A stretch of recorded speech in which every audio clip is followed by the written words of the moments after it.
We got a lot to talk about today. I got a nice little show for you here. Let me pull this up.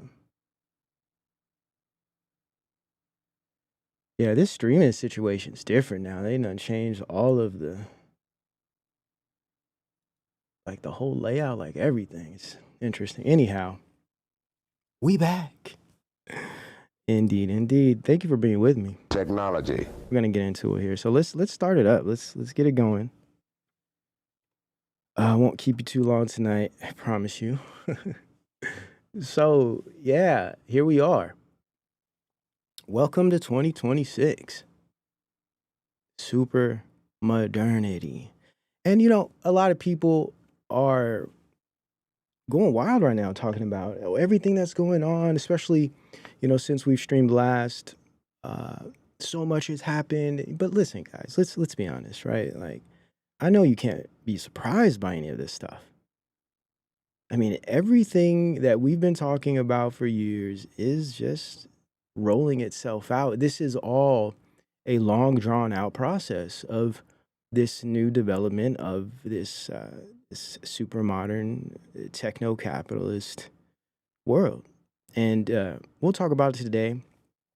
I will provide you some information on that and some of my perspectives. Of course, we're going to touch on the Epstein thing and some of the the nonsense, of course.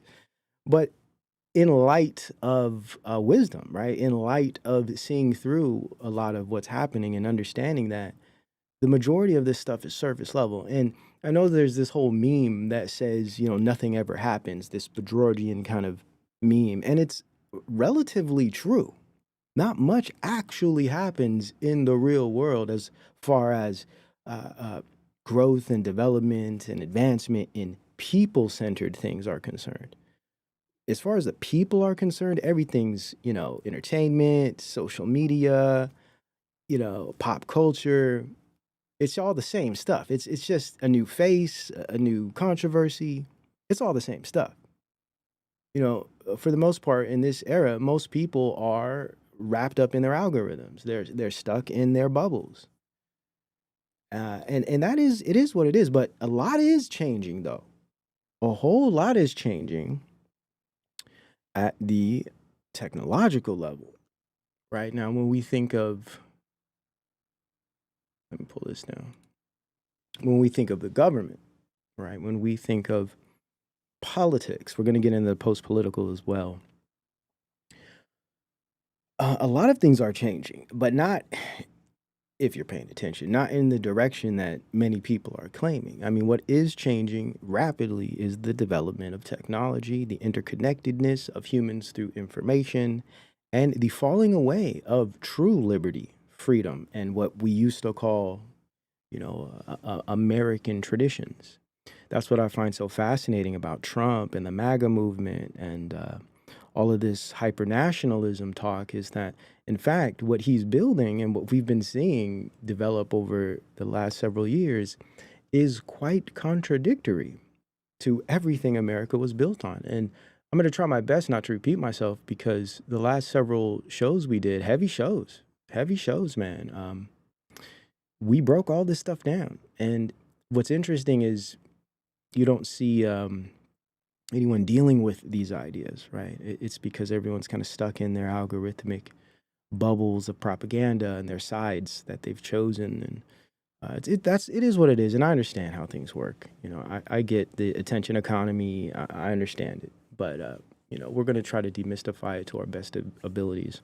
Yeah, yeah. ID verification. We got digital ID coming. The whole voter ID thing that conservatives are pushing. Uh, don't you understand that that's a gateway to digital identification through immigration and all these other things? It's old news to you guys, but it's just the same stuff.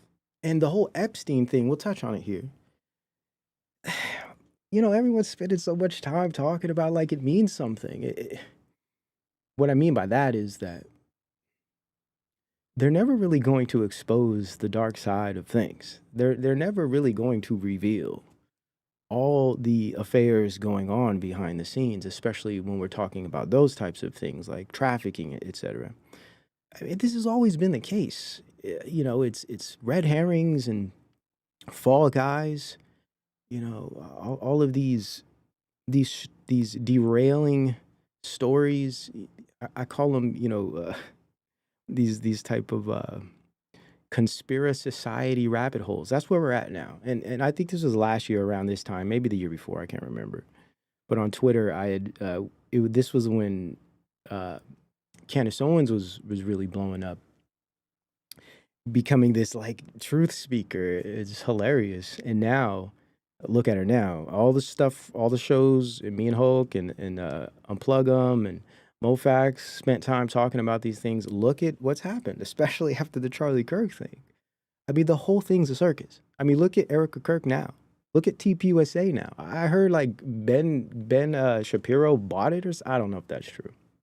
I mean, the whole thing is a mess, just as we described the day it happened.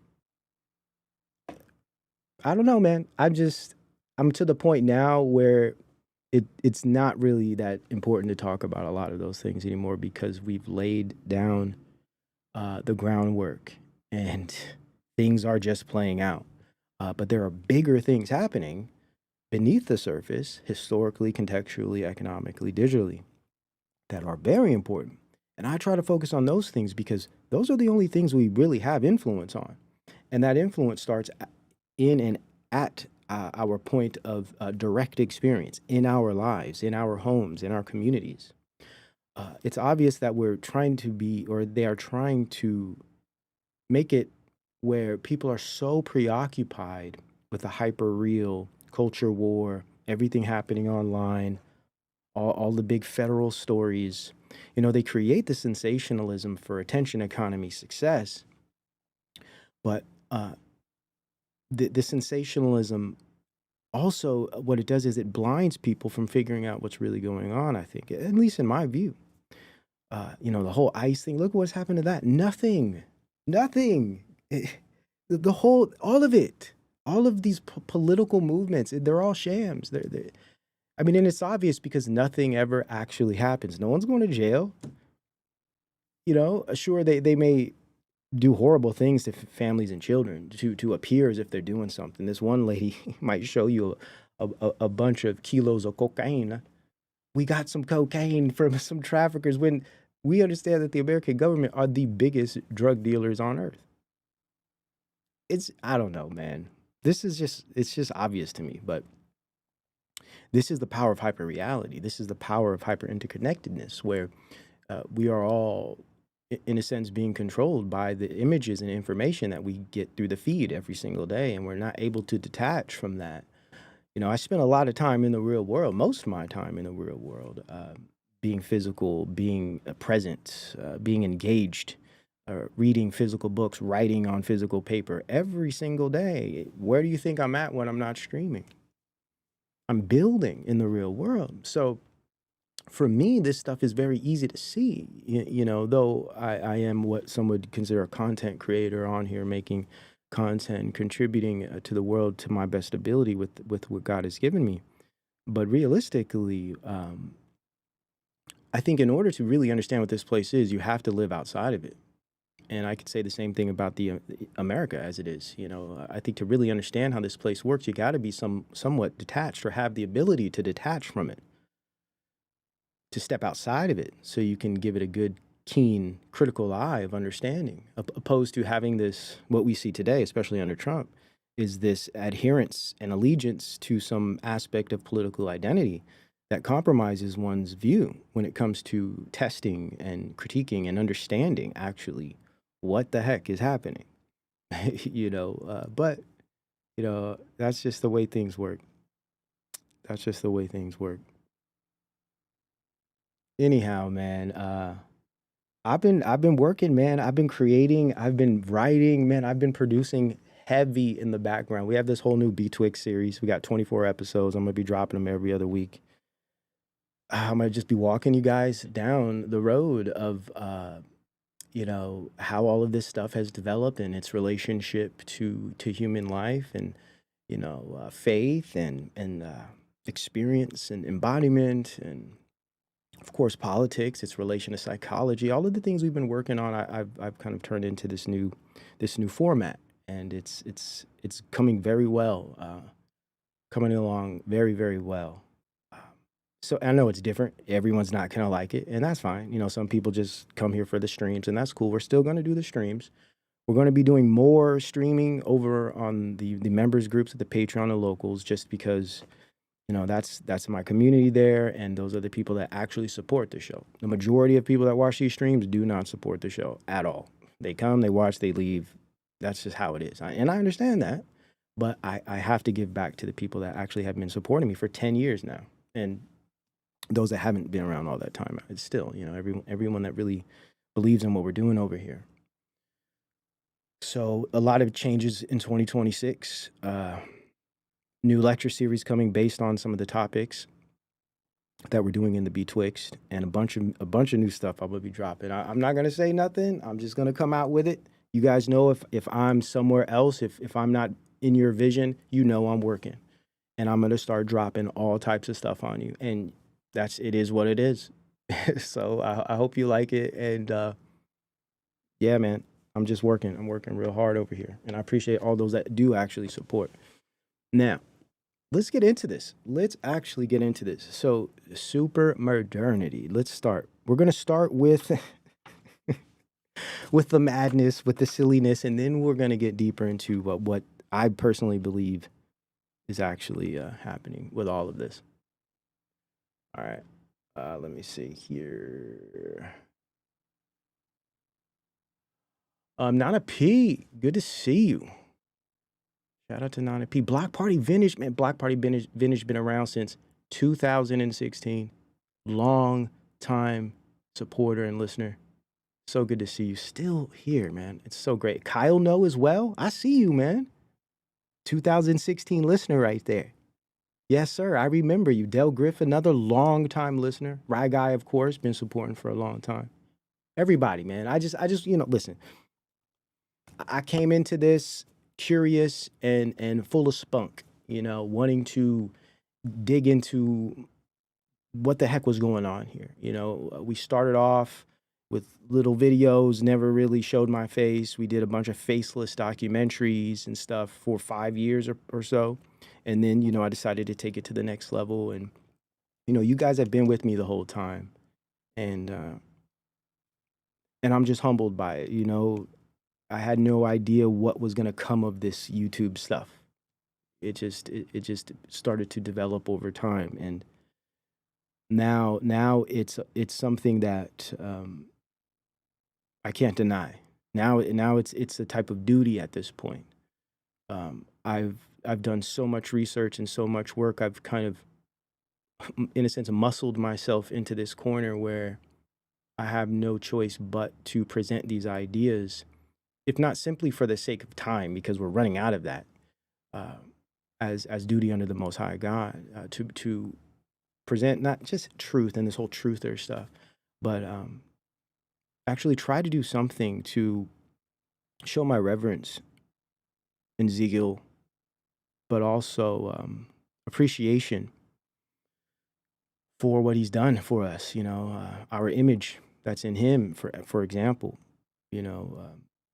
our design, our love, our connection, our humanness, all of these things that God has given us is being taken away.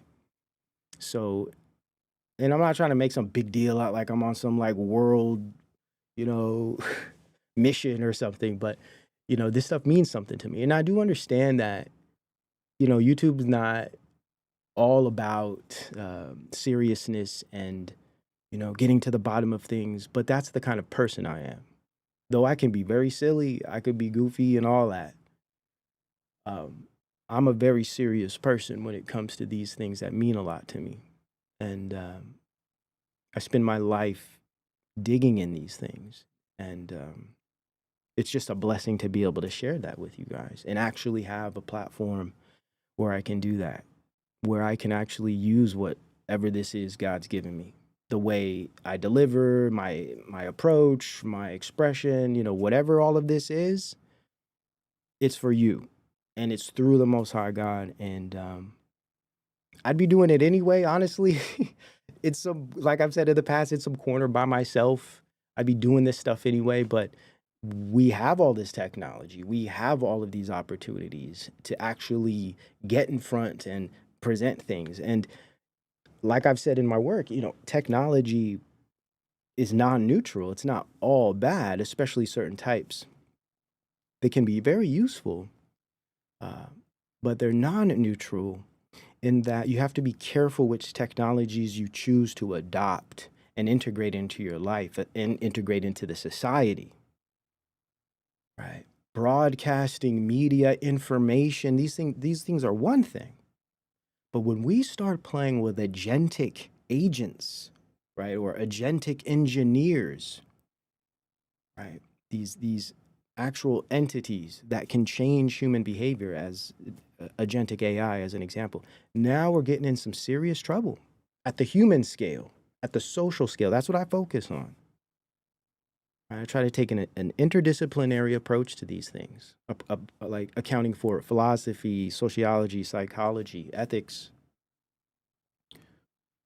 all grounded in the Christian faith. And I understand we're all not the same in what we believe, but that's where I stand. That's what grounds my work, my ideas, my motivation, my purpose, my meaning. So we just wanted to start that off just because we're starting a fresh new year here. A lot of new content. We're coming at things a little different. It's been 10 years now. We're taking a new direction. As you have noticed, those that follow the work, every 5 years or so, I totally switch up because I'm always trying to grow. I'm always trying to develop. This isn't fun and games for me. I know that it is for a lot of people, and I'm not saying there's not a time for entertainment, because there surely is, and we can have a little fun. We always do. But overall, this is a life work here, whether I'm here doing it this way or in the world, giving or releasing physical media. I'm going to be doing this stuff to my best ability. I'm just a dude. I don't have anybody behind me supporting me in any grand sense other than you guys, the people. My work is supported by people, viewers only. And it's always been the case. We're not monetized. We don't have any types of, these sponsors and stuff. I work with a small group of people, Hulk, Brother Theo, Mo, Donald, a few other people. Small circle, Cheerio. Just, so keeping things simple so we can stay focused. Definitely not trying to get pulled into this super modern hyper reality world where everyone's trapped in this stuff, man. Everyone's trapped in this stuff. Trying to feed the algorithms. It's just churning. We're going to get into it today. I'm going to really try to break things down in a way that is clear and concise, not too complicated, building off of what we were doing in 2025, but really trying to solidify what the hell is going on here to my best ability. Again, I'm not telling anyone what to think. I'm not telling anyone at all that I am the end all. I have all the answers. I am 100% correct. I'm hoping to show people how to possibly look at things and think about things, giving people tools, possibly. But that's it. That's it. Got to preface it, because people tend to misrepresent what's being said. And I understand that. Now, okay. How long? Okay, 20 minutes, not too bad. 20-minute rant, not too bad. For me, not bad. Let's get it now. Okay, so we're going to start off here. Okay, boom. These are the 4 topics. And let me know if my sound's off. Am I too loud? If there's any issues, let me know. We have this new OBS has switched things up. Now I got the chat in OBS. I don't even need to have YouTube open anymore. This is cool. I don't know how many people are watching. I can't see any data like that, but I do see you guys in the chat, and that's all that matters to me. So let's keep it moving. So these are the 4 things we're looking at today. So the first segment is going to be rabbit holes for the new conspiracy society. Oh, that's what I wanted to say. I got sidetracked when I was mentioning Candace Owens earlier. couple years ago, a year ago, something like that. I posted on Twitter. I said, we're all conspiracy theorists now.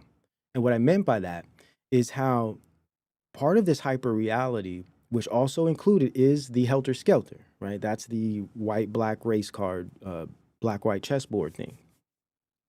All of these things are meant to not just distract, but to disrupt and to cause conflict and to give people, in my view, to give people false pathways to get preoccupied with and focused on, keeping people's heads down as our heads are in these screens. You can't see what's going on in front of you. You can't see what's going on all about, right? Because you're just peering into this dark, deep realm of madness. This, I call it this kaleidoscopic hyper real, where everything is happening and you can't keep up with it. You cannot keep up with everything that's happening. I don't care. You can't. You'll go crazy trying to do it. That's why you don't see me on here chasing the algorithm, trying to talk about. I'm not here to build content to kind of streamline some content creation career. I'm here building a body of work. At least I'm trying to, right? Things that are important to me. But what I'm noticing, and again, I know it's not all about, everyone has their different reasons for making content. I don't want to make it seem like everything has to be so serious all the time. I like having fun too. But I think we're at a point where everything's too much fun, too much entertainment. And sometimes you need that corrective. Maybe I'm part of that corrective, or, maybe. Oh, your days, you're so serious. Oh, nah, man, sometimes we need to get slapped around a little bit with some reality. That's all. That's it. Anyways, I posted about Candace Owens. We're all conspiracy theorists now. And part of the hyper reality is like, they create a new type of conspiracy realm that goes beyond the whole YouTube truther thing, which is a small community. It's always been the case. And it's very diverse, man. There's all types of, y'all know, there's all types of different realms of the truth community that sometimes go way too far and it's wild. But at the same time, it is what it is. We won't get into that whole thing. But it's like, I'm happy to be here, by the way. I'm happy to be here with y'all. So I don't know. I'm just getting old Nightline vibes again. It's like I'm starting fresh. I really feel like I'm trying to start over. Like we're starting over. We're starting from zero. Just pretending like. Because I remember back in 2017 when we started doing those streams. And that was on the backup too. So we had a small, tight little 30 to 70 people group. Man, those days were fun, man. Things were so much simpler.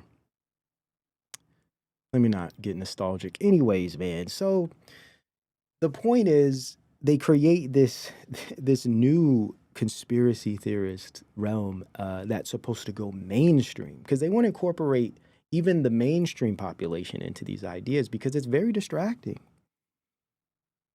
It's very distracting. It neutralizes people's ability to think. It neutralizes people's ability to actually see the world for themselves. It gives them pathways to walk down. And it in many ways it also starts to validate and justify many of the political goings on, like Candace Owens. She questions a lot of things and has all types of crazy stuff to say now. And I'm not going to say she's mentally ill. I know that's, and I might have said that in the past. Forgive me for that. I don't like that because that's just such an abusive thing, just calling someone crazy because they say something that is different from what you think or something that probably do sound kind of crazy, okay? It may be. But we got to be careful, calling people insane and stuff. And it's like, it's not cool. But I don't really think she's crazy. I personally think she's it's her career. She's like interference. She's like married into oligarchic bloodline, right? She's like married to some, I don't know. That's none of my business, man. Her personal, I don't care about people's personal lives anyways. That doesn't matter. The point is, she's very powerful with her ability to foment interference in the general population, especially online. And she's reaching a massive audience now.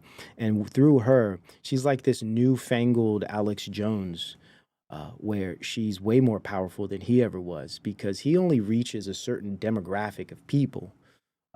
Candace Owens has the ability to transcend culture and demographic in a way that someone like Jones could never do. Her being a woman, a black woman at that, it's just, we've talked about this on the backup channel. It's just, she's articulate, she's relatively attractive, she has the ability to almost convince people of things. She's very confident, and she's just a woman of show business.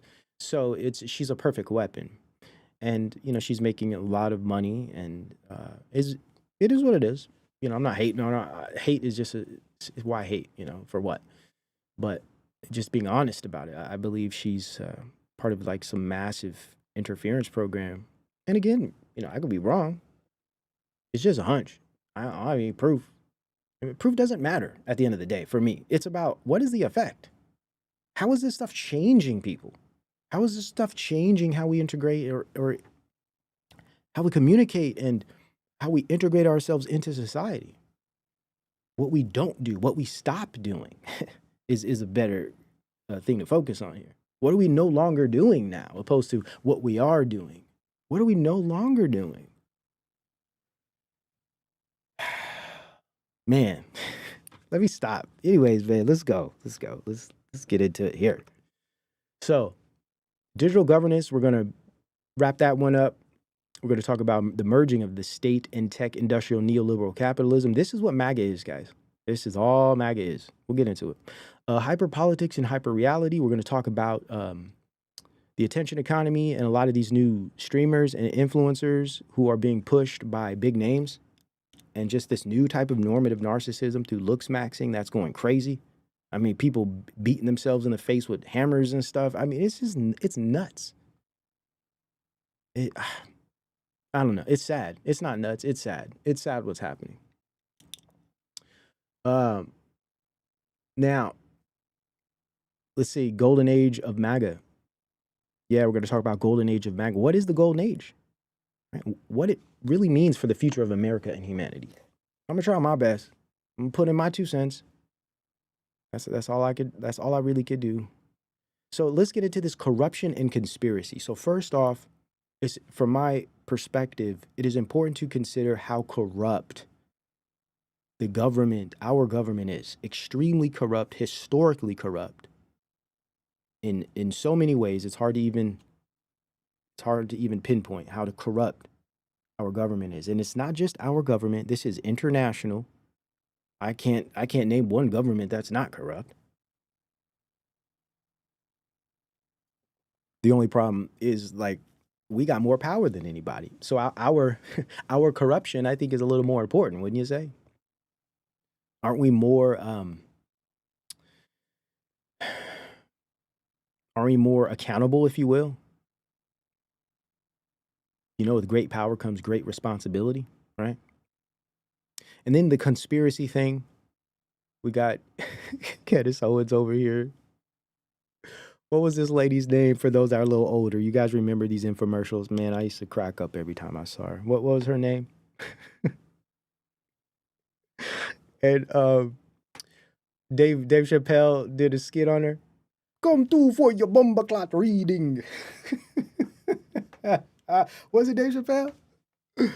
What was this lady's name? I saw this meme. I was cracking up. Yeah, Miss Cleo. Miss Cleo. There we go. Oh my goodness. She is like the modern Miss Cleo. Like, for real, it's just too accurate. And I'm not trying to be mean. Yeah, I'm having a little fun. Yeah, maybe I am being a little mean. Forgive me. Forgive me. Your bumper clot reading. Oh, and then we got Epstein, and that whole thing is not funny, guys. It's not funny, what these men have done. But what's important is nothing's ever going to get exposed. They're never going to take anybody down. All of this, they don't care about what you think. They don't care about the people, man. They've never cared.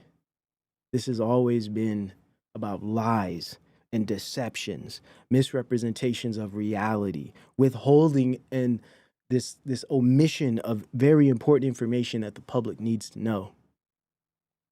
And then we get the blame game too, right? Like the left, right, Democrat, conservative partisanism, where it makes it easy to shift blame and avoid dealing with anything in any real sense. That's post-politics. Nothing is actually being dealt with. Like reality. It's just, oh, it's the Democrats. Oh, it's Trump, Trump syndrome. And this is nothing new. But what I'm saying is it's still continuing. It's not changing. It's just getting worse. It really is. Okay, so now let's get into some clips. So earlier, I don't know what was going on, but all my folders, I got tons of these folders, man. And they're all organized, ready to go. And for some reason, they all just like shut down. And they like won't open up. But I fixed it. I think I fixed it. So let's go. Now, for instance, check this out. Let's run down this whole thing. Okay. FBI investigation concludes there is no credible evidence that Epstein ran a broader trafficking ring involving powerful men or black male. Interesting, guys. This reminds me of well, damn. This reminds me of that first couple weeks of February when the UN sent out all of those tweets. There's no credible threat to coronavirus. There seems to be no evidence of human contact or whatever they said. Yeah, and look what happened. I guess my point is this, and I hate to be cynical about it, but it's hard to really believe anything any of these people say. And I'm not saying there's never any truth. I'm not into the auto hoax thing. I think that's a waste of time because I think it's lazy. I think it's an easy way to not deal with things and not try to understand things in a way that's a little more deeper, a little more complex. Everything's not that simple. Everything isn't fake. But they have ways of faking things with reality, if you will. And I guess that's a way of manipulating reality through real things. This happens. So they can sit here and tell me, Epstein did this, he did that. There's no evidence. Here's evidence. The evidence they're going to show you is not most likely won't be what you need to see or what you want to see. And a lot of times they just cover stuff up. That's how it is, man. Y'all know, I don't gotta tell you. You already know. I don't gotta tell you. So, now let's go to the next one. So I wanted to show you this first, just so you could see they already dropping this thing. Ain't nothing happening. They release lists of people's names. Nothing's gonna happen. No one's going to jail. And anyone who does go to jail is just fall guys. It's just fall guys. All right, let's continue. Listen to this. This is Trump takes no question after reopening the government. So we're going to go back a little bit. This was like back in November. I just wanted to show you how this works. Because you guys know, I know, we all know. Hold up. We all know the degree of corruption, especially considering the world of trafficking when it comes to elite powers, when it comes to governments. Who allows these things to happen, right? Who invests in these things and enables these systems? World governments, international governments, right? So that's fact. Not surprised, right? But it shows you here, they don't care, right? Trump takes no question after reopening the government when asked to respond to recent Epstein emails. He responds, it's a great day. Thank you very much, everybody. I appreciate it. Thank you very much. Thank you guys for going. Thank you. Now some will say, oh, well, he's not in a situation to actually address those questions. And that's fair, right? He's not even if he wanted to sit down and answer those questions, he's not in the situation to do it. But it's just the gall. It's just the dismissiveness. We'll show more. It's a great day. Well done, Mr. President. He ain't trying to hear nothing. Let's fly through these. Check out this one. I like what she said here. She says, this is Dr. Jane Ruby. Children were manipulated, stolen, and raped and mentally brutalized. It's not a hoax. It's not a laughing matter. It's not the Democrats. Exactly. And this is how they do it. This is how they play this left-right shifting game. Could ask you that question. I don't know of it, but I think here's the man right here. I saw it reported today, and it's completely fake news. We're not meeting to talk about the Epstein situation, and I think the reporter who reported it needs to get better sources. I could say I'm not surprised, but it's still wild. They're just so nonchalant. You know, because whatever we're being told about Epstein, that's nothing compared to what's really happening and what has happened over the years. Like, what we're being told, in my view, I believe, is just peanuts, crumbs.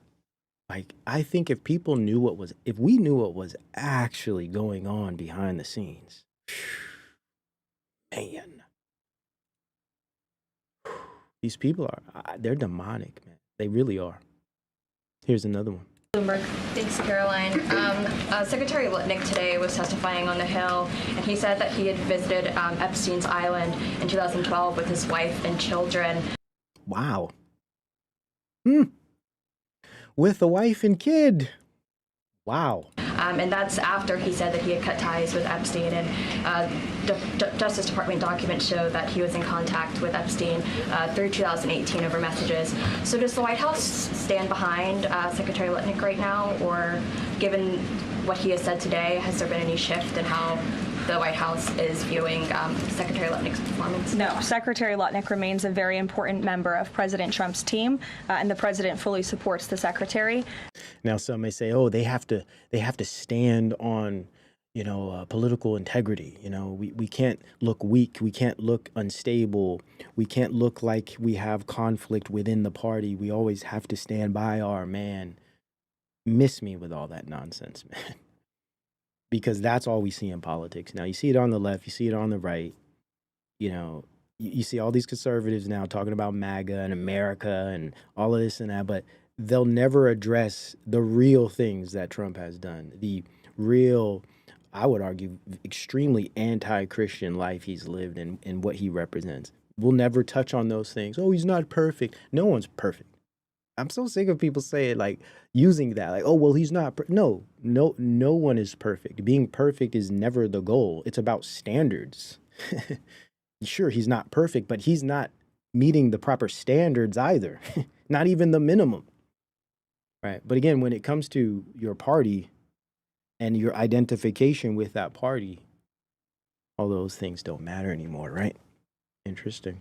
I will just point out that there are a lot of wins in the news this week that people in this room have not asked about because you continue to ask questions about the same subject. So let me point them out. Let's focus on the wins, guys. Not those horrible things that should be addressed. Let's focus on these little wins. The little $2,000 checks were going to be given to you maybe in 2026. Let's focus on the little dividends. It's just politics. It's such garbage. Let's be honest. The Democratic Party, completely retarded. The Republican Party, completely and utterly retarded. Both sides have nothing to offer the American people outside of their allegiance to techno-capital and fifth-generation industrialism. I'm just saying. I am just saying. And here we are on the other side, right? Now, we have a lot of questions for Ms. Maxwell with regards to what actually happened in Epstein's affairs, who was directly involved in the sex trafficking, money laundering, and influence peddling scheme that she and Jeffrey Epstein were involved in. how Donald Trump was involved and whether or not he committed any crimes himself, as did his many associates who are named in the Department of Justice files. Let us be clear that Donald Trump is not only named thousands of times in the latest release from the Department of Justice, he is named over 38,000 times in the files that were released 2 weeks ago alone. And we know that that only represents half of the files that the Department of Justice has in its possession, including files that were used for direct investigations of perpetrators, people who committed crimes, people who were co-conspirators in those crimes, and individuals who knew of those crimes. We know that there are multiple administration officials, including Howard Lutnick, Elon Musk, who served as the appointee for the DOJ efforts in the White House. Ooh. We know that the Secretary of Navy. We know that Steve Bannon. We know that there are. But what are these lies? You know, because I'm apolitical. I stay out of all of this because I know it's a game, right? But what are we to do with this information, right? The right says, oh, those are lies. They're misrepresenting the truth. And then the left is saying, what's true? You're never going to get to the truth. That's the thing. Politics at this level are purely meant to lie to you and to misrepresent reality. Do you understand if the people were actually given the truth of how things work, the government couldn't operate the way it does.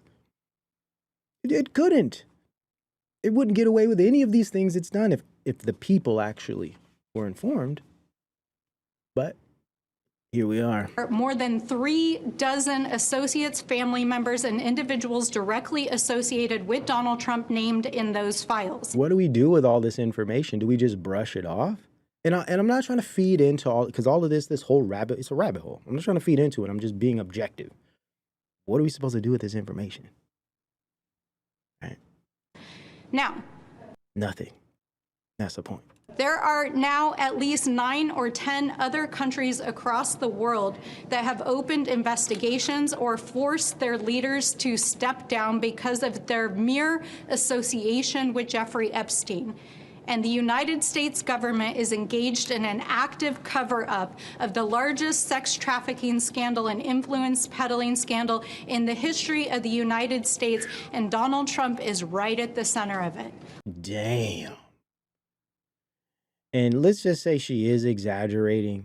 It ain't by much.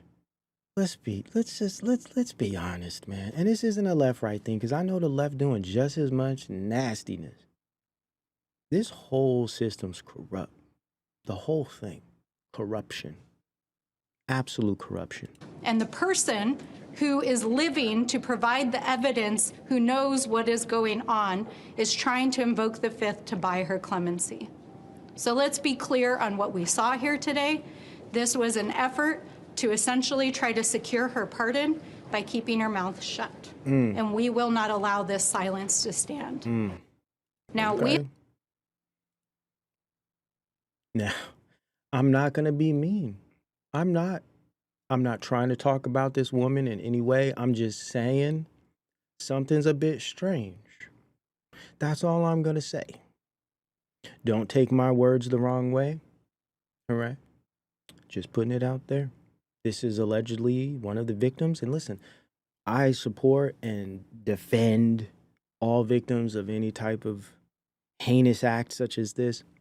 But something is off with this a little bit. Epstein survivor Sarah Ransom on Ghislaine Maxwell. She had no remorse, no voice. Ghislaine has no soul. And you know yourself what I've been through trying to take her down.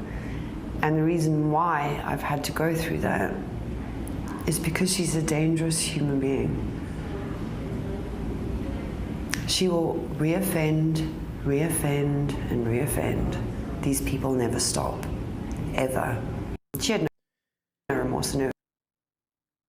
She looks like someone I've seen in a movie. Maybe that's what it is. No disrespect, but she kind of looks like a like a bad guy in a movie or something, like a final boss or something. She has this vibe.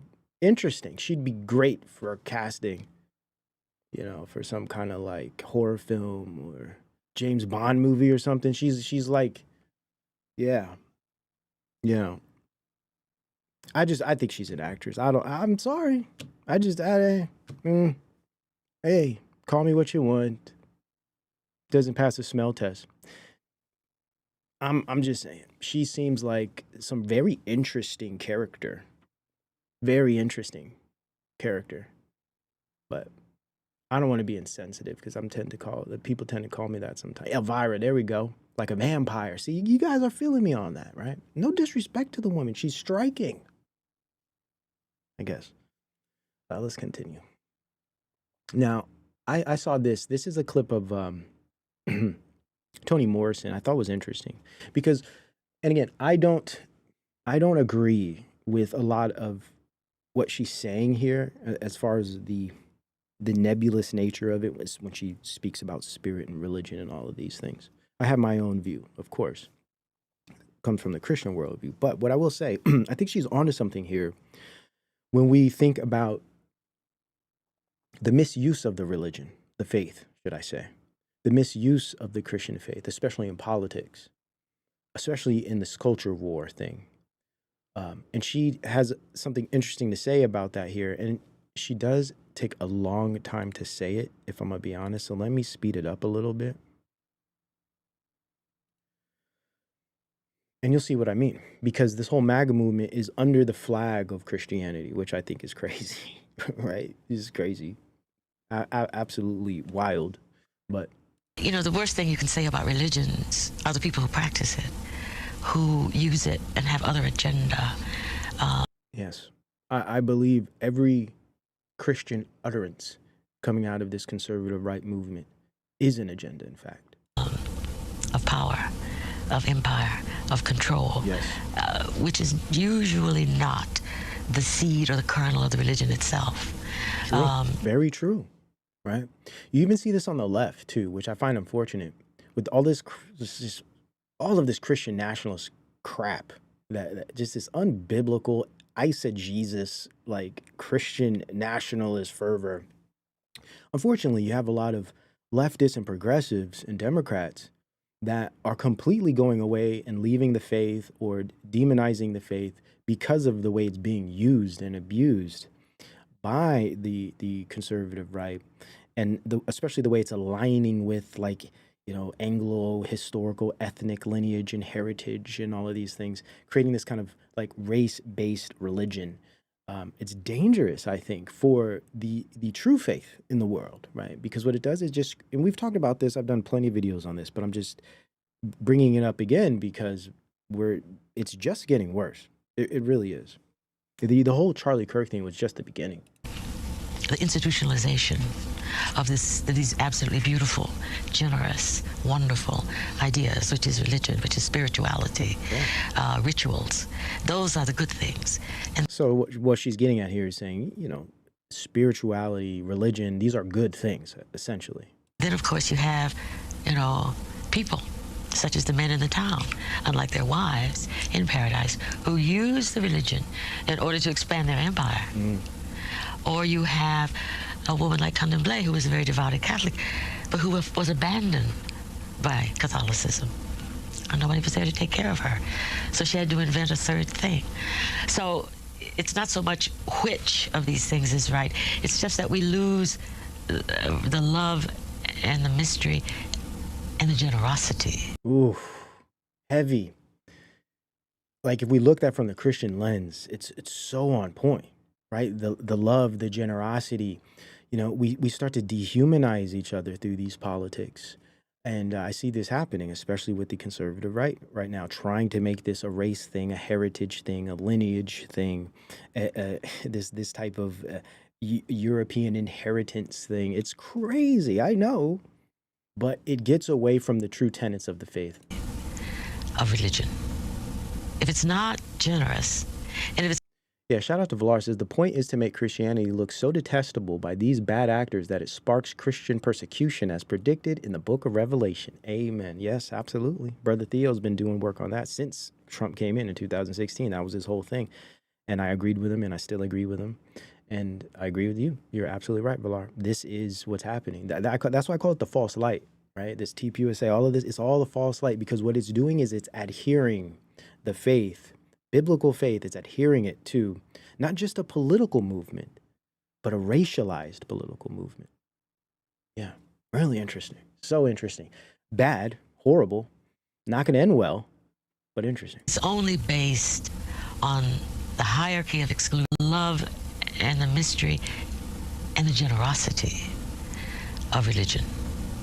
If it's not generous, and if it's only based on the hierarchy of exclusion, then it seems to me that therein lies the rub, when the problem becomes not the traditional or the new. It becomes in the hearts of people when the people aren't good enough. That's where we're at. That's why I pulled this for that line. It's the heart of the people. We have a heart issue right now. All these people claiming to be Christians, waving flags, putting all their energy into politics, right? Into this national identity under the guise of, like, you know, scripture. It's a heart issue. And the people are the problem. Just like man, how man misused the Christian faith and scripture during the whole manifest destiny, right? Using scripture in ways to manipulate other peoples, to control and enslave other peoples, right? This is man has always done this, the Crusades, murdering and pillaging for the Bible. We want to spread Christianity by murdering people, right? Yeah, right. That's where we're at. It's the people behind the faith are misusing it. The traditional or the new, it becomes in the hearts of people when the people aren't good enough. The people aren't good enough. That's my position. I don't, personally, Christian conservatives in this kind of Christian nationalist thing, they don't have wisdom for sure because they support federal politics. It's obvious they don't have wisdom. But it's clear that they don't have discernment either. And I don't believe they understand the scriptures. I truly believe this. They do not have the discernment to actually understand the scriptures just based on the way they use them. The people aren't good enough. Now, am I saying these people aren't saved? Of course not. That's not my place. But I do not believe they understand the scriptures. And they are definitely misusing them, whether they realize it or not. For the religion that they espouse. Oh, let me get that last line again. Not the traditional or the new. It becomes in the hearts of people when the people aren't good enough for the religion that they espouse. Heavy. Bars. And then we get stuff like this. The American Christian nation, right? Department of War, enemies of America have been put on notice. And they got this guy like he's on a cover of some hip hop record or something. Like he's about to just start flying heads, man. So corrupt. So corrupt, man. And they're throwing out threats too. And you know, this isn't just, this is domestic, man. Just like they did with COVID. They will come after their own. It's true. It's very true. It's all a game. No, this is definitely not a Hebrew Israelite channel. Okay, let's continue. Look at this. Okay, so this is the corruption segment where I wanted to show the corruption of just beginning with it before we get into all of the deeper stuff, presenting the obvious level and degree of corruption, right? That's just at the base of our government. That's at the base of man's flesh itself, right? But just the way we operate as a government, as a power, as a world power is corruption. We move from the position of corruption. And all of our actions prove this, historically as well. I mean, these are historical facts. Now, listen to this. So this is the amoral, impersonal nature of technique and technocracy, where there is really no such thing as evil. My thesis is that most of technology doesn't even work. And there's always a question, is it good or evil? That's the ethical question we always see. It's about efficiency, guys. Does it work? Right? What can we profit Is it efficient? Does it work? It doesn't matter if it's good or bad. The concept of evil doesn't matter. Does it work? Key. This is very important to remember. This is how our government operates. As I walk through the show today and all of the Betwixt series that I will be presenting you over the next, we got about 3 months of these that I'm going to be rolling out. I'm going to be laying all of these things out for you guys, right? Through actual literature and scholarship, not conspiracy theories and made up nonsense, right? I'm actually doing the real work here. And one important thing to remember is the degree of efficiency that is at the root of all of our movements forward here, right? Efficiency, technique, control. Does it work? It doesn't matter if it's good or bad. It doesn't matter who gets hurt. It doesn't really matter what happens to humanity or to people's beliefs and their values and their families. Does it work? Does it meet the bottom line? Get stuck on, but there's always a question, is it good or evil? That's the ethical question we always get stuck on, but so much of it is not even, it doesn't even work. It's simply bad. It's fake, fraudulent, bad. And so by that man protesting, I assume the Palantir technology at least works. He's not protesting IBM. He's not protesting Lockheed. What about ism? What about the other guys? Raytheon, all the vaporware providers, and you see this? They think we're stupid. That's what it is. We'll get into that in a minute here when we talk about. We'll get there in a minute. And so even if you're evil, you're at least not bad. You're not incompetent. And in a world that's full of total incompetence, you're even kind of good. Ooh.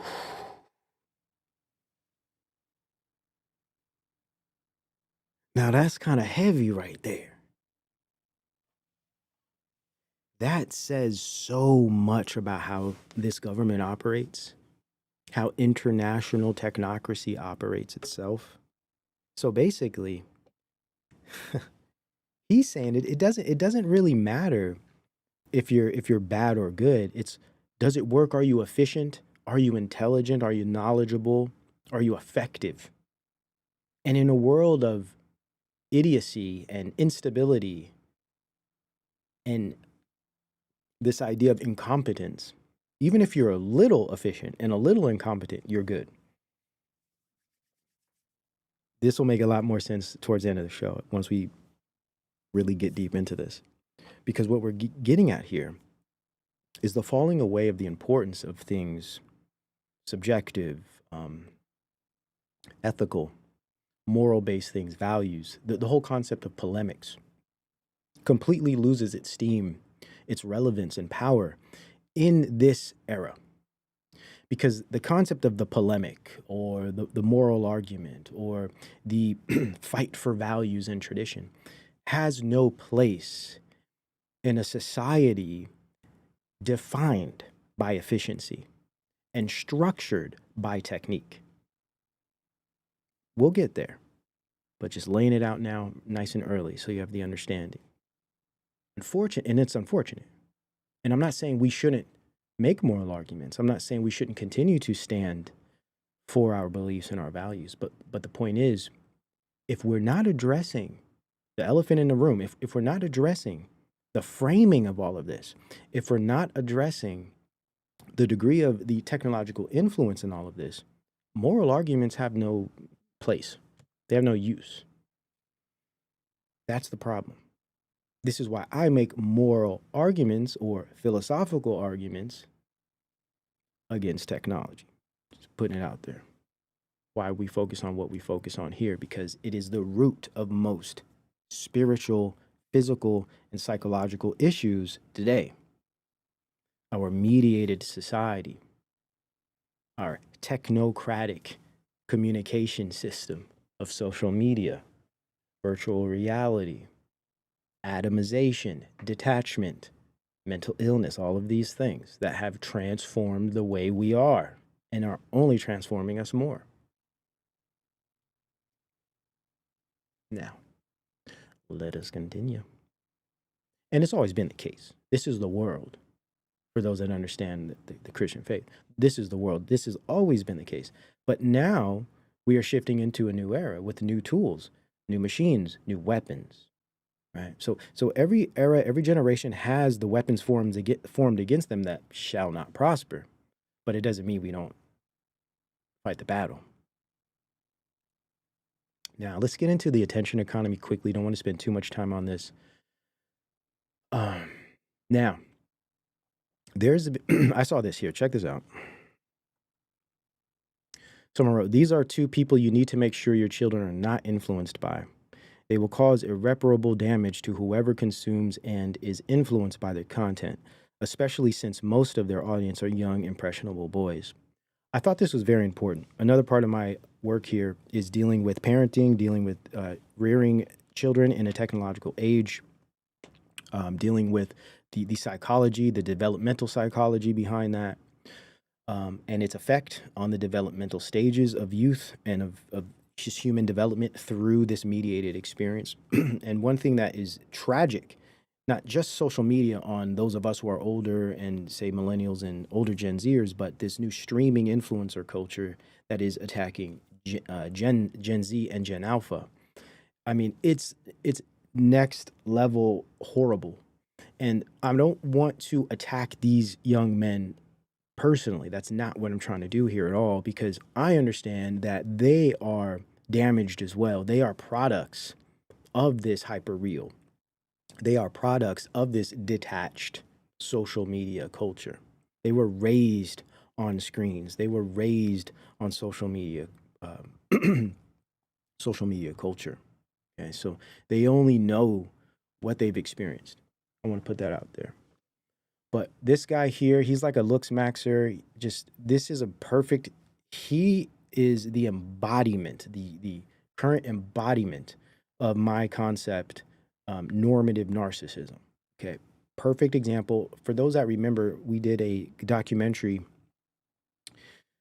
Man, we did a few of them. This was back in, I think, 2017 or 18, and they were about the cluster B society. I was making these claims that we are developing through our social media, through these types of technologies. We are developing a new type of generalized state of cluster B societies where, and I'm not saying this in any DSM way or diagnosing, it's more of a reference. It's more of a metaphor, if you will, describing certain attributes and certain features and behaviors that are becoming generalized and patterned in the behaviors of people. What we notice are a lot of narcissistic features, right? And of course, a lot of histrionic features.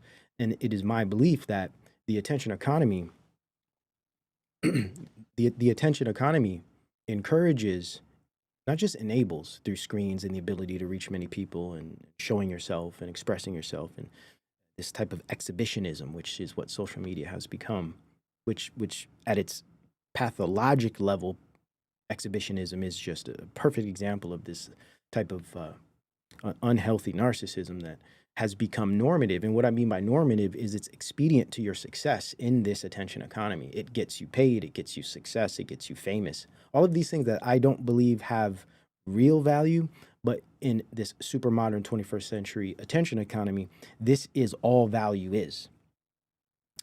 Superficiality and the like.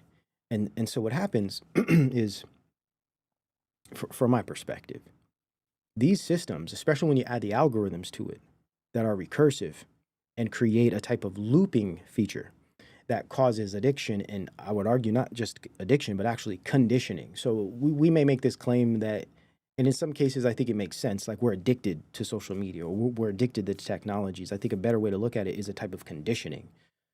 Because if you took these things away, we'd probably be okay. Maybe not at first, especially the younger people, they'd struggle a little bit. But over some time, they would adapt and they would start to live like normal. I hate that term because it doesn't really have much power. But we would adapt and behave like more integrated and natural humans, more personable persons, if we had, say, social media and some of these algorithms and these devices taken away from us.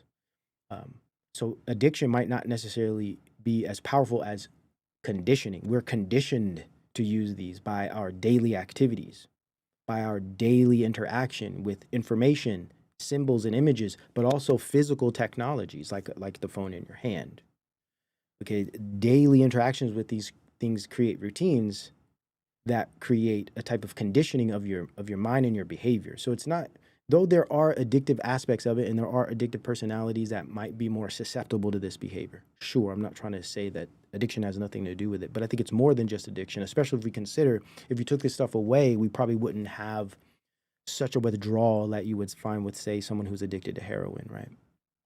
Though that might not be the case for very young people, because they are far more attached to these things than we are, because we lived in a world and during a time where we didn't have these things. So there's a whole side of us that is completely adapted to, say, pre-technical or pre-smart technology.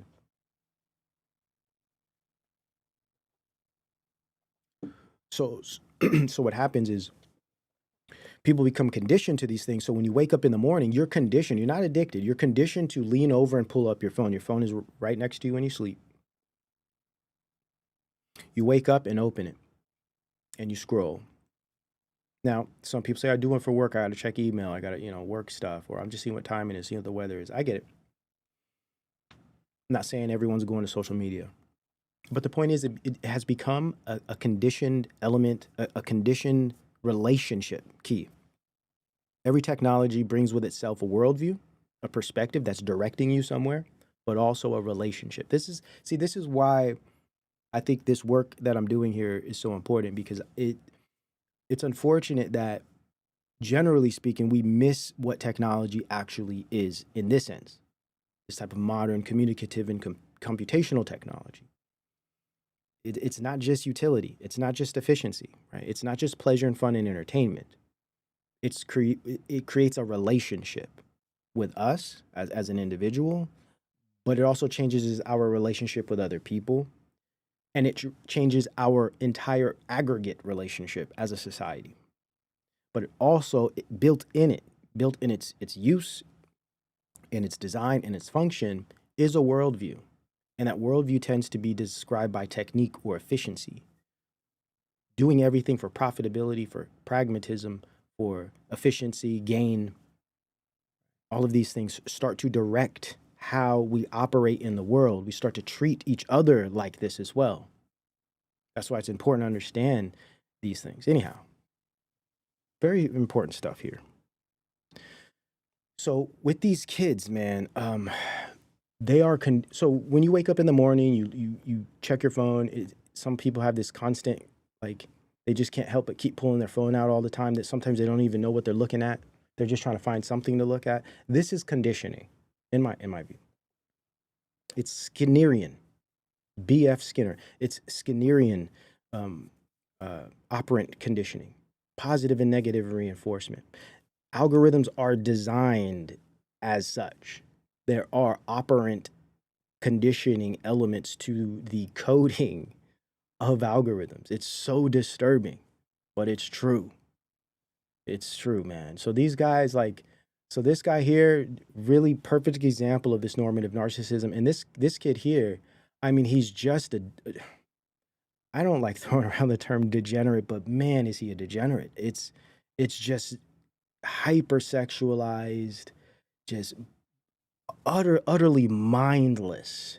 I mean, it's just so sick what these streamers are doing, man. It's disgusting. And again, we had our issues too when we were young, but this is a whole different level. So what I liked about this comment is that it says these young influencers are destroying young boys, and it's true.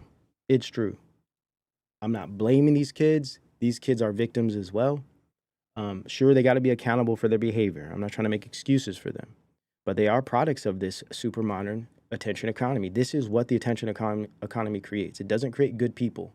Not to say good people can't come out of it. What are we doing here? Or at least what we're trying to do. Right? It doesn't say good things don't come out of technology.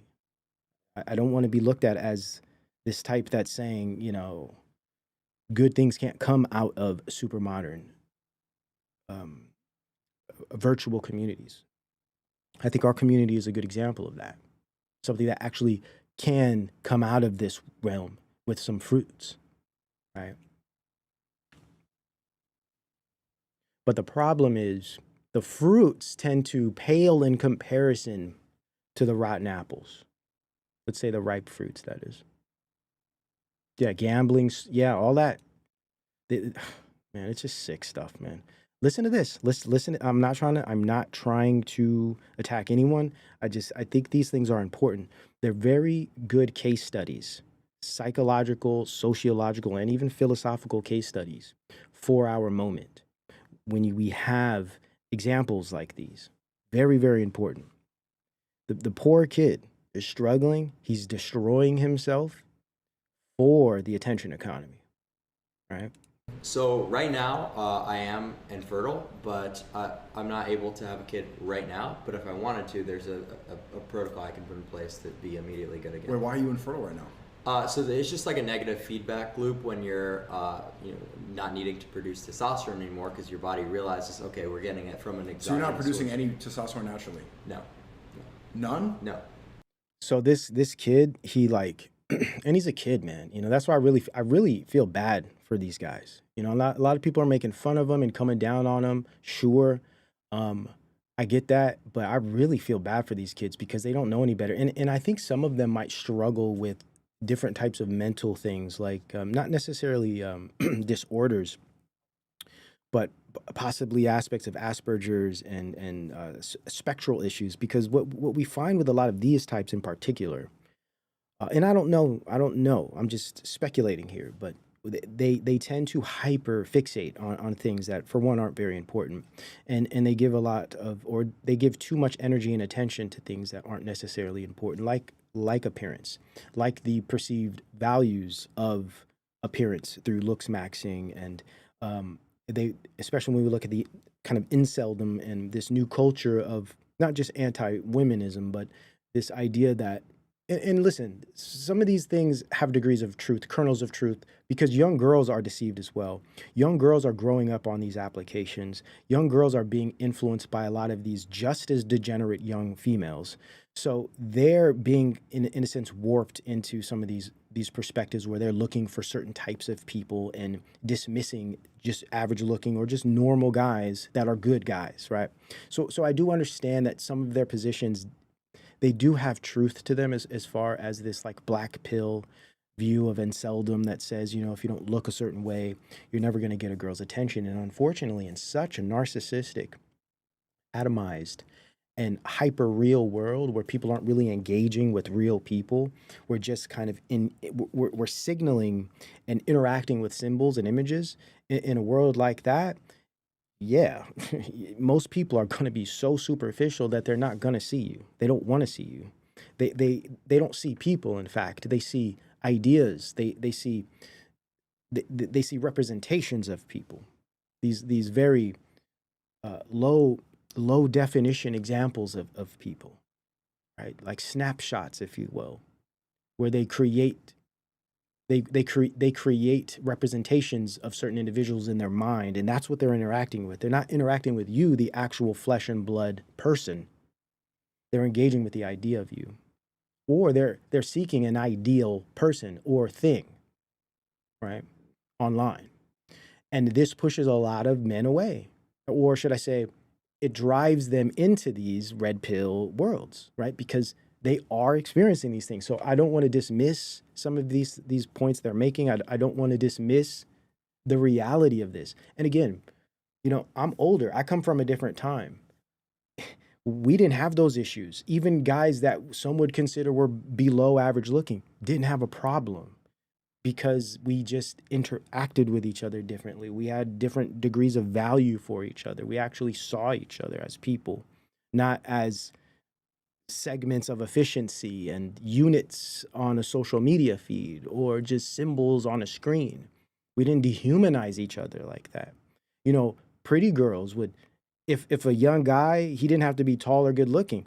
If he just, you know, whether it was the gift of gab or he was just a nice dude who made her laugh, you'd be surprised how many of these guys would end up with some of these, you know, traditionally pretty girls. It's just so superficial now, the way things are. And, you know, some might say, oh, well, you know, you're not a good example because you didn't have these struggles or whatever. And listen, we all have different types of struggles in life. It's just because some people struggle with, say, certain degrees of romantic relationships doesn't mean that those are the only struggles to consider, or those are the only struggles that actually matter.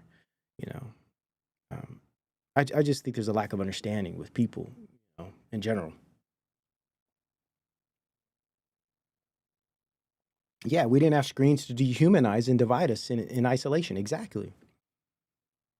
Back then, like in the 90s, when I came up, sure, there was always this degree of attraction of, you know, you got kind of got to be a little attracted to someone, but it was like a little attractive. You just had to like not feel like you wanted to like leave the room in the presence of the person. Usually you'd give them a shot if they had a good personality, if you had shared interests. You know, there are different angles and different ways to create relationships with people. It was just so much more open and real. Now everyone has like a list, and look at me like it's a physical thing. No, they got their phone with like a list of requirements. You know, on my next Betwixt next Friday, when I premiere my next episode, I touch on this a little bit with some detail. But it's like now, geez, man, like you have to fit, you have to fit the profile. I feel so bad for these guys and girls. Listen, yeah, I'm a guy, of course. I'm going to identify with the young men, but I feel bad for the girls too, man. This is a equal opportunity destroyer. This realm, this social media realm, social media, and I would argue, social media and smart technology in the form of handheld device has destroyed human sociality. Absolutely. It's not just social media. It's social media combined with its interfacing, its way of interfacing with people through algorithms, but also with the readily available, or the hyper accessibility of these experiences on our bodies at all times. This has destroyed human sociality, completely destroyed, and so many other things as well. So many other things. Anyhow, let me give you an example of this normative narcissism. So when I was talking about, I've done several documentaries on this idea. They're still on the channel. But when we think about normative narcissism, I was focusing more on BBLs and body transformation and plastic surgery and all of these things. This has completely skyrocketed.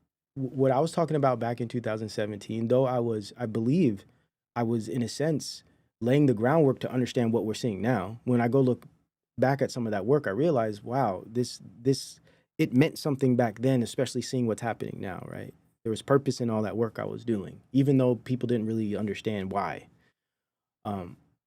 Now it makes a whole lot more sense.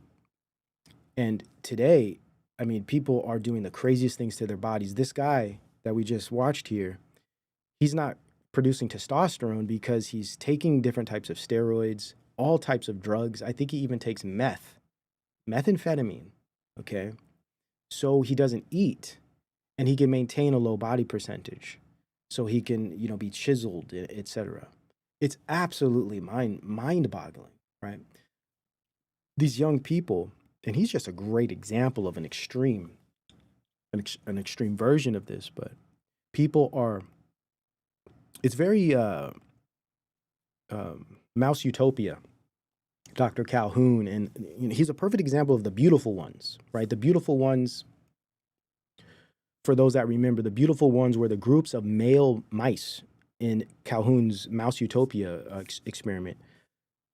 The beautiful ones were the male mice who stopped completely, just completely gave up reproducing, and would go off and separate themselves from the rest of the mice, and they would start like pruning and like grooming themselves, and that's all they would do. It's so fascinating. We've done some work on this research in the past. There was a group of mice, male mice, that would leave. They didn't want anything to do with reproduction. They just wanted to pretty themselves. This is what we're seeing with these young men.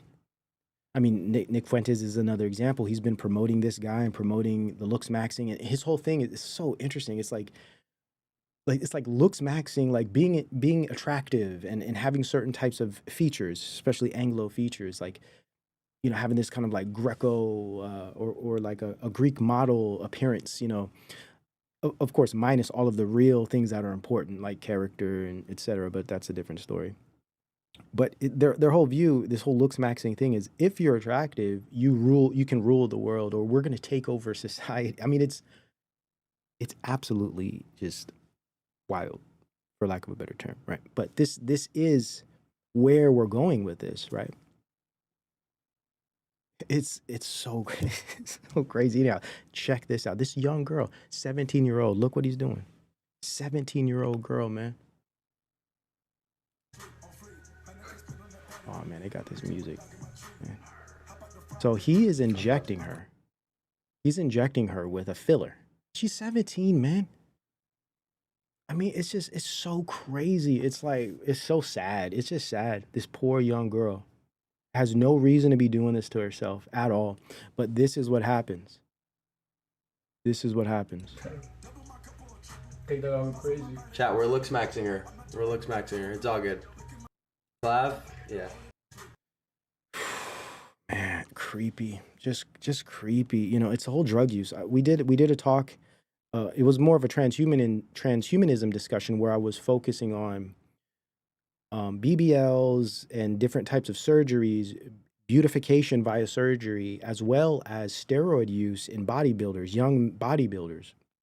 And I was addressing these new like phenomenons that I believe related directly to a type of like a type of transitional transhumanism, right? This introduces you to future forms of transhumanism by changing your body, your appearance. It's something I find interesting too, is how important your physical face is as far as your identity is concerned. And when I see some of these individuals, like they get these face things done and they just look like a different person. Like if they were to get a nose job and an eye job or something, and they look like they look like a completely different person. And I'm like, what does that do? What does that do to you psychologically when you get up in the morning and you look at yourself? It reminds me of a great film, by the way, one of my favorites. Some might not agree, but Vanilla Sky with Tom Cruise. And every time he would get up in the mirror and look and freak out because his face, like he went from having a distorted face and he got surgery and he was going through all of these, in and out of that like dream world he paid for or whatever, but just being shocked every time you look at yourself in the mirror, having that degree of fright. And what does that do to you psychologically? What does that do to your identity? And I think for someone to change completely their appearance to appease others, or should I say to in a sense create some type of positive reaction from other people, of course it shows insecurity, but it's a type of death. It's a type of self-death. It's a type of death of your identity. It is a way of offing oneself symbolically. You're destroying your image. Now, I do understand image is superficial, but that doesn't mean it doesn't have meaning. Your image is directly connected to your identity, because as a child, you grow up looking in the mirror every day, not in any superficial or vain way. It's not about vanity. It's just, brushing your teeth, doing your hair, analyzing yourself as you grow, picking your pimples. I don't know. But through your life, you're looking at yourself develop and turn into this adult, and you see that face grow over time. And every time, just like your identity, just like your face develops over time, takes bruises and scars and wrinkles, giving it texture, giving it historical context. Concurrently with that development at the physical, external level is the internal identity development. These things happen in unison.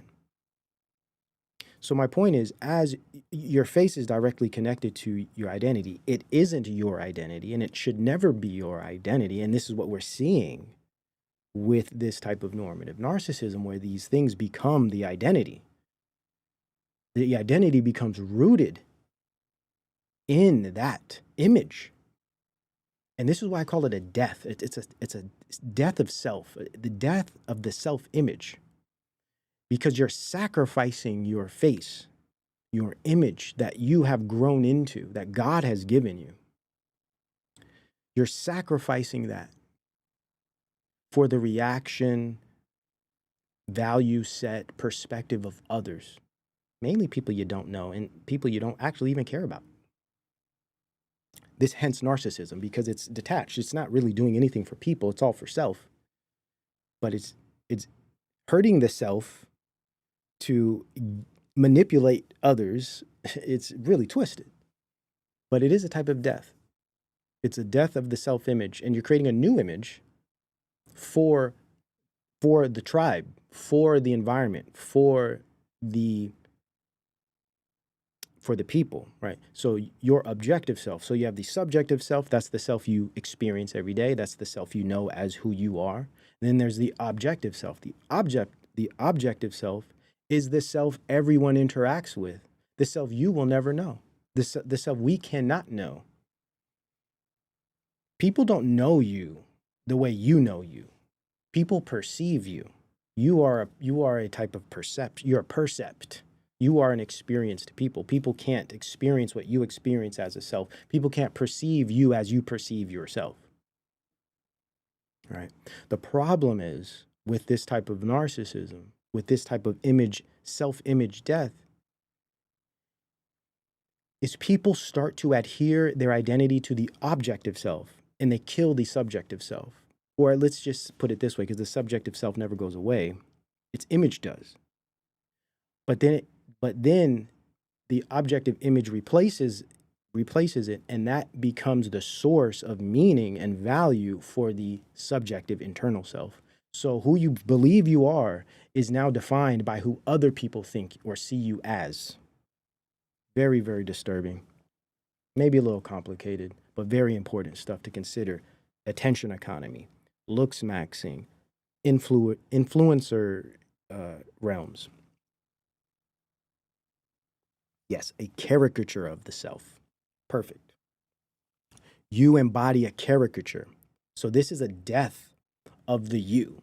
Because now, how can you get in the mirror and look at someone who, you weren't born with that face? You didn't live all those years and experience all those things with that face. Doesn't that do something to the identity? Of course it does.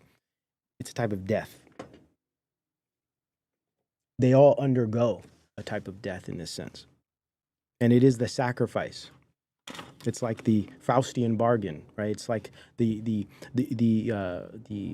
what is it? The story of Narcissus, who gave up his life for his image, right? If we think about it. Very interesting stuff. And this is the direction the young men are going, because the most influential people are these types that are clearly all suffering from different, I would argue, hyper features of narcissism, but it's advantageous as far as their success in the world. It's normative. That's why I call it normative narcissism, because now being narcissistic gets you far in this world of attention. Now I want to touch on, gosh, I spent a little bit too much time on that, but it was important. I needed to break that down. All right, now you guys ready to get into the post-political hyper-politics? Let's run through this. Okay. All right, let's do this. Now,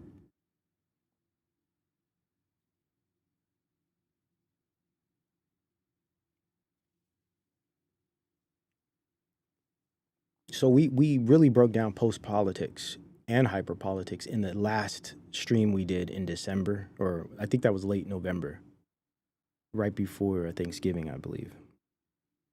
So I won't spend time going through all of that again.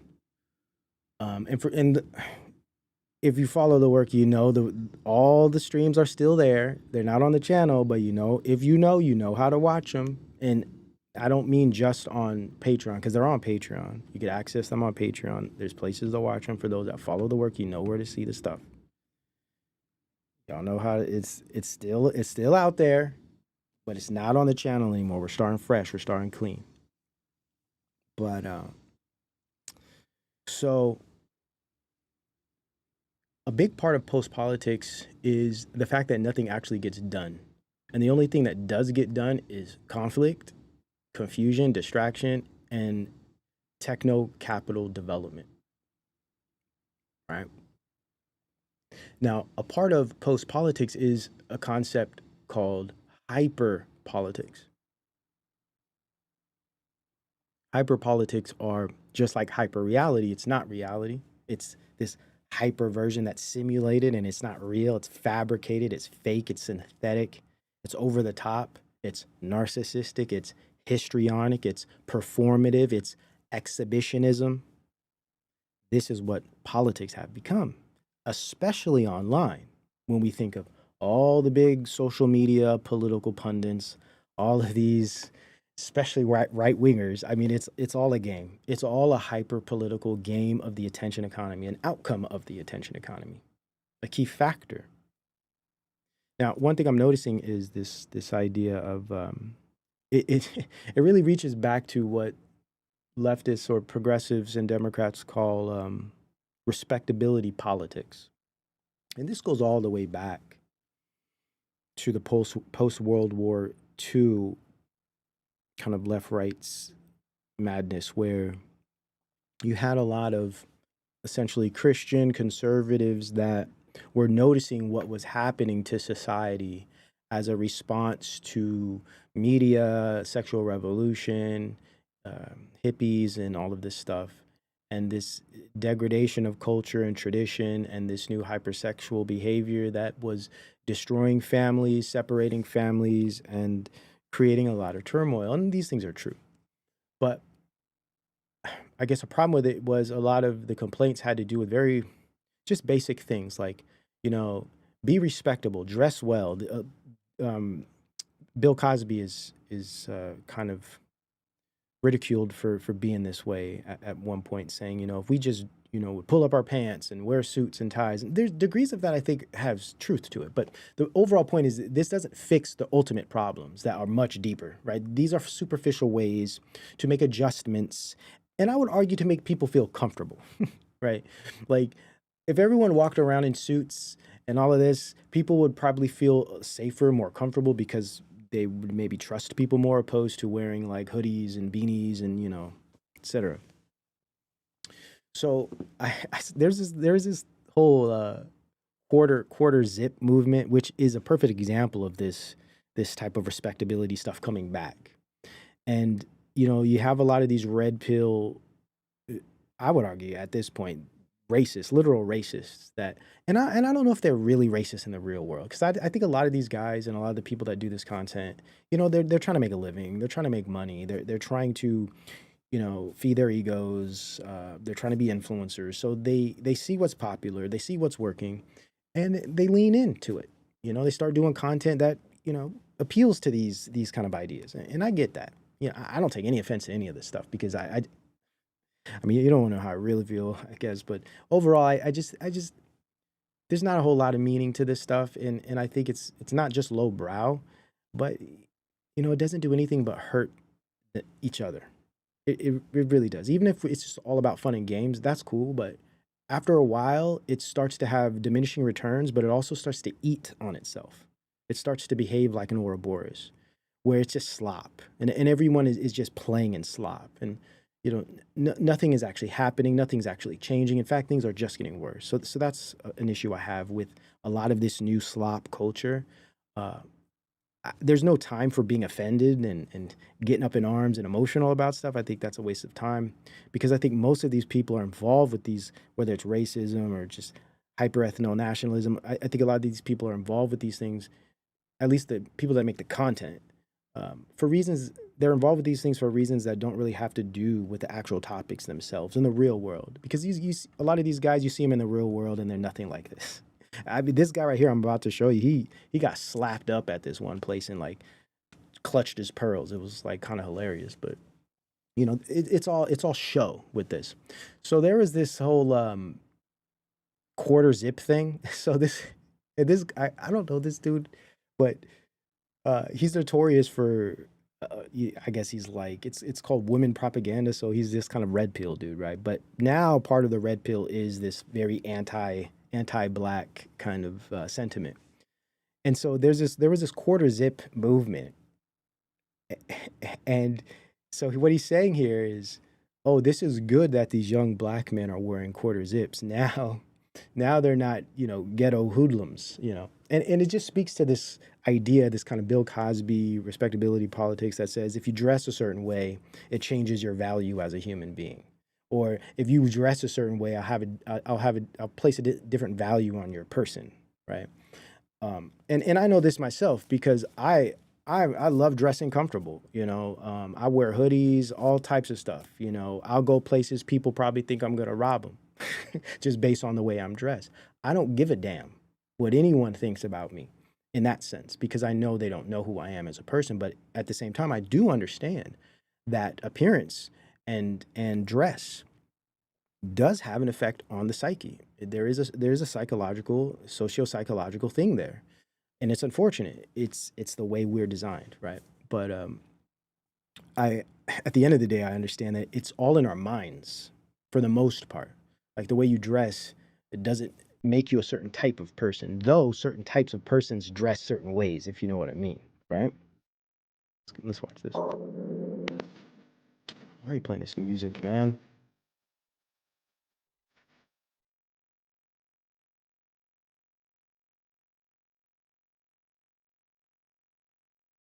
Okay, this music. I'm sorry, y'all. Am I like blowing your eardrums out? Now, I will say this. Dressing well is a good thing. It makes you feel better. Sure, you'll probably get better treatment from others. I dress well too. Trust me, I'm not always bumming it out. I get real, I like to dress up too. Let me just put that out there. I'm very diverse with the way I do things. Okay. But the way you notice the way you're treated, especially as a black man, you are treated differently based on the way you're dressed. And that's just how it is. And I'm not complaining. I'm not, hey, listen, I'm just saying what it is. It doesn't matter to me. The point is this: dressing well is important. I think it's a good thing. And it would probably do good for some types to maybe dress better. I'm not saying that there's not some truth there, because it does have a little bit to do with respect for yourself, maybe, but also, you know, not necessarily contributing to society, but aligning with a type of cultural tradition. I'll give you an example, and we just going with it today. There's a book, I'll be touching on it at some point. We won't got to get into it, but I really like this idea of a traditional society and a changing society. And one of the points he was making was how important at one point fashion was to tradition, and how postmodernism and these new types of artistic cultures were examples or expressions of a changing society that had to do with changing those traditional systems, and dress and fashion was a big part of it. Now, I'm traditional in many senses, but I'm also postmodern in many senses. So I'm always trying to come at things not just objectively, but also being very honest with the fact that sometimes things aren't as always cut and dry. So, like when it comes to art and expression, I think there are a lot of very cool postmodern styles. My style is postmodern. I merge and mesh genre. I break rules. This is always, as an artistic person or as an artist, I've always been an artist since I was a child in many different mediums. As an artist, it is almost a drive to break rules, to create things that weren't there before, to make strange combinations that create something new, something different. So there is a side of me as an artist that understands the importance of some postmodern things, but there are a lot of horrible things that came out of the postmodern movement, especially when we think of morals, right? So I separate breaking artistic or structural or aesthetic rules. I separate that from breaking moral rules. I think a big problem with the postmodern movement was it combined breaking moral rules with breaking aesthetic and structural or style rules, right? Something to consider. Anyhow, in this book, he describes how, see, a big problem with fashion is that what it does is, especially in a changing society, is usually expressed by style and fashion. And what the problem with that is, it it conflicts and contradicts tradition, or the traditional society that sees fashion as a uniform, as an expression or representation of the tradition of the group.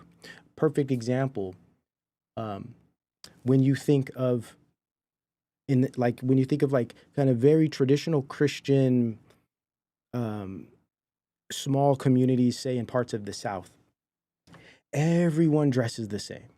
And there's even like, because I've been there, you go to different cities, all the stores are mostly the same. It's just, there's a lot of this sameness. And I'm not saying that's a bad thing. This is cultural.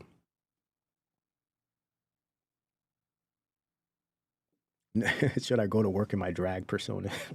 Now that's a whole other thing. Like that, once we start gender bending, and that's crazy to me. Well, I don't mean to be so dismissive, right? Because I know people are different. That's just not. I don't.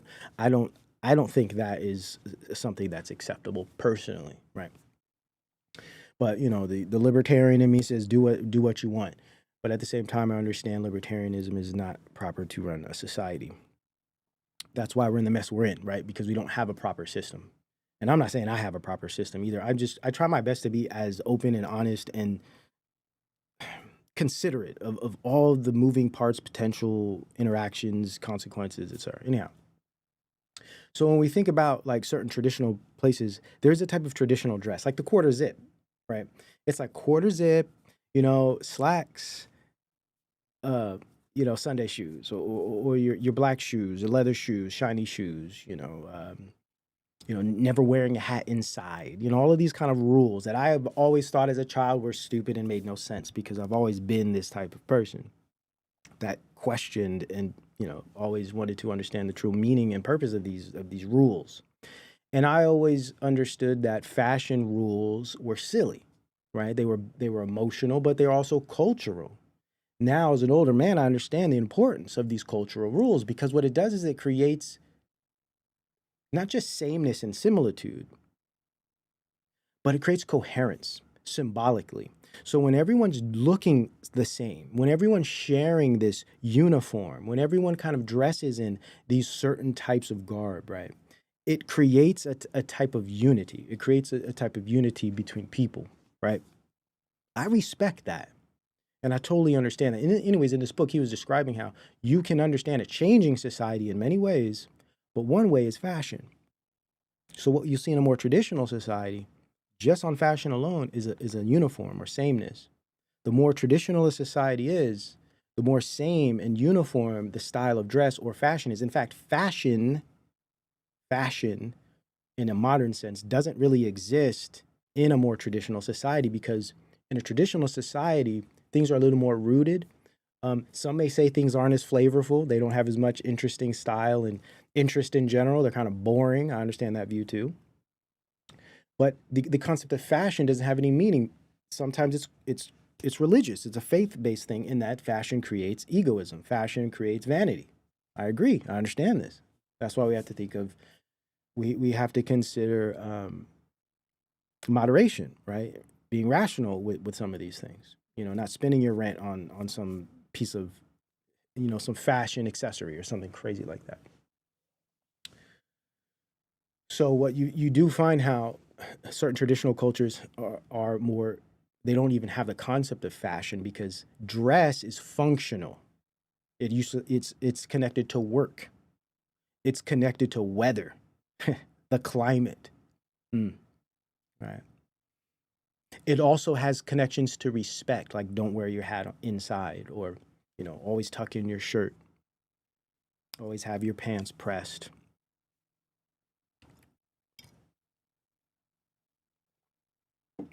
Don't wear baggy clothes or oversized clothes or undersized clothes. It's related to humility. Not being too revealing, not being over sexualized in your dress. as well as not being too gaudy or colorful or expressive. It could be perceived as, egoistic. You just want attention. Now, again, there's a traditional view, there's the more postmodern view, but then there's also personality types that are different. Some personality types are just very cut and dry, very vanilla. Other types of personality types are very colorful, very fun, and like just kind of all over the place with things, and like to mix it up, like to express themselves. I don't think there's something wrong inherently with that. But the problem is these things are usually misunderstood by cultures. And respectability politics, especially coming from this very right-wing conservative Christian kind of realm, is an element of that fails to understand the difference of people's representation of self, degree of expression, personality types. There's just so many different moving parts, as well as upbringing, cultural influences. I'm just try my best to describe how sometimes we use very insular cultural perspectives to judge others in ways that I think go a bit too far, or go places they shouldn't necessarily go. Extra starch. Yeah. And listen, I again, maybe I'm not always a good example because I'm kind of like a little eclectic, and I've always been this way. But man, I could wear me a sharp suit, and I could wear me some baggy jeans and a hoodie with a baseball cap. Like, this is nothing for me, right? I have a lot of different positions of comfort, and I like comfort, right? I do like functional dress as well. I think it's important to dress functionally. Not really into all the showy, flashy stuff and all of that, but I do think style, I think, is important. And to me, as an artistic person, I think style is important, right? It is. I think your style is a form of art, personally, and I'm not judging other people who don't care about how they dress, who wear the same outfit every day. Like, sometimes I do wear I'll wear the same color, the same stuff, like for moments at a time. Like some weeks I'll just kind of wear the same uniform because it's comfortable. I got a lot of work to do. I don't want to think about anything, so I just kind of get that out of the mind, just different ways. Anyhow. Yeah, so fashion is an interesting thing because fashion can be used to understand the differences between traditional cultures or traditional societies and cultures in those societies, or changing societies or cultures in those changing societies. And what we find is that we're in a moment now where we're seeing this new development, this new growth of traditional cultural mores and views through the conservative right, which really just harkens back to a lot of stuff we saw post-World War II, stuff we saw in the 50s and 60s with the conservative right. It's a lot of the same stuff. I'll be returning this idea. I have a book that we'll be diving into with a lot of great examples of what was happening then, and we'll be contrasting them to now. Really interesting. But there's nothing new under the sun. And the problem is that people don't understand how these things happened in the past, culturally and sociologically. So to them, it's all new stuff. And that's why we see it becoming such a phenomenon online. But I just thought this quarter zip thing was interesting because it's a perfect example of this. It's like, if you dress traditionally, now you're accepted by the traditional society because fashion, uniform, similitude, sameness, respectability in the symbolic sense has meaning to the culture. It creates coherence. It creates, it's a part of the familial relationship, right? We all share these things together. So if you share your way of expressing or symbolism, then it's like you're part of the group. But once you start dressing in a way that doesn't align with this group, you're no longer part of it. And I've said this in the past, about me being a conservative and how, if I were to go to certain conservative cities, they'd probably think I'm a liberal, or they'd probably think I'm a Democrat, and they would probably treat me in negative ways because of my appearance, when they don't realize that I believe in a lot of things that they believe, And I just, as a case study and a way to analyze things, I just think that's very interesting how important appearances actually are and how related they are to culture, especially this fissure we see now between traditional cultures or tradition itself yeah, cohesion. That's the word I'm looking for. Thank you. Traditional self and this kind of changing society, this very postmodern society, that's really gone off the deep end, by the way. Okay, completely off the deep end, as someone mentioned earlier. People are changing genders and doing all this stuff. I think these things are just extreme. And again, hey, have at it. Listen, I'm not telling nobody what to do. But I personally believe things are way too extreme. And we're also going extreme backwards, too. We're not going to have the 50s traditional America again. I mean, I just think it's absolutely wild. That's why this whole trad life, trad wife thing, it's all a LARP. Straight up LARP. It's a production of the internet. It's a production of social media, virtual, and attention economies. But yeah, so yeah, eclectic anything is. Listen. I'm with you on that. I love interesting things, and you guys know you've been here long. You know. Okay, let's see. What will happen when the world is no longer our stomping ground? Maybe you won't be able to give it up. Maybe you're talking to someone else. Okay, let's continue. So, watch this. Black People W. The quarter zip trend is one of the best things I have seen from the black community in a long time, dude. Keep wearing the quarter zips. Quit it with the crime and the murder and the and we'll have a real ass country again. We can have like a real functioning society again. You see, it's just interesting, right? Where appearances, fashion, as it's aligned with traditional culture, gives us a functioning, see if we all, and I'm not saying there isn't truth to some of these points. I do believe a stable, high trust, functioning society needs to have a high degree of similitude, a high degree of symbolic and value-based cohesion. This is true. That's why for me, it's like, and I struggle with this myself, because I say a lot, like, let's just say some Christian kind of state was created where, you know, in culture, not in a governmental sense, but a culture where we live in this place where the culture is straight up Christian, right? Like we believe in these values, and not at anyone else's expense. This is just our own thing, you know. It's what is it called? It's like an intentional community. Like I would love something like that, but then at the same time, I'm like, but man, how will I be perceived as far as like symbolic things? Like what if I just really want to be my full self? You know, I don't fit in to this kind of like uniformity. You know, I'm just, that's not who I am. So I thought about, wow, I would probably struggle in a place like that because, you know, I would probably be pressured to be a certain way, not just in what I believe, but even my appearance, right? And this is, it's the paradox, right? It's that thing with tradition. There's that strict element of it. And when I say strict, I don't mean morally. It's not, the point is, it's not just morals, but it's also symbolic. It's also expressive in visual representation. That's part of it too.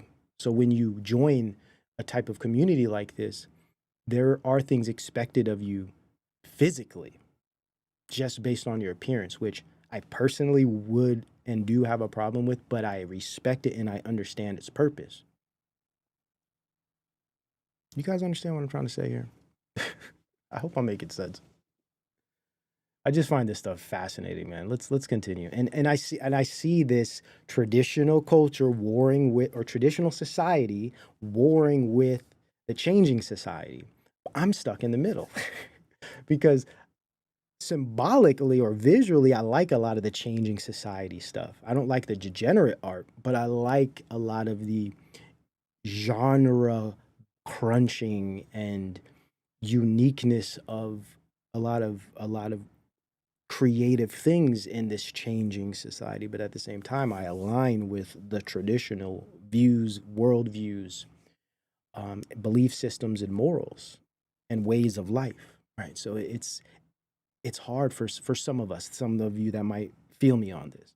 You know, it's really where you don't really fit anywhere. You know, you don't really fit comfortably anywhere. I find that fascinating. Very, very fascinating. And I don't have a problem with it. at all. And here's another example of this. I thought this was perfect. It's just perfect. So there was this whole thing about this Sean Duffy, transportation secretary. His whole thing was like, look, just dress better. And I kind of feel him on this. He's like, look, if you come to the airport, don't wear your pajamas. He's like, just dress better. We'll have a better experience. Yeah, and I do, Chalk. I do. When I'm riding, I dress like a cyclist. Exactly. And when I'm in my cycle gear, people treat you different the way you the way you're dressed. They give you different levels of respect.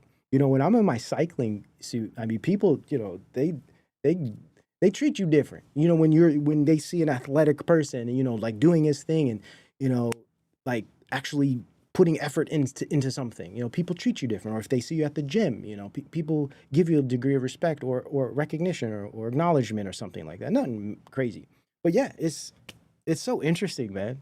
and when you're bummy, it's like people don't even see that you exist, or they'll cross the street. they're afraid of you or something, which I understand. Pattern recognition and social media algorithmic capture, I understand. I'm not offended at all. I get it. I understand psychology. But yeah, it's interesting. Typically, criminals don't cycle. Facts. Yeah, I love my Timbs and thirsty sweaters, right? I mean, come on, man. Like boots and a baggy hoodie is so comfortable, man. I'm sorry, especially in the wintertime.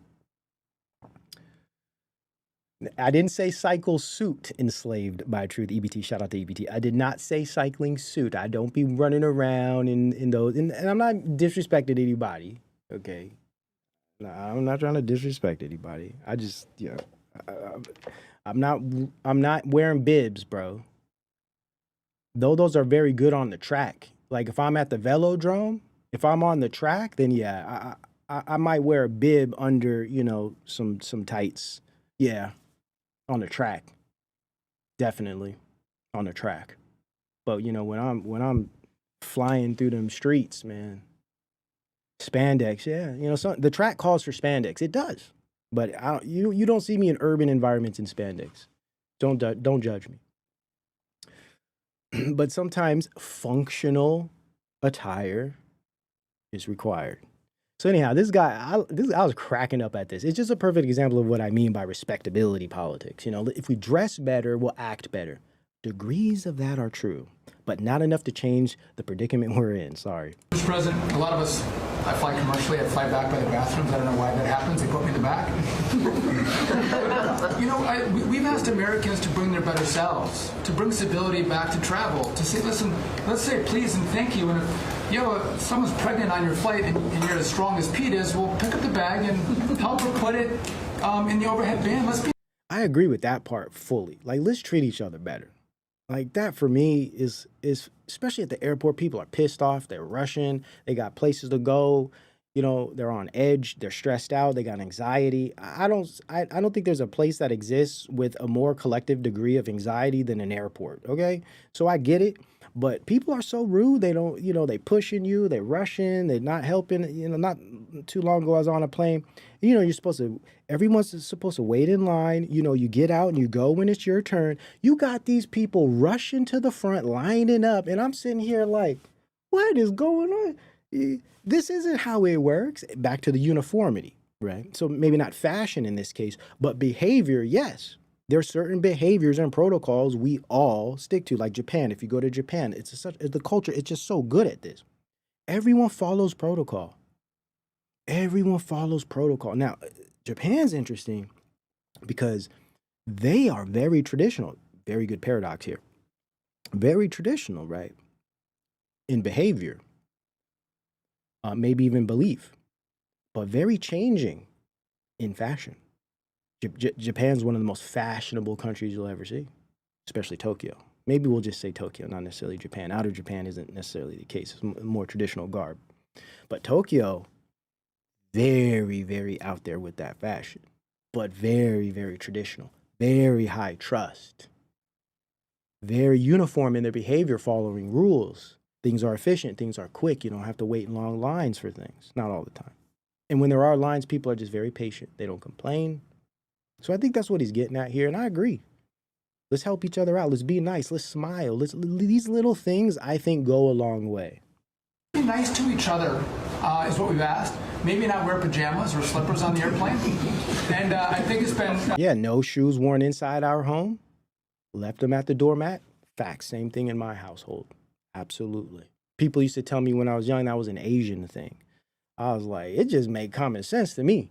I'm walking all around the town. I'm going here. I'm going there. You think I'm going to put that on my carpet next to my bed? No, I'm sorry. Not doing it. Received fairly well, and I think we can all have a better travel experience when we do that. Mr. President, a lot of parents should be teaching manners, not the government. This is...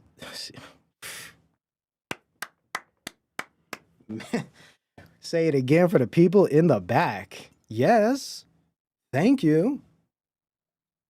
See, this is one of my arguments.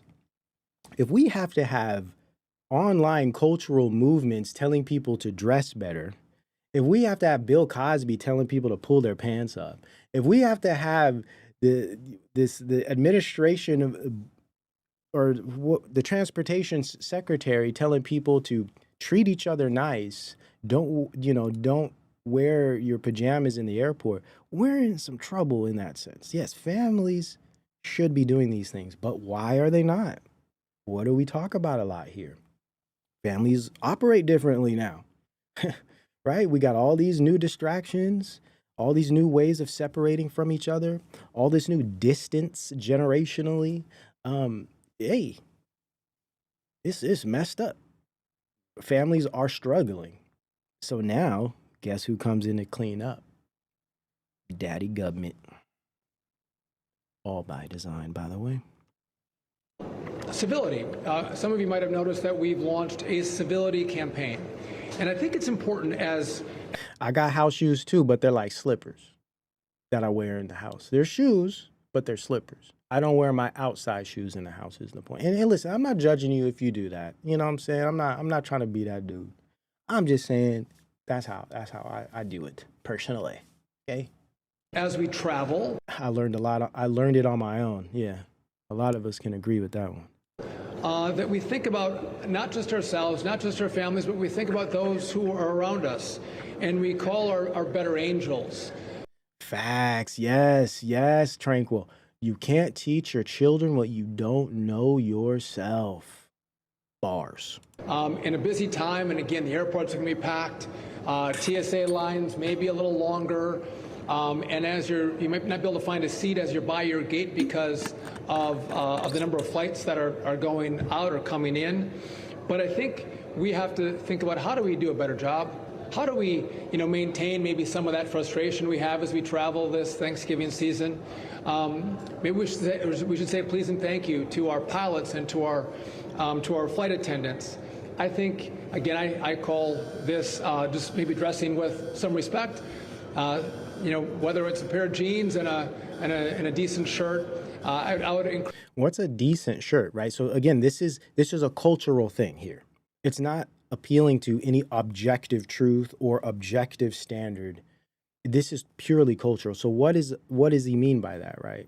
I'm just trying to describe how this is purely cultural, and the problem is, especially in America, a changing society that is no longer traditional, this type of delivery, though I think there are elements of it that are true and could help, don't do much, don't go very far. And in fact, only create division, because what you're going to have now are many progressives and liberals calling this respectability politics, calling it even racist, right?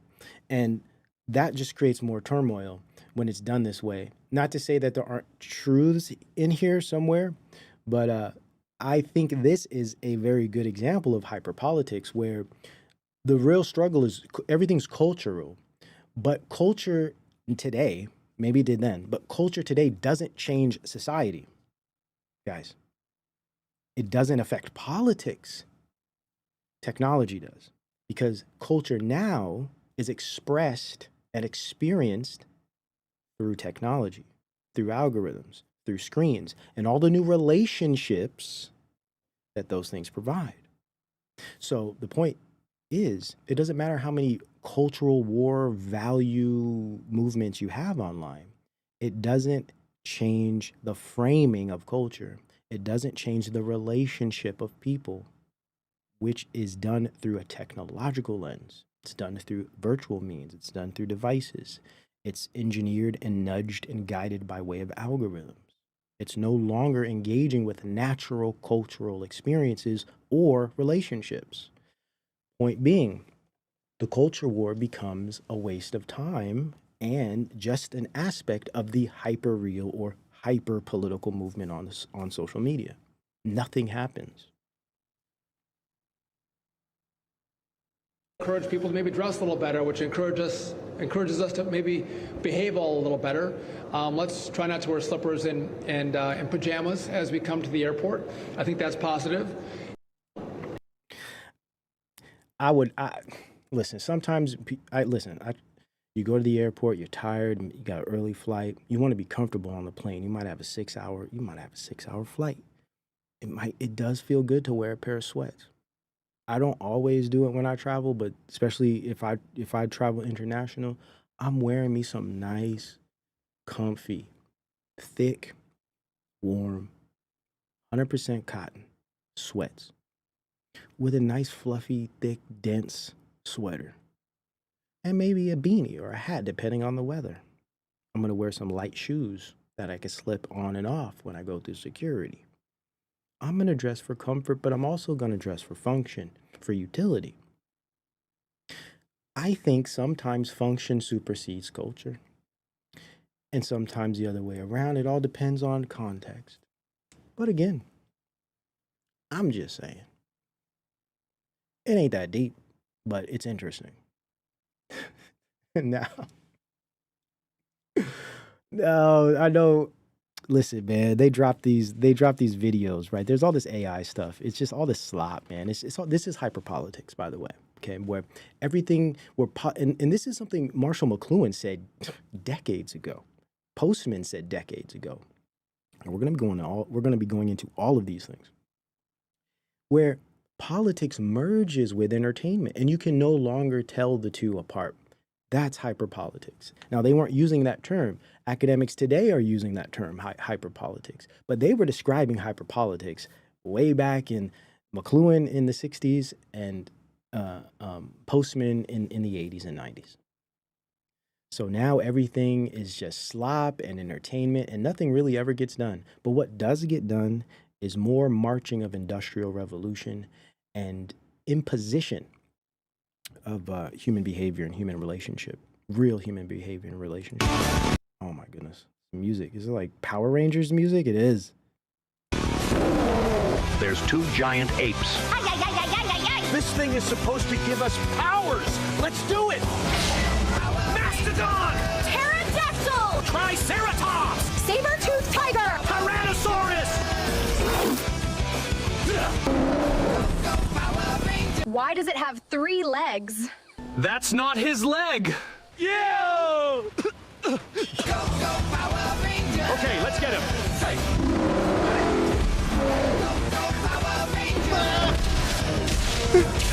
Yo. Get him, Michael!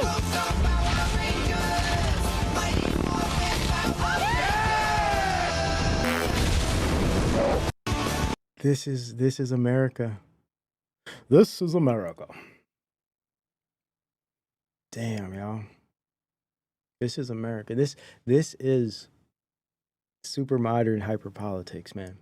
Because this is what people really do online. This is what they really care about. If they're not bickering and debating and arguing and being mean to each other, we're just having just a ball. We're all now experiencing the Nozikian experience machine. That's what our phones are. And now with AI, it's really Nozikian now, because you can create. Look at this. Listen, and this stuff is kind of funny, man. That's the hard part. A lot of this stuff is hilarious, and there's room to laugh. There's time to have fun. Listen, I love me some comedy,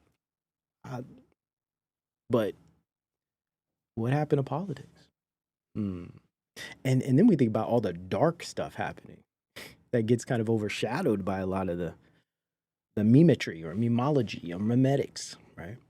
Interesting. And so there's this whole race thing going on. So there's another one before this, and it was showing the Obamas as monkeys, and that created a whole entire thing online.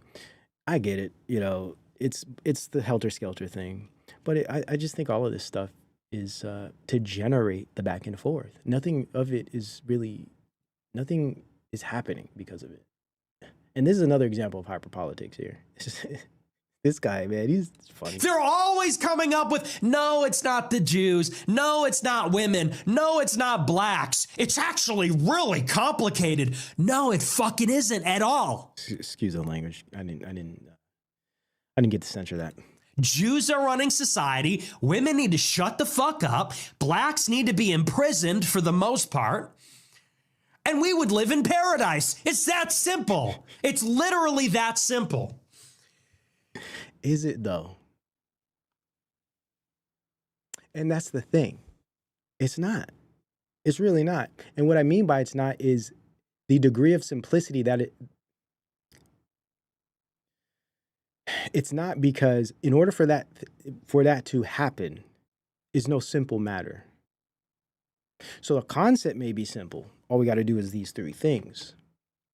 But actually achieving that is far beyond simple, and in fact impossible. And that's the point of hyperpolitics. Like what he's saying, even though I know a lot of people have this sentiment for whatever reason, I don't care. I have nothing to do with that. Everyone has their own view and perspectives, how they relate to other people and politics, right? Many people hold these views for reasons that they think are valid, and for reasons that may be valid, even though this perspective is a bit extreme. It's not to say that there aren't reasons behind it. They're just extreme conclusions. But my point is, that's just talk. It's shock value. And that's hyper politics, where everything is shocking and extreme, hyper comedic, hyper dark, right? It's ridiculous. The idea is absolutely ridiculous. It doesn't even fit in reality, hence hyper real. So another just great example of hyperpolitics, where these are the political influencers. These are the political ideas that are gaining the most attention by the public because they are warped and wrapped within the attention economy, where everyone lives. Where everyone lives. That's why it's so powerful. That's why the hyperreal is an important concept. It's not just this overdone, overused Baudrillardian idea. It's a real thing now. And technology itself has made it possible. Welcome to the channel. Now, speaking of ICE and all of that thing that happened, right? Another LARP, another fake, just like the insurrection, Jan 6, all this stuff is fake. All this stuff is op, in my personal view. Just like all of that stuff, you had the whole ICE thing. Now, let me put this out here. It isn't to say that real people weren't being harmed, dehumanized, right? Let me check myself quickly here, because a lot of horrible things happen, okay? But that also isn't to say that there's not reasons for these things to exist. There clearly is a problem. You go to Minnesota, come on, man. That's just not right. Now, what I mean by that is it's clear disorder. There's something going on wrong with the immigration policies and how the demographic change is happening. I'm not saying demographic change is bad, but what I am saying is the degree of demographic change is fluctuating at a rate that I think is unstable, and there's clear problems in the process of this. Those are the things that need to be addressed, not necessarily rounding people up and throwing them in cages and stuff like that. There's nuance to this stuff, man. It's not so easy. It's not so cut and dry. It's not so black and white, in my view. And again, how do we don't, all we see is these screens. It's like, how much of it is true? I've seen so many like people freaking out about, oh, they're rounding up people in this place. They're coming after Americans. I'm not seeing any of this stuff. Is it even happening? How much of this stuff is really going on? that's another hard part about a lot of this political stuff is it's on these damn screens, man, and it's being fed to us through these damn algorithms, man. And we're not seeing this stuff in our real world. Well, we are seeing some of the demographic change, the rapid demographic change. And the reason I say it is because I think this is a part of the chaos, right? And then I do also know that the tech industry is flooding a lot of people in as well to replace American workers, but that's a whole other story. Hulk in a building, good to see you, bro. Was just mentioning you earlier. Got a new, have you noticed OBS is different now? All this is different. It took me a while to get the stream up. Like I had to download a bunch of new stuff. It's crazy. Anyhow, good to see you, man. We're gonna be hopping on the stream soon. We're gonna get with Theo. We got to get back with Naftali. We got to get back to our talks, man. 2026 is here. Now let's watch this quickly here. So basically, they called it off.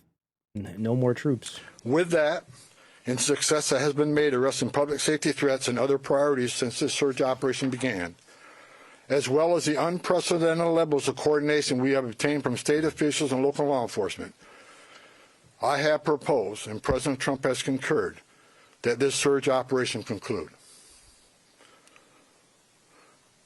That's it. A significant drawdown has already been underway this week and will continue through the next week. It's done. It's a wrap. And I'm not saying like I support what's happening, because I don't support this government at all, because this government is corrupt and I don't believe what it tells us. And there's historical evidence to prove why I should feel that way. So it's real simple for me. That isn't to say that there is no problem going on with immigration. That isn't to say there isn't a problem with demographic change in certain communities that are, in a sense, destabilizing cultural mores and cultural foundations and cultural histories, because there are problems. But I don't trust the people in charge, right? So my view is that this ain't telling me nothing, because the whole thing was an op from the beginning. How much of it was true? How much really happened? No one really knows these things. All these pundits talking about politics on the internet, they don't really know. They're all speculating. We're all speculating, man. People be acting like they know stuff about these political. You don't know nothing, and you're not gonna do anything either. That's the main thing. No one's gonna do anything. You're just gonna find the internet. Hyper politics. That's why I always go back to county and city politics. That's where change can happen, through communities. The county and the city level, actual change can happen. If every county fought for what they believed in and came together as a group, man, a lot of change could happen. Or at least a lot of resistance, that's for sure. That takes a lot of cooperation. That takes a lot of informed perspectives. That takes a lot of patience and know-how. That takes a lot of energy and effort that people today just aren't willing to give, man. Let me pull this one up. Yeah, Border Patrol quietly monitoring U.S. drivers for suspicious travel patterns. So as you can see, man, this is not just, it's not just about immigration, man. This is a takeover. This is domestic warfare, and you'll see it's happening. It's already happening, man. All right. It's already happening. What's this? Patriot, vampire, nationalist, mental retard, eugenicist, a scared man. Really? Retard,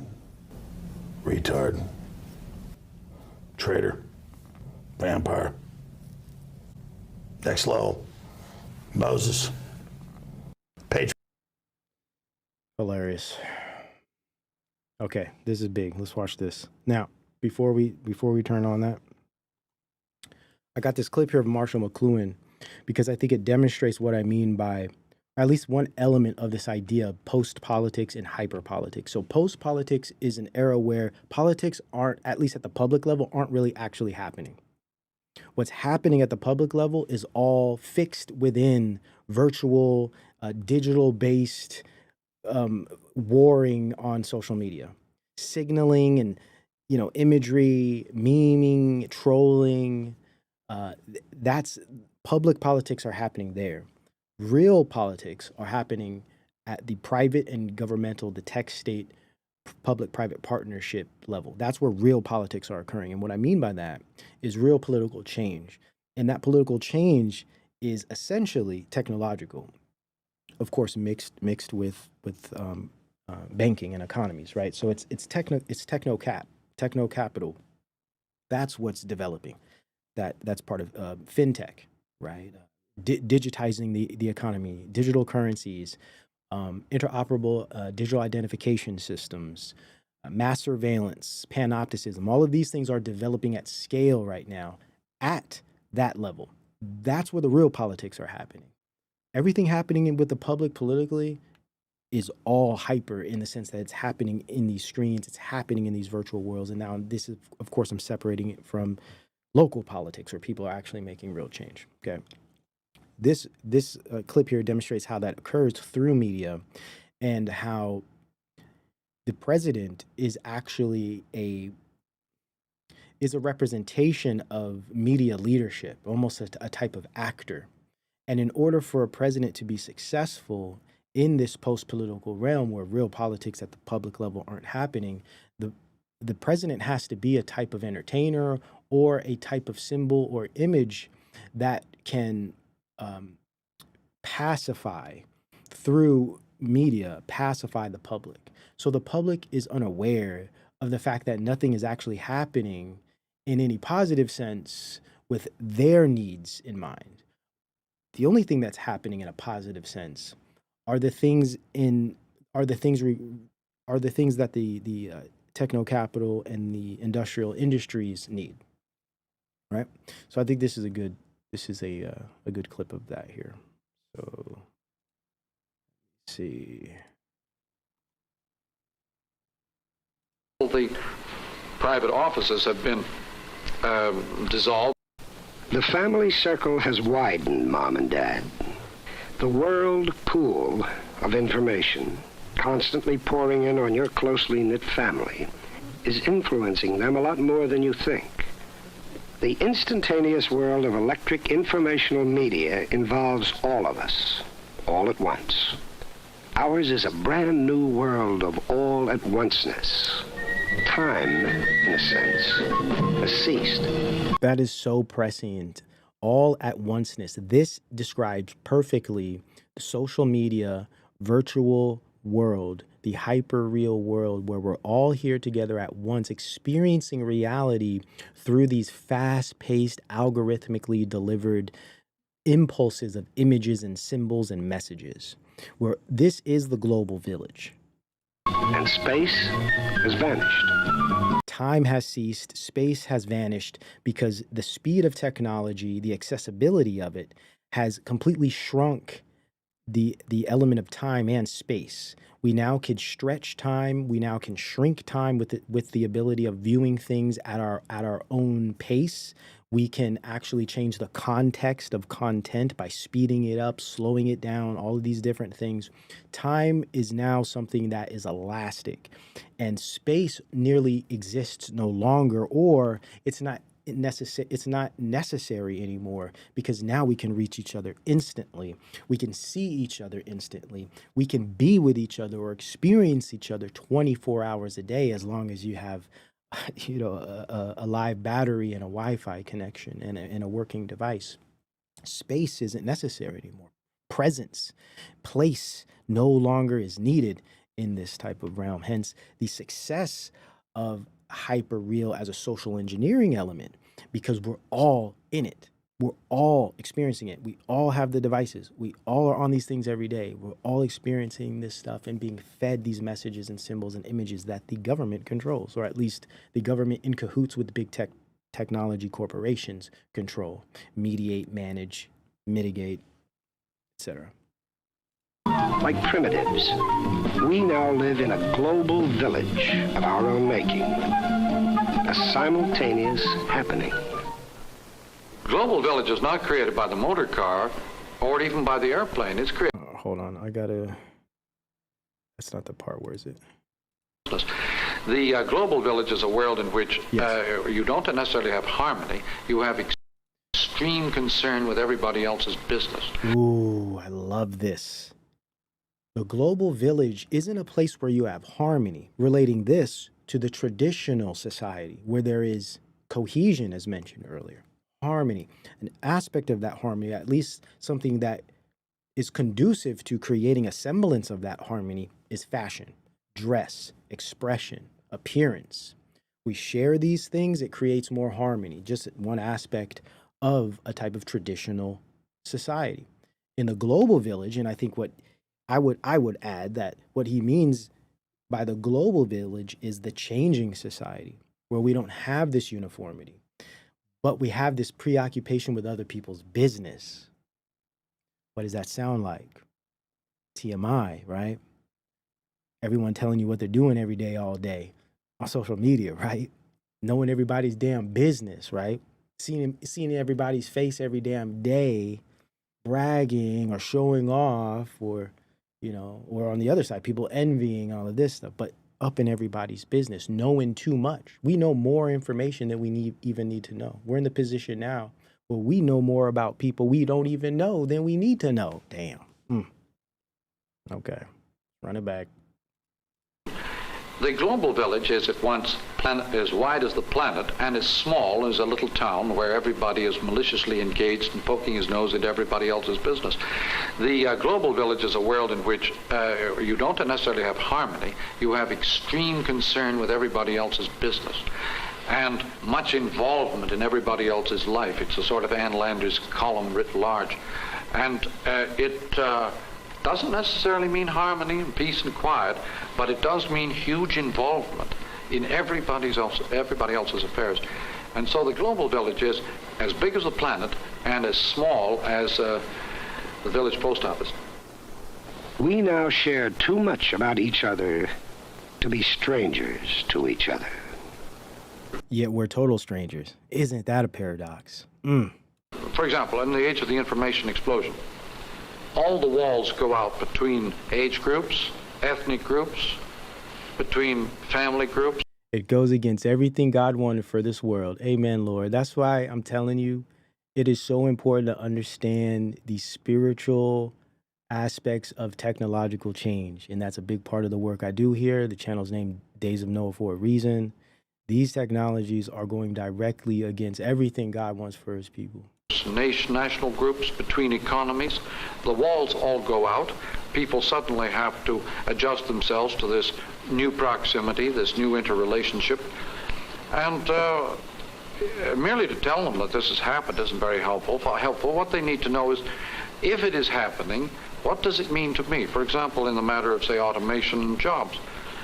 Information at electric speeds blows out all the partitions between jobs, involves people in firms, in operations that are total and inclusive, so that big business has discovered that instead of a person occupying a little specialist slot in the business, it's better to be worked with small teams that can take overall cognizance and consideration of the whole operation of the firm, and come up with all sorts of new solutions for factors that affect the entire operation of the firm, instead of just going ahead doing their little job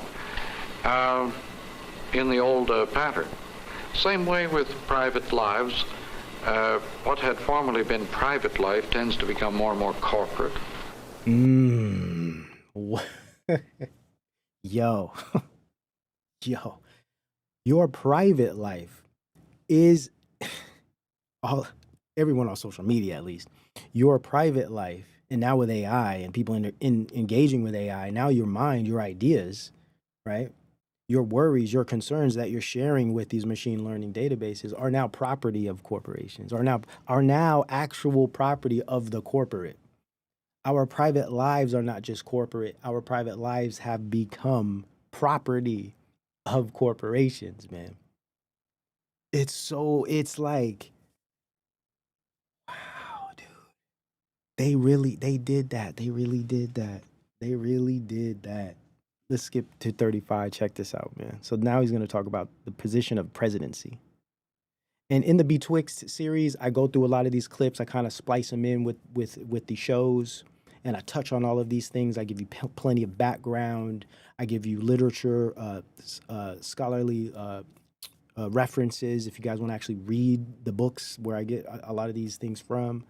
I share everything with you. I make it very easy. As you've seen the first episode, it's not hard to follow, very straight to the point, informative, but accessible. You know, I'm trying to expand on the work I do here beyond just what the fun we have here and the information we gain here and the experiences we have here. I think there's a lot more I can offer, a lot more I should and could be doing, and I am. And that's what 2026 is all about, you know, really taking things to the next level, as I always try to do. And I appreciate you guys for supporting me this way, all of this way up into this point, and I appreciate you guys for sticking around, those that have. And yeah, man. So let's continue. We're going to look at this next part here.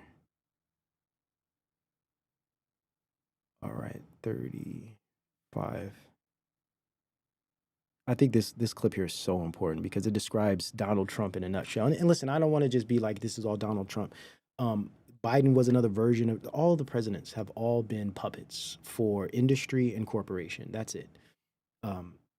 And of course, shadow groups that none of us are able to even see. So a lot of people talk crap about the truther movement, you know, Illuminati, all this stuff. Some of that may be expressed in a way that could be a little over the top or extreme at some points, but it is very true that there are shadow governments or shadow groups that are ancient that run a lot of these systems at the top when we talk about finance, when we talk about technological development. Of course, we focus on some of the lower managerial class like Elon Musk, Palantir, and all of these guys. We'll get to this at the end, but clearly or quickly here, I want to just say these are they're operatives, right? They work for this larger movement, for this larger system. They don't actually have power. They're tools. Their ideas, their influence, and their abilities are tools that are used by this overall process. Okay, so I just want to make that clear. It's not like the bad guys are Bill Gates. These though they're horrible people, they're operatives. They work on a very, very low level, right? They're administrators. Okay. At least in my view. Emotion and involvement.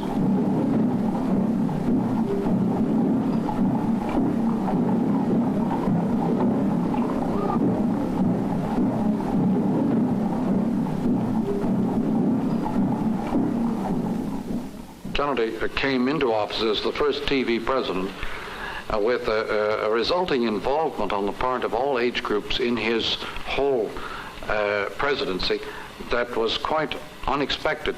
And so you see that there, Kennedy was the first TV president. I think that had a lot to do with the fact that his demise was filmed live, very similar to the Charlie Kirk situation, very similar to the op we saw with Trump, the Eargate situation. The visualization of it, the sensationalism of it is very important to guide and engineer the behavior of the public, especially to gain some type of emotional attachment as well. There's a concept called killing of the king with regard to the JFK. So that his assassination created a corresponding violence of response that was quite unexpected on all age groups and in many other parts of the world besides our own. A satellite system of broadcasting permits, for example, an immediate participation in events anywhere in the world. This is such a key point here. He's talking about satellites. So as you hear this, again, this is old footage. So he's really focusing on satellites and television and the introduction of the electric age. I'm focusing on computation, virtuality, smart technology, and the digital age. Updating a lot of McLuhan's ideas, Postman's ideas, Ides ideas, etc.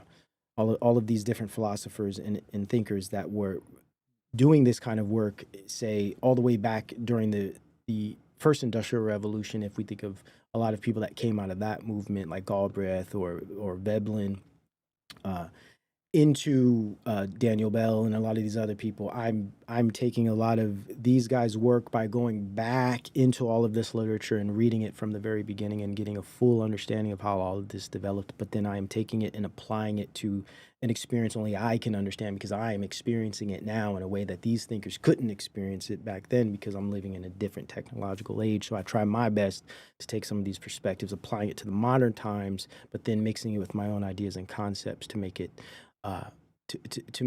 more accessible to the contemporary moment. So as he's talking about satellites here, think about these same ideas, but applied to social media. And when you think about it that way, it's far more powerful and influential than even he could have imagined. That's the interesting part, how powerful this stuff is today when we look back at things like this. And I like how he's talking about, it's so important. He's like, it allows everybody to be there. And this is something I was saying, this was like way back when all those riots were happening in 2018, and I was saying how everyone is experiencing the heightened degree of emotionality of these protests, not because they're actually involved with them or they actually care, but because we're all experiencing them visually on these screens at the same time, just like we all experienced the towers fall at the same time, right? We all turned on the news and we saw that. That created a rift, a sociological rift, a general emotional shock, a type of instantaneous complex, a visual attack, right? We all experienced that. There's something powerful about that degree of contact, right? That degree of communication, but also with a visual element, of a symbolic experience that's heightened by its emotional expression. So when we were all watching in 2018, we're all watching these protests. It's all making us feel the same kind of way. And my point was, this creates a new type of fake political engagement, because now we all feel like we're engaged politically because we're watching all of these political goings on the internet, and we're even able to comment on them and argue with people in comment sections about them. So it's like we get this feeling, this simulation of political engagement, but we're not doing anything, right? But it's the fact that we're seeing people do these things. It starts to simulate the doing itself, but for us. It starts, that's why it's a LARP. That's why a lot of this traditional stuff, it's all a LARP. Now, I'm not saying that people don't do this in their real life, because they do, I do, right? This whole idea of trying to be more traditional in your living and joining traditional communities. But when we look at the overall culture, none of that's happening. Most people are just talking crap on the internet. They're not actually changing their lives. They're not actually living these things. A small microcosm of those of us that are actually doing that, hence hyper politics. And this doesn't mean we shouldn't keep pushing and pressing these ideas in hopes of influencing and inspiring people to do better in life and start to make better decisions about how they live. But overall, when we look at the effect, it's performative for the most part. So through these screens, it starts to change the need for presence, the need for physical activity. The need, it removes or at least cheapens and lessens the need or importance for deliberate activity and action. A lot of times we'll watch something just to get a feeling and go about our lives living the way we know we shouldn't live, opposed to actually taking that information and applying it to our lives and turning things around and changing our life and actually living a different way. The screens make it very easy to do that, because it's just you're just constantly being fed this kind of reinforced experience that makes it feel like you're doing something or you're going to do something, but it's only a feeling you experience as you're engaging. Once the screen goes black, the real world happens. A satellite system of broadcasting permits, for example, an immediate participation in events anywhere in the world, ending all news reports. What we call a news report is a verbalized substitute for participation in that event. With satellite broadcasting, you just go to the place and participate directly in the sufferings or the events of that area, floods.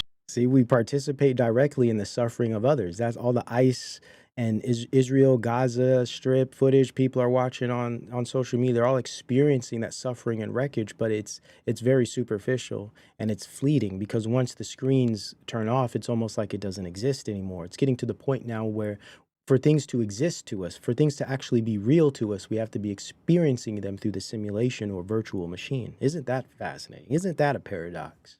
Things aren't real until we see them on the screen. Or whatnot. Whether this will tend to create a new kind of news, I don't know. For example, at the present time, what we automatically think of as news is just bad news. If it isn't bad news, it isn't news. If it's good news, it's likely to be PR or advertising. And isn't that interesting? News tends to be negative to get the the attention and the focus. And positive news tends to be trying to sell you something. You see how it works? Listen, that may be describing, the news business, but politics is business too. That's what people are afraid to acknowledge. People who are involved in politics or talk about politics online, they won't acknowledge that politics is a business first and foremost. But, they stay silent on that one. it takes an awful lot of bad news to sell all that good news that we have to carry in our newspapers and magazines. What type of presidential candidates will best lend themselves to television? Ooh, this is heat right here. Oh, well, they have to be flexible, casual, Will Rogers-ish, Jack Parrish. They have to have a kind of informality and casualness that is suited to the medium. The more Does that not describe Trump perfectly? In fact, that could also describe Biden because he was casual just for different reasons. Right. But yeah, just nonchalant, casual. You got to appeal. You have to be relatable. You have to appeal to the people. This is a type of a media-based like act, basically. And it's not that he's acting because he's really like this, but this is why he was picked for the position, right? Because he's not only appealing to a certain group that can identify with him, but he's repulsive to another. It's the perfect chaos, right? Perfect chaos. Presidential candidates will best lend themselves to television. Oh, well, they have to be flexible, casual, Will Rogers-ish, Jack Parrish. They have to have a kind of informality and casualness that is suited to the medium. The more ramrodish, rigid types will just not go down with the TV viewing public at all. It's sort of turning TV over to the casting bureaus, and politics, having become show business, is increasingly in the hands of the casting agencies. Wow. In the hands of the casting agencies. Yeah. The Trump administration is just a casting agency group, right? Like all the others, just like on the left too. It's the same. All the same. So what we have with this kind of attention economy where we get hyper reality, then we have the post-political where politics aren't really happening at the public level. Politics are only happening above our heads at the level of private, corporate, state, clandestine affairs and accounts and industrial things, right? So with the post-political at that level, then we get the hyper-political at our level. So that's what we engage with, is all this stuff on the internet, because no real change is actually happening. And we understand that voting is not a real thing. It's completely controlled. They wouldn't allow the public to actually vote, at least at that level, to actually make decisions. And the reason we know this is the case, because social engineering is a real thing. I mean, just look up Cass Sunstein as an example. There are government social engineering groups that create entire projects that seek to nudge and shape the political perspectives of the American people. And social engineering through social media and algorithms makes this 100% times more easier. Constant engagement, constant accessibility, and the conditioning of its use. They don't have to work anymore. The algorithms feed it to us. It becomes a recursive loop. And we start to regurgitate the stuff that's smashed into our heads politically. It's very simple. It's very easy. There's no conspiracy about it. It's just logic. When you take the logic of the technology, right? When you take the behaviors of humankind, and when you take the lifestyle of humankind, combine all those together, it's very easy to see how this type of social engineering becomes automated itself. This is not some big organized conspiratorial plan anymore even needed. Just the way we operate algorithmically, the way algorithms choose certain topics to be more popular or in this area, in that area. This is architecture. It's called choice architecture. There are governmental systems that design these things. This is why we don't see many alternatives when it comes to ideas and perspectives or influencers and individuals. Everything seems to kind of fit in certain groups or certain movements. There's very little diversity. And those that might not fit in, those that might stand outside of a lot of these cookie cutter, algorithmically organized movements are either silenced or just pushed into the shadows where you can't be heard, at least not by very many. This is hyperpolitics under the post-political realm. Now we're going to go into post-industrialism and Daniel Bell.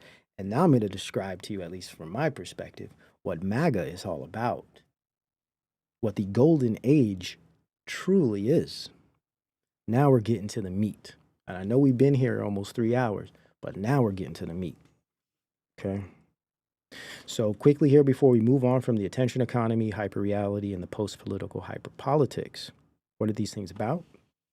They're about distraction, for sure. They're about disaffection. Right? They need people to be distracted, disaffected. This is how people can't make informed decisions. And they easily latch on to hive minds. They latch on to the most popular influencer, the person that has the most money, or the person that's the most popular. Right? This kind of appeal to authority. People who appeal to the authority usually don't think for themselves. And it's not that they don't have the capacity. It's not like it's an intelligence thing. But often it's either emotional, they're emotionally driven by someone else or something else, or they're just too distracted. They're too disaffected. They're apathetic. They don't have the time or care anymore to really engage with ideas in a way that's deep. Everything it's just keep it simple, keep it surface. Who's right, who's wrong, who's the good guy, who's the bad guy? Okay, who has the best opinion that's agreed by the most people? Efficiency, right? Cost benefit analysis. Everything turns into theoretical modeling and mathematical equations and quantification and technicism. We start to behave like the machines we build. Demoralization. There's a big when we see all these social media influencers and all these young people, they're all demoralized, right? All of them. This is the new culture. Now, I do know there is this kind of reinsurgence, or should I say revival of Christian belief in a lot of young people, or just believing in God itself, or trying to be better, which is good, and I support that. We'll see how that develops. And then there's corruption, right? This literally it starts to inject this corruption into people because we get the attention economy where everyone's trying to climb on top of each other, and we start to treat each other like animals or machines, right? It's very antisocial. I know there's the asocial kind of separate and detached aspect of it, but there's this antisocial element too, because we start to behave in antisocial ways, like we seek to harm people for our own for our own enjoyment or pleasure or gain. We start to behave in antisocial ways on the internet. It's very obvious. I mean, the most popular people are inherently antisocial when we really look at it online, at least right now. Pretty bad. I mean, Andrew Tate was one of the early ones, but man, it's bad for those that be crawling through these Twitter streets. It's bad. It's a sick, sick world, man. And I'm glad to not be living in it.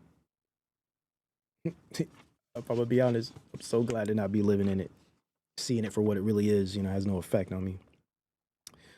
And then there's the normative narcissism, of course, antisocial behavior. And then there's this feigned political discourse and influence, feigned political discourse and feigned political influence and feigned political participation. People feel like they're participating in some big culture war, some big battle online. You know, it's just so naive. But yeah, it's all playing out. So I don't really have to explain it much deeper than that. Okay, so now let's go. Now let's get into the meat. The golden age. Y'all ready? Okay. Let's see. First let's define what post-industrialism is, right? Let's define that quickly here.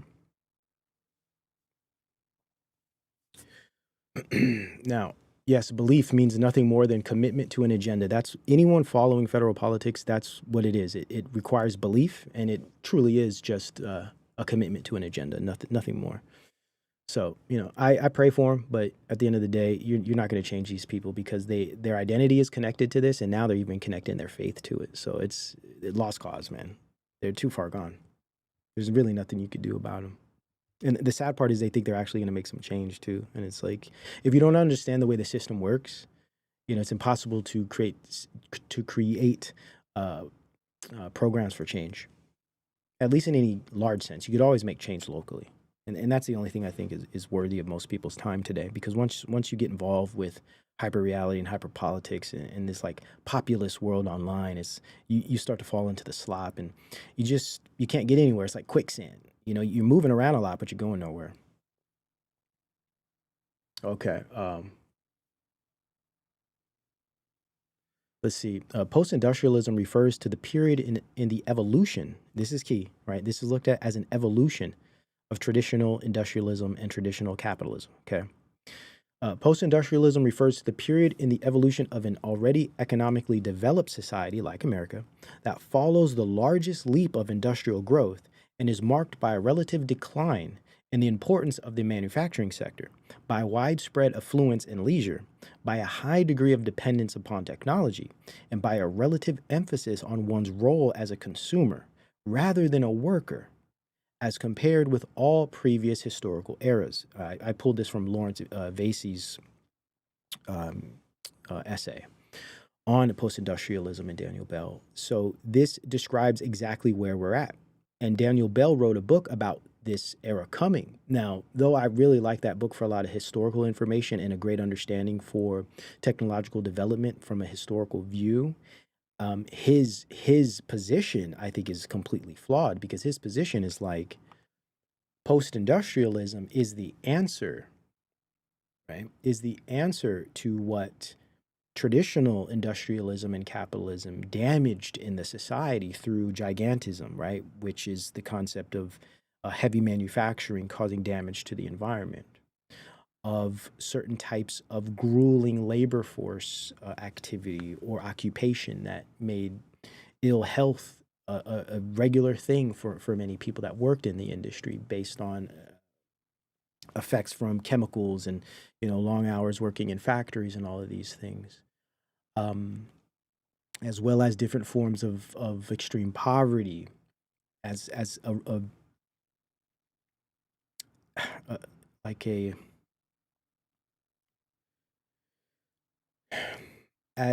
runoff from the Great Depression, and war.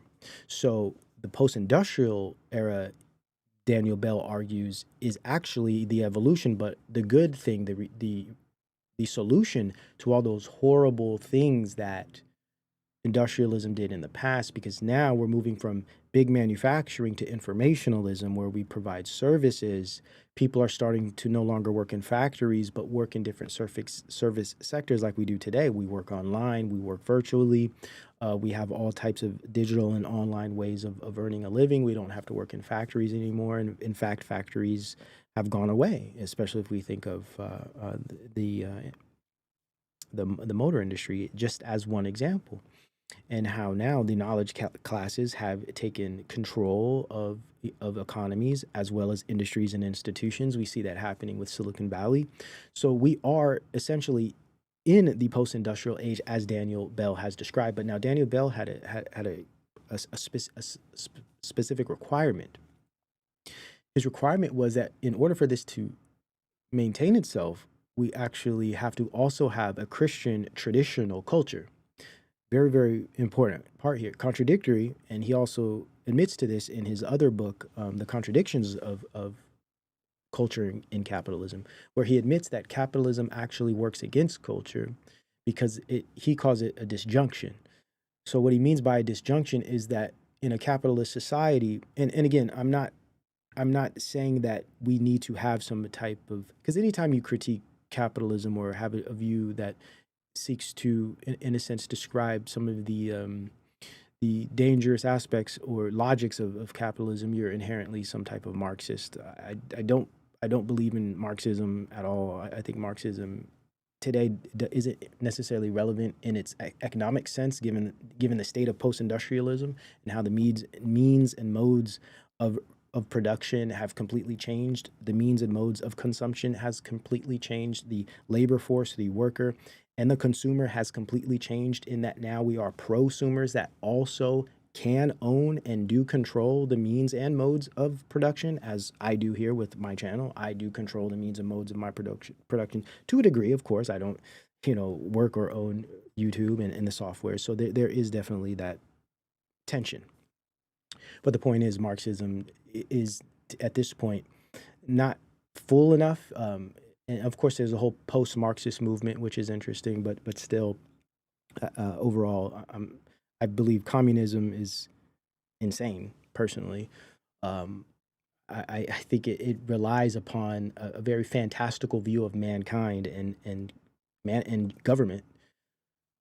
And I think it essentially turns people into machines and is very anti-human, communism, especially in a technological society, which is the only society it would be in. Now, I believe communism could work in a very small, high trust, very homogenous, small community of people that are very similar, hence traditional culture, right? A very traditional culture with uniformity, with cohesion, with a lot of sameness in belief and all of these cultural elements. If they agreed to have a type of communist society that had trustworthy leadership that believed the same thing and were honest and upstanding people, I think something like communism could possibly work in that situation. I think capitalism works well in that situation too. But those aren't the situations we're in. We're in quite the opposite. We're in the situation where it's low trust. It's highly populated, huge, bursting at the seams, hyper diverse, and only getting more diverse in its cultural mores and its cultural traditions. We're quite the opposite of all of these things. This is why communism would never work, and capitalism isn't working in this design. Techno-capital design, not working, and will only as well be an anti-human system that turns us into machines. And this is a big part of my work here. So it's not that I'm anti-capitalism, but I understand that this type of capital is the worst type of capital, and it is only going to turn us into machines, ironically, just like communism. So techno-capitalism and techno-communism are literally the same thing, with different ways of addressing and approaching and administering power. The spice must flow. I love it. So yeah, I wanted to make that, because I don't know. It's just the internet, man. People just always got something crazy to say. Anyhow. So Daniel Bell was like, we need to, in order for this post-industrial era to work, we need two things. One, we need a managerial class of experts who take care of the social problems, right? Very technocracy based, but it has to be grounded by a Christian worldview, a Christian traditional society. Key. What does that sound like? We'll get there. My argument is this, before we get there, that what you see coming from MAGA, what you see coming from Christian conservatives who are very nationalistic and always make the claim like, well, China's going to do it, so we have to beat China, or don't you want to be the one in control of the technology, or we have the biggest empire, the biggest war machine, we're the strongest, the biggest, the most powerful, we have the most talent, we have the most ability, we have Silicon Valley, it's our duty and our job, and shouldn't we be proud because this is our country? And if anything, it's just more, if anything, it's just more evidence of our superiority and our greatness. There's this whole view too, right? Which is just like, well, you know what? I'm just happy to be here. I'm glad I'm not those guys, right? So there's that kind of nationalist view. All of these things, I can understand why they're coming from this view and perspective. A lot of it has to do with identity and emotionalism and just a lack of being thoroughly honest about all of this. But I still understand. But my point is this. What's fascinating is those types that say, well, you know what, at least we have control of the technology. Again, this is a type of either or fallacy. It's a type of pickle that we've been placed in by technological industries and state oligarchic powers that are in cahoots with them. It's not like these things are inevitable. The problem is there's no longer people power, right? There's no longer cohesion in the general population. Even if we have traditional differences, even if we have communal or cultural differences, there's no longer a cohesion that can bring people together to make any type of statement or claim for the people, because the government doesn't speak for or work for the people. It doesn't. And it hasn't for a very, very long time. So if we don't have people power, all that is left is industry, corporate, and government. Techno capital, state or tech state, right? Network society. That's all that's left. This is the kicker here. Fascinating. The Christian conservative, the Christian nationalist, is perpetuating the process of technocracy by trying to reach the post-industrial era, or at least try, because we're in it. We're not reaching it, we're in it. Trying to encourage and support the post-industrial technological society under the guise of America first and Christian morality. So the position, and this was Daniel Bell's position, that's why I find this so fascinating, because I love his work, but at the same time, it's just like, it's so frustrating because he's so wrong about his conclusions. So what's happening is, as long as it's Christian, pay attention. Pay attention. And before it was as long as it's conservative, but now it's Christian, because now Christian and conservative is being merged. Check this out. It's fascinating. As long as it's Christian, it's okay. Because we did it. It's American, right? It's our country. It's our heritage. We're in control. We're winning. And it's Christian. So my point is this. As long as it's Christian and conservative, technocracy is okay. There's no argument against it. There's no, right now, I haven't found one yet, not at least in the kind of popular political realm. There's no Christian conservative argument, moral argument against this technological direction, especially of Trump, because they can't speak against Trump. They can't speak against MAGA. They can't speak against capitalism, because then you'd be a communist, right? Then you'd be a Marxist, wouldn't you? Just like you can't speak against Trump, because then you support, you must support Kamala. You see how it works. Hive minds. No nuance. No ability to critically analyze things in a way with depth, right? It's all team-based sports team-based politics. This is fascinating. So Daniel Bell was like, look, this thing could work because we're going to have trustworthy, moral, traditional, Christian-based experts and scientists and engineers and technicians that run the country through the knowledge classes, informationalism, and computation. Everything's going to work perfect because it relies on that moral foundation to keep in check those in power of those technologies, such that the population will be properly handled and appeased. Communism asks for the exact same thing. A moral ground and checking system to make sure that the society is given what they need. It's not reality in any sense. So what we have here is Daniel Bell's post-industrial society is precisely the golden age. It is, in my view. Or at least the golden age is an updated, modernized version of what Daniel Bell was trying to present. Because he made it very clear, and I didn't finish this idea, in his Contradictions of Culture and Capitalism, he describes how though he understands that we are moving towards a post-industrial era that will be controlled by the knowledge classes, managed by technological systems and information, opposed to old manufacturing systems of industry and product. We will be now moving to cultural services and information. We're here. But he said, knowing that, he is afraid that those in control of these systems and these kind of social science information apparatuses, et cetera, have to be moral in order for this to work. So he knew that that would be difficult, right? Though he was, I guess, optimistic, like a lot of these MAGA people. They're very optimistic about all of this. But another one of his points was really good, and I'm glad he made it, but it's still short-sighted. So he basically, his argument was, you know what? The problem is capitalism. There's a disjunction between capitalism and traditional life.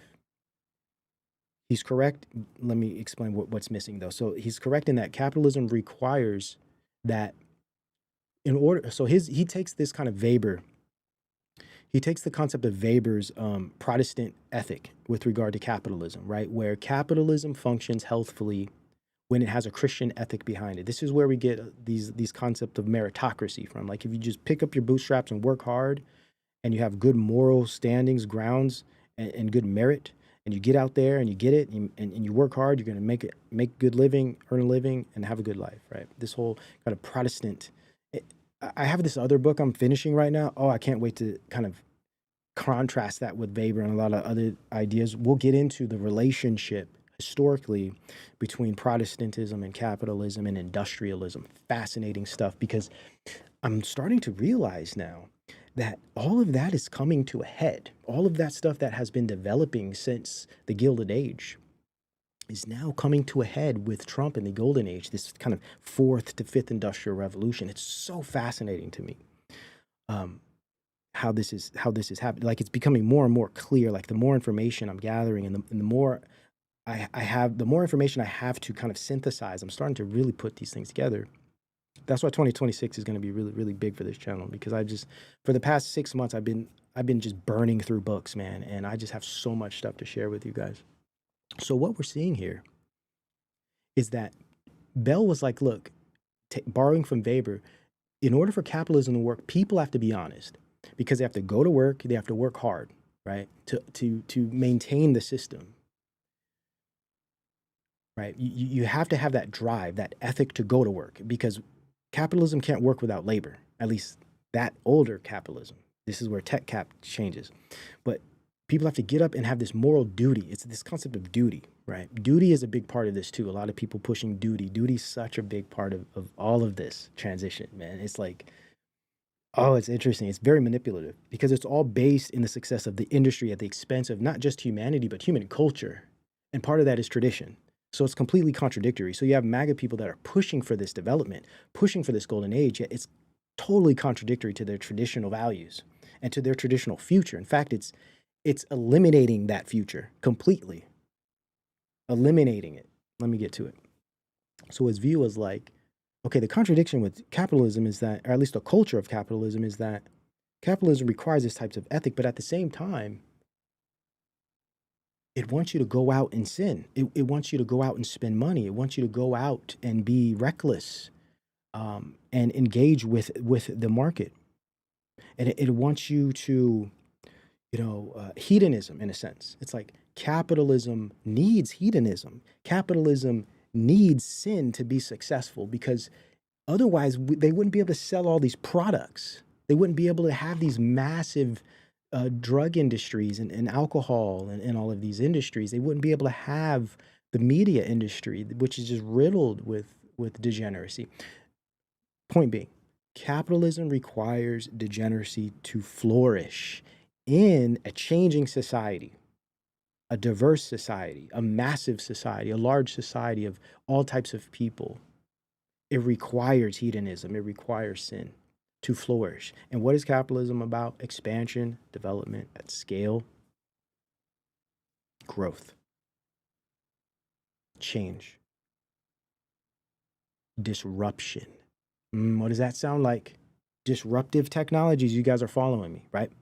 So capitalism and AI are literally the same thing, right? If we're going to look at Land's concept, which is poignant, even though I disagree with a lot of his conclusions, he was very correct about this concept of AI actually being embodied or virtually embodied capitalism. It eats and feeds, and that's all it wants to do. So he's like, it's a total contradiction. So he saw this flaw, but what he said, actually, we won't go into the whole. I'm spending too much time on this. We don't got to. I'm going to be returning to this. I'm going to have a whole betwixt episode that goes deep into these connections with culture and hedonism and sin and capitalism and all this stuff. So yeah, I'm just building up this post-industrial thing here.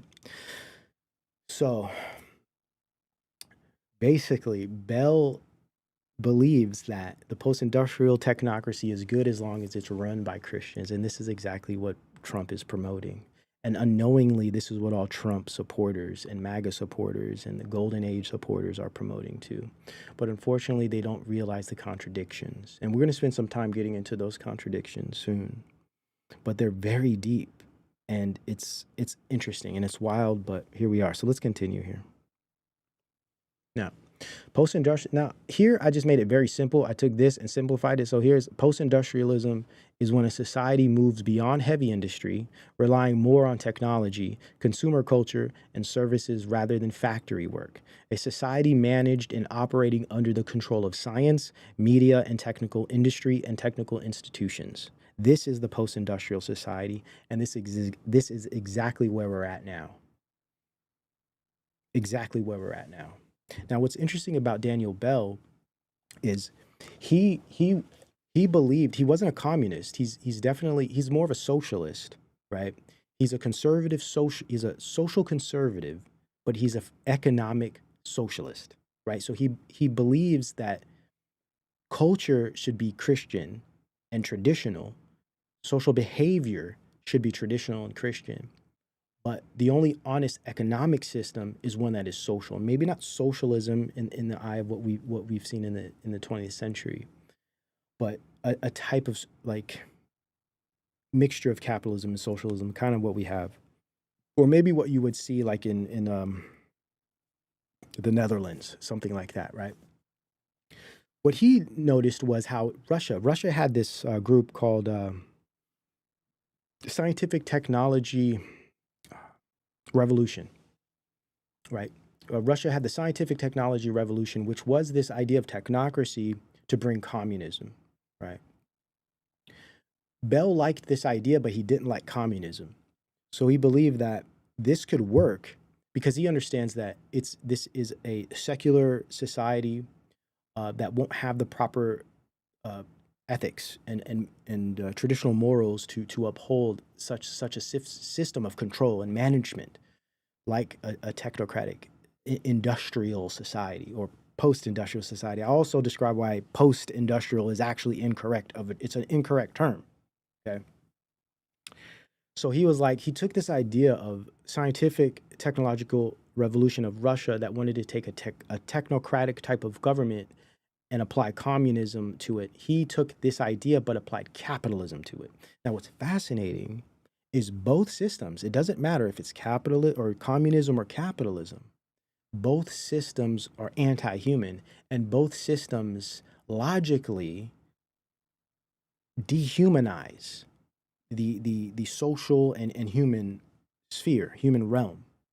And it's because of their logics, right?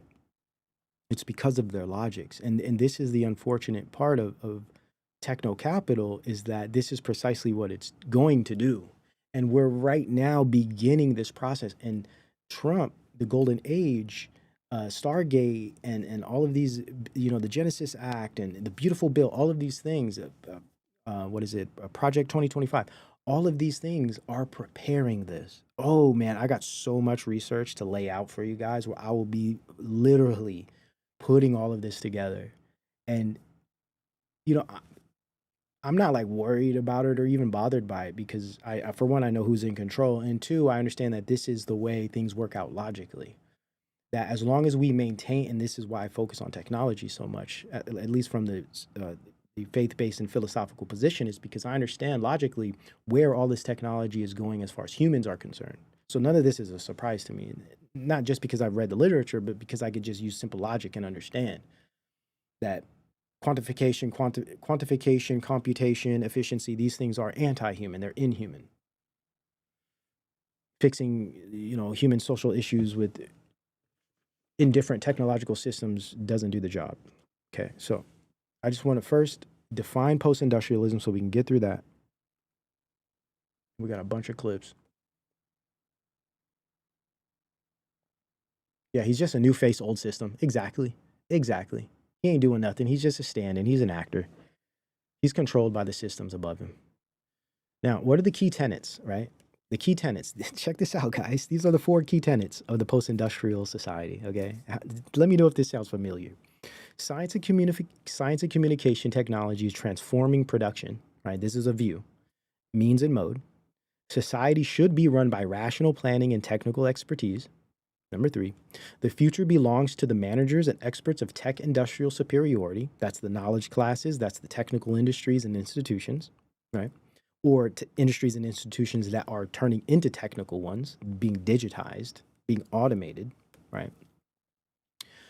Being inundated with ICT network systems, literally turning them into these types of institutions and industries. Heavy focus on STEM in education, for instance, virtuality as far as social communication, and embodied proprietary devices like smartphones, like smartwatches, like Google Glasses, Meta Glasses. Digital economics and social systems, right? This is fintech. This is the digital economy. This is Bitcoin. Algorithms and interoperable communication technologies. That's ICT and the network society. This is everything that we're being sold across the board, everywhere right now, okay? Everywhere. Here I have noted, if you notice, these are the prime messaging points and signals Americans are receiving in all spheres of media, culture, institution, and industry, whether passively, say through media, social media, films, entertainment, or directly, say from the science world, right? We saw what happened with COVID, right? That was a direct injection of all of this, okay? Direct. The indirect, or should I say the passive, that's what we see online. That's what we get in the movies. That's why all the big movies are hyper-technological. That's why all the influencers and cultural influencers like Musk, et cetera, are all pushing these concepts. Those are the passive ones, right? It's this like hyperstition.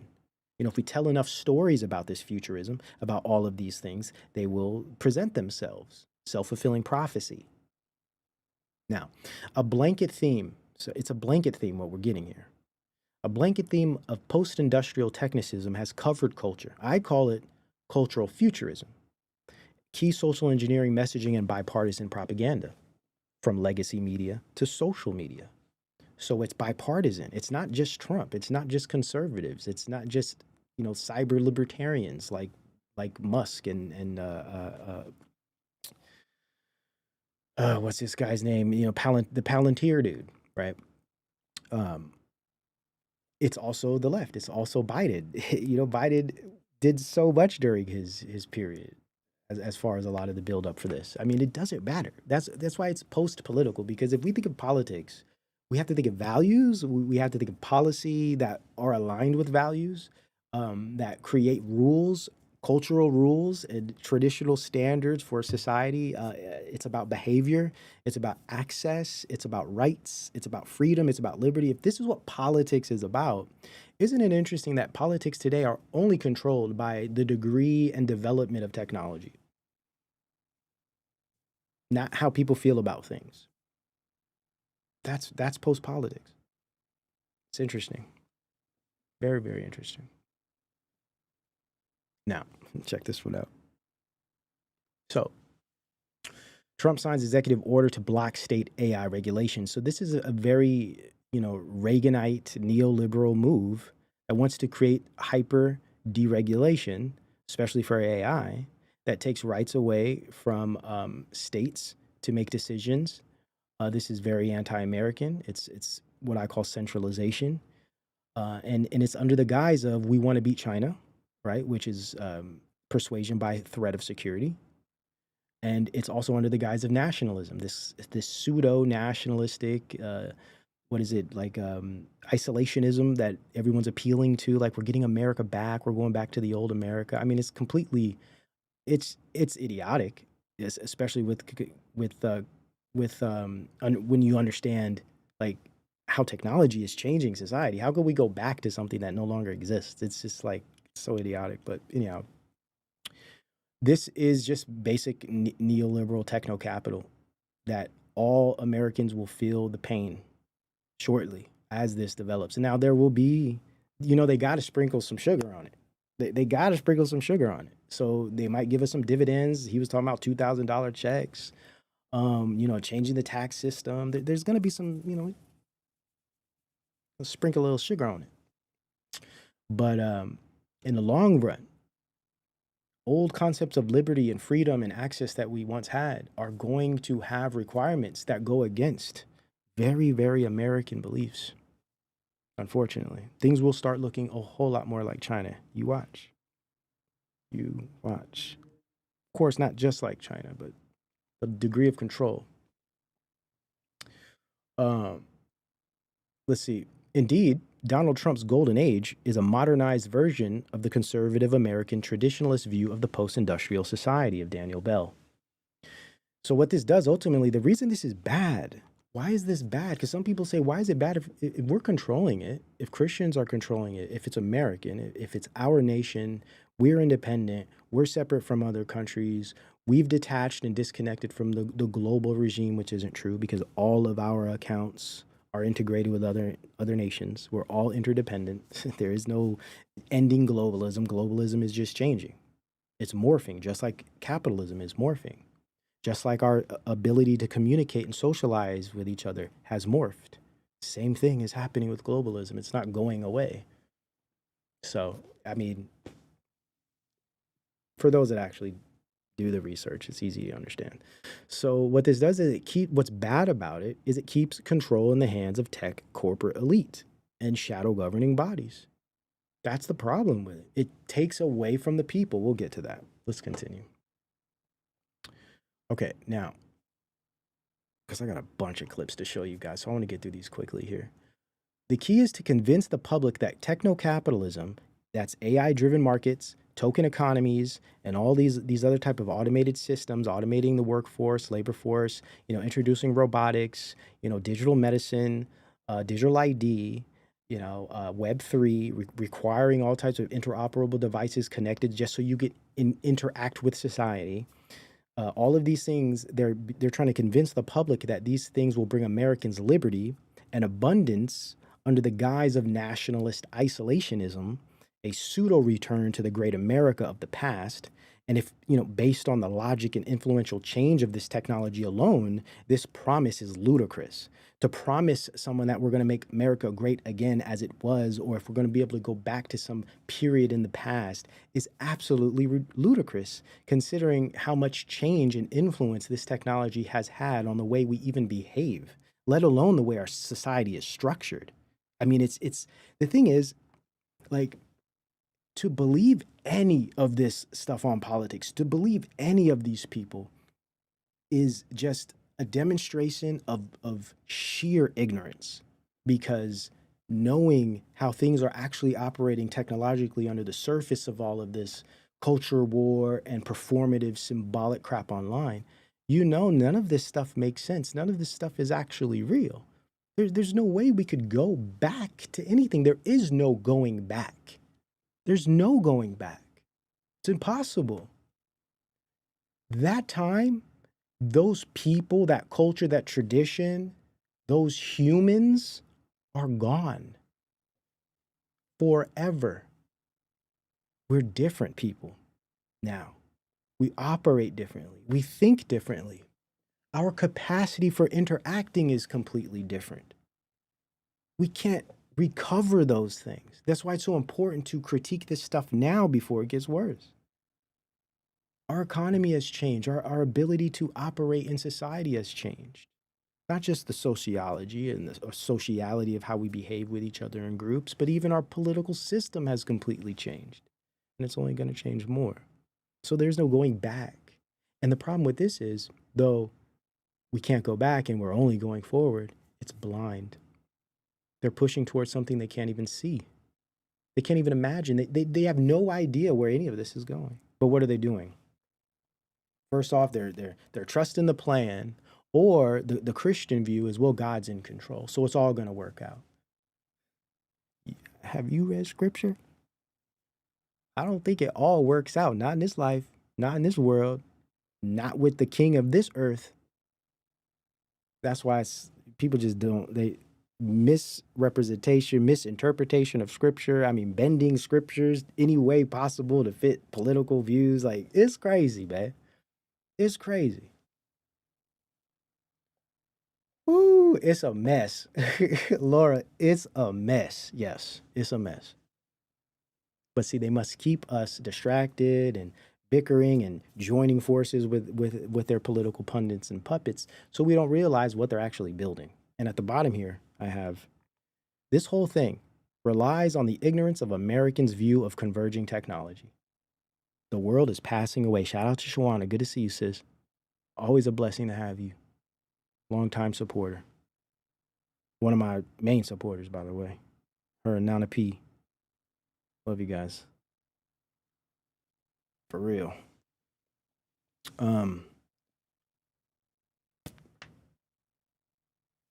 People don't know about converging technologies, man. Even people that like talk about technocracy and stuff, man, listen, man. I got a lot of work to do. That's all I'm saying, and I'm here for it, Lord willing. So I'm glad y'all coming with me, because man, we're about to unravel all of this. Now, these are the main topics, or the main aspects, the proofs and evidences of the post-industrial era and its influence on society through its systems and technique, okay? First, universalism, centralization. These are proofs and evidences of these claims here. We're going to describe how all of these things work. Universalism, centralization, persuasion via threats of security, utopianism, omnipotence, omnipresence, and omniscience, intelligence, IQ, data, and techno-envy, Promethean shame. So we're going to be returning to all of these things soon here.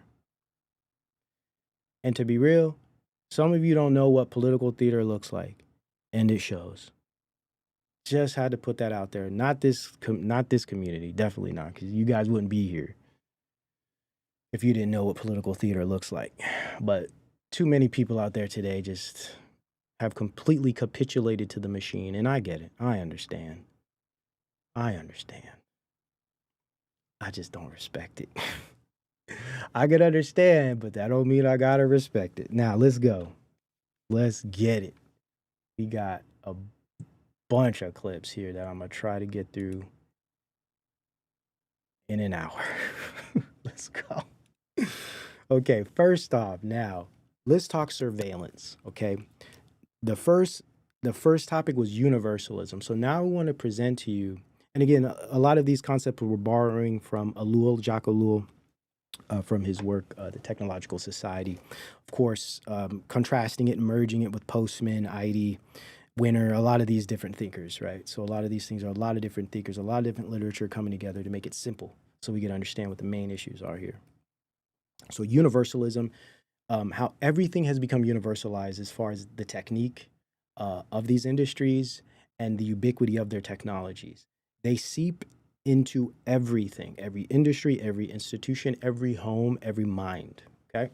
Universalism. So the first thing is surveillance. And what better than the airport, right? Since we talked about the airport earlier. Check this out. So they're introducing us all these security advanced technologies. You know, we're going to make America great. We're going to keep you safe. It's liberty and autonomy traded for security. That's where we're at. That's where we're at. I wanted to come and be with all of you today to talk about the fact that we as the Department of Homeland Security are going to be investing over $1 billion in new technology and new advancements in the security systems at security checkpoints in airports across the country. That is the biggest investment that we've seen in screening technologies. Screening technology, you don't say. What does that sound like? See, that's what I'm telling you guys. This whole golden age is literally rolling out Technocracy, man. It is all under the guise of gifts and security and advancement, freedom, and to keep you safe. Billions of dollars, all of their money focus is going into these technologies, not your moral or cultural or even religious views, man. All of that stuff is subordinate to these things. In years, in over a decade, and we know that it is our responsibility not just to keep travelers safe, but also to make sure that we're getting them to their locations and to their destinations safely, on time, and efficiently, and also in a manner that can be pleasant and can be an enjoyable experience for them and for their families. Ooh, all three at the same time. You get convenience, you get comfort and convenience, and then you get efficiency and security. You see how they sell it? It's all psychological, man. It's so easy to break down. Here's another one. This is the Ring camera commercial. This is Milo. Pets are family. But every year, 10 million go missing. And the way we look for them hasn't changed in years. Until now. One post of a dog's photo in the Ring app starts outdoor cameras looking for a match. Search Party from Ring uses AI to help families find lost dogs. Since launch, more than a dog a day has been reunited with their family. Be a hero in your neighborhood with Search Party. Available to everyone for free right now. Join the neighborhood at ring.com. Oh, damn. Not only is it free, but it's for Old Yeller. Wow. So it's not just security, comfort, safety, and efficiency, but damn, they're even saving Old Yeller, and it's free. You want to talk about universalism? Here, you got it right here. Where is that picture? Since launch, more than a dog a day has been reunited with their family. Be a hero in your neighborhood with Search Party. Available to every app starts outdoor cameras looking for a match. Boom. That's universalism. This is centralization. This is interoperable network connection. This is surveillance on a level that people can't even realize. And this is nothing. We already have this with our phones. It's just getting more intricate. And it's all done under advancements and services, hence industrial, post-industrial. Right? Post-industrial. Now, again, we're not post-industrial. Daniel Bell was incorrect there too, because the thing was, what he was trying to do was say, you know what, industrialism bad.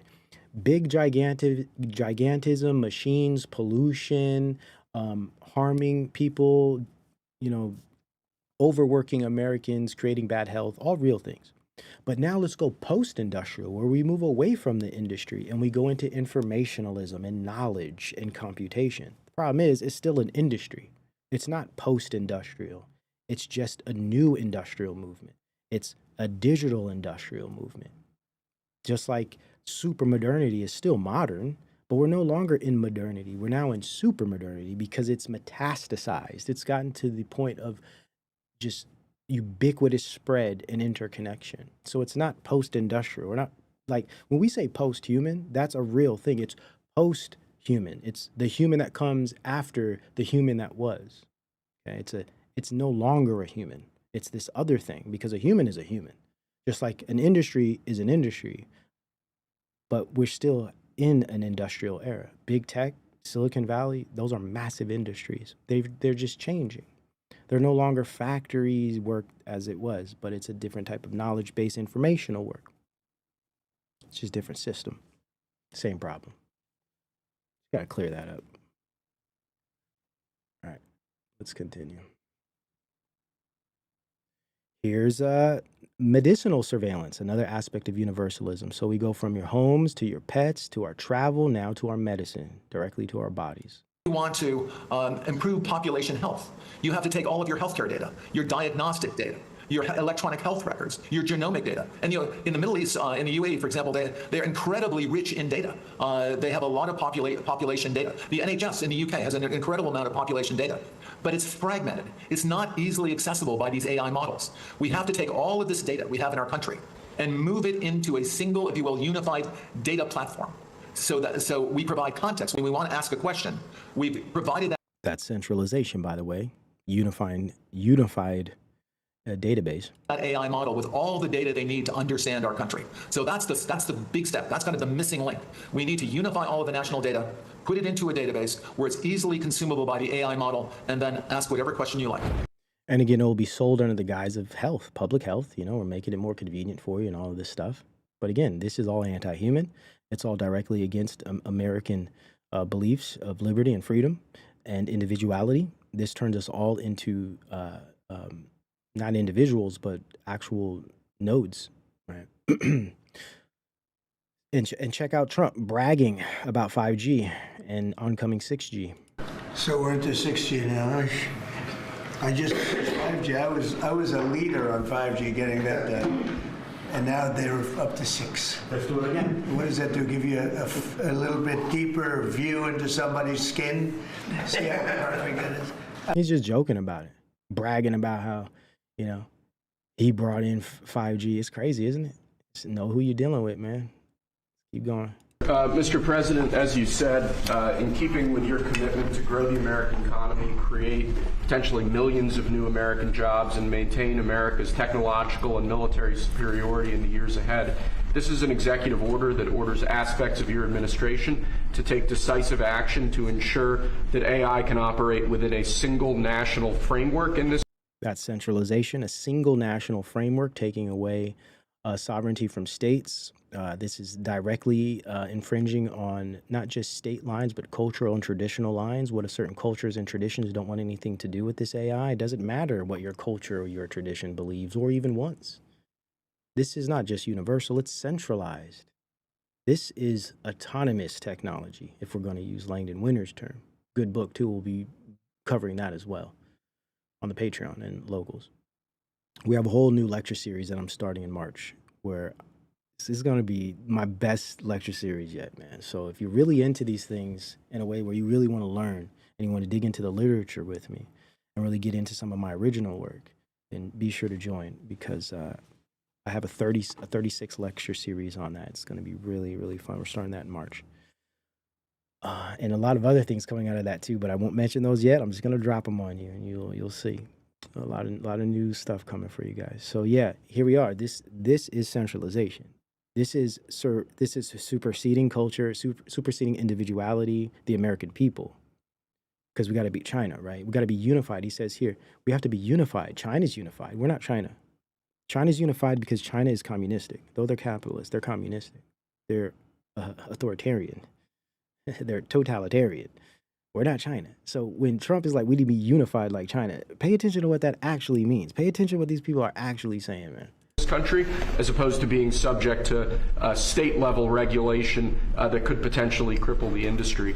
David Sachs, your AI and crypto czar, has been one of the key players and key authors behind this EO. He can give you more of the granular detail, but the big picture is that we're taking steps to ensure that AI operates under a single national standard so that we can reap the benefits that will come from it in terms of economic growth, job development, national security, and technological edge. You see how they sell it? Technological edge, national security, economic growth, stability. You see how they sell it?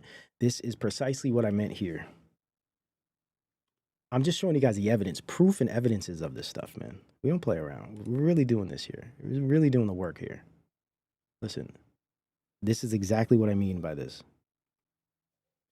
The key is to convince the public that techno-capitalism, that's AI-driven markets, token economies, and everything else he had mentioned, will bring Americans liberty and abundance under the guise of nationalist isolationism, a pseudo-return to great America of the past. This is what they're trying to do. But it all relies on the ignorance of Americans' view of converging technology.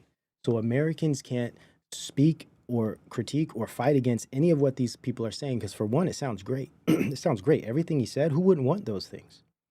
But that's not what those things are actually going to bring. This is the sales pitch. These are anti-human centralizing systems that are going to rob and disenfranchise the individualism and the personhood of every American. There's a cost for this. There's a cost for all of this. So you might have some conveniences. You might get some sugar sprinkled on top. You might get some really cool technologies. But anything you thought of liberty and freedom and Americanism, individualism, all of that, they're changing that swiftly. And it's really the biggest industry that anybody's seen. I mean, it's taking off. And again, I believe there'll only be one country that really benefits, and it should be the United States. And there we go. Everything I've been saying, I got all the evidence. It should be the United States. It doesn't have to be this way, guys. But this is the narrative they're building. This is the narrative to get everyone on board. Pick your side. Choose your team. Fight the war.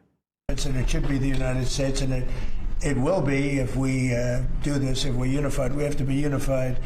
China is unified because they have one vote. That's President Xi.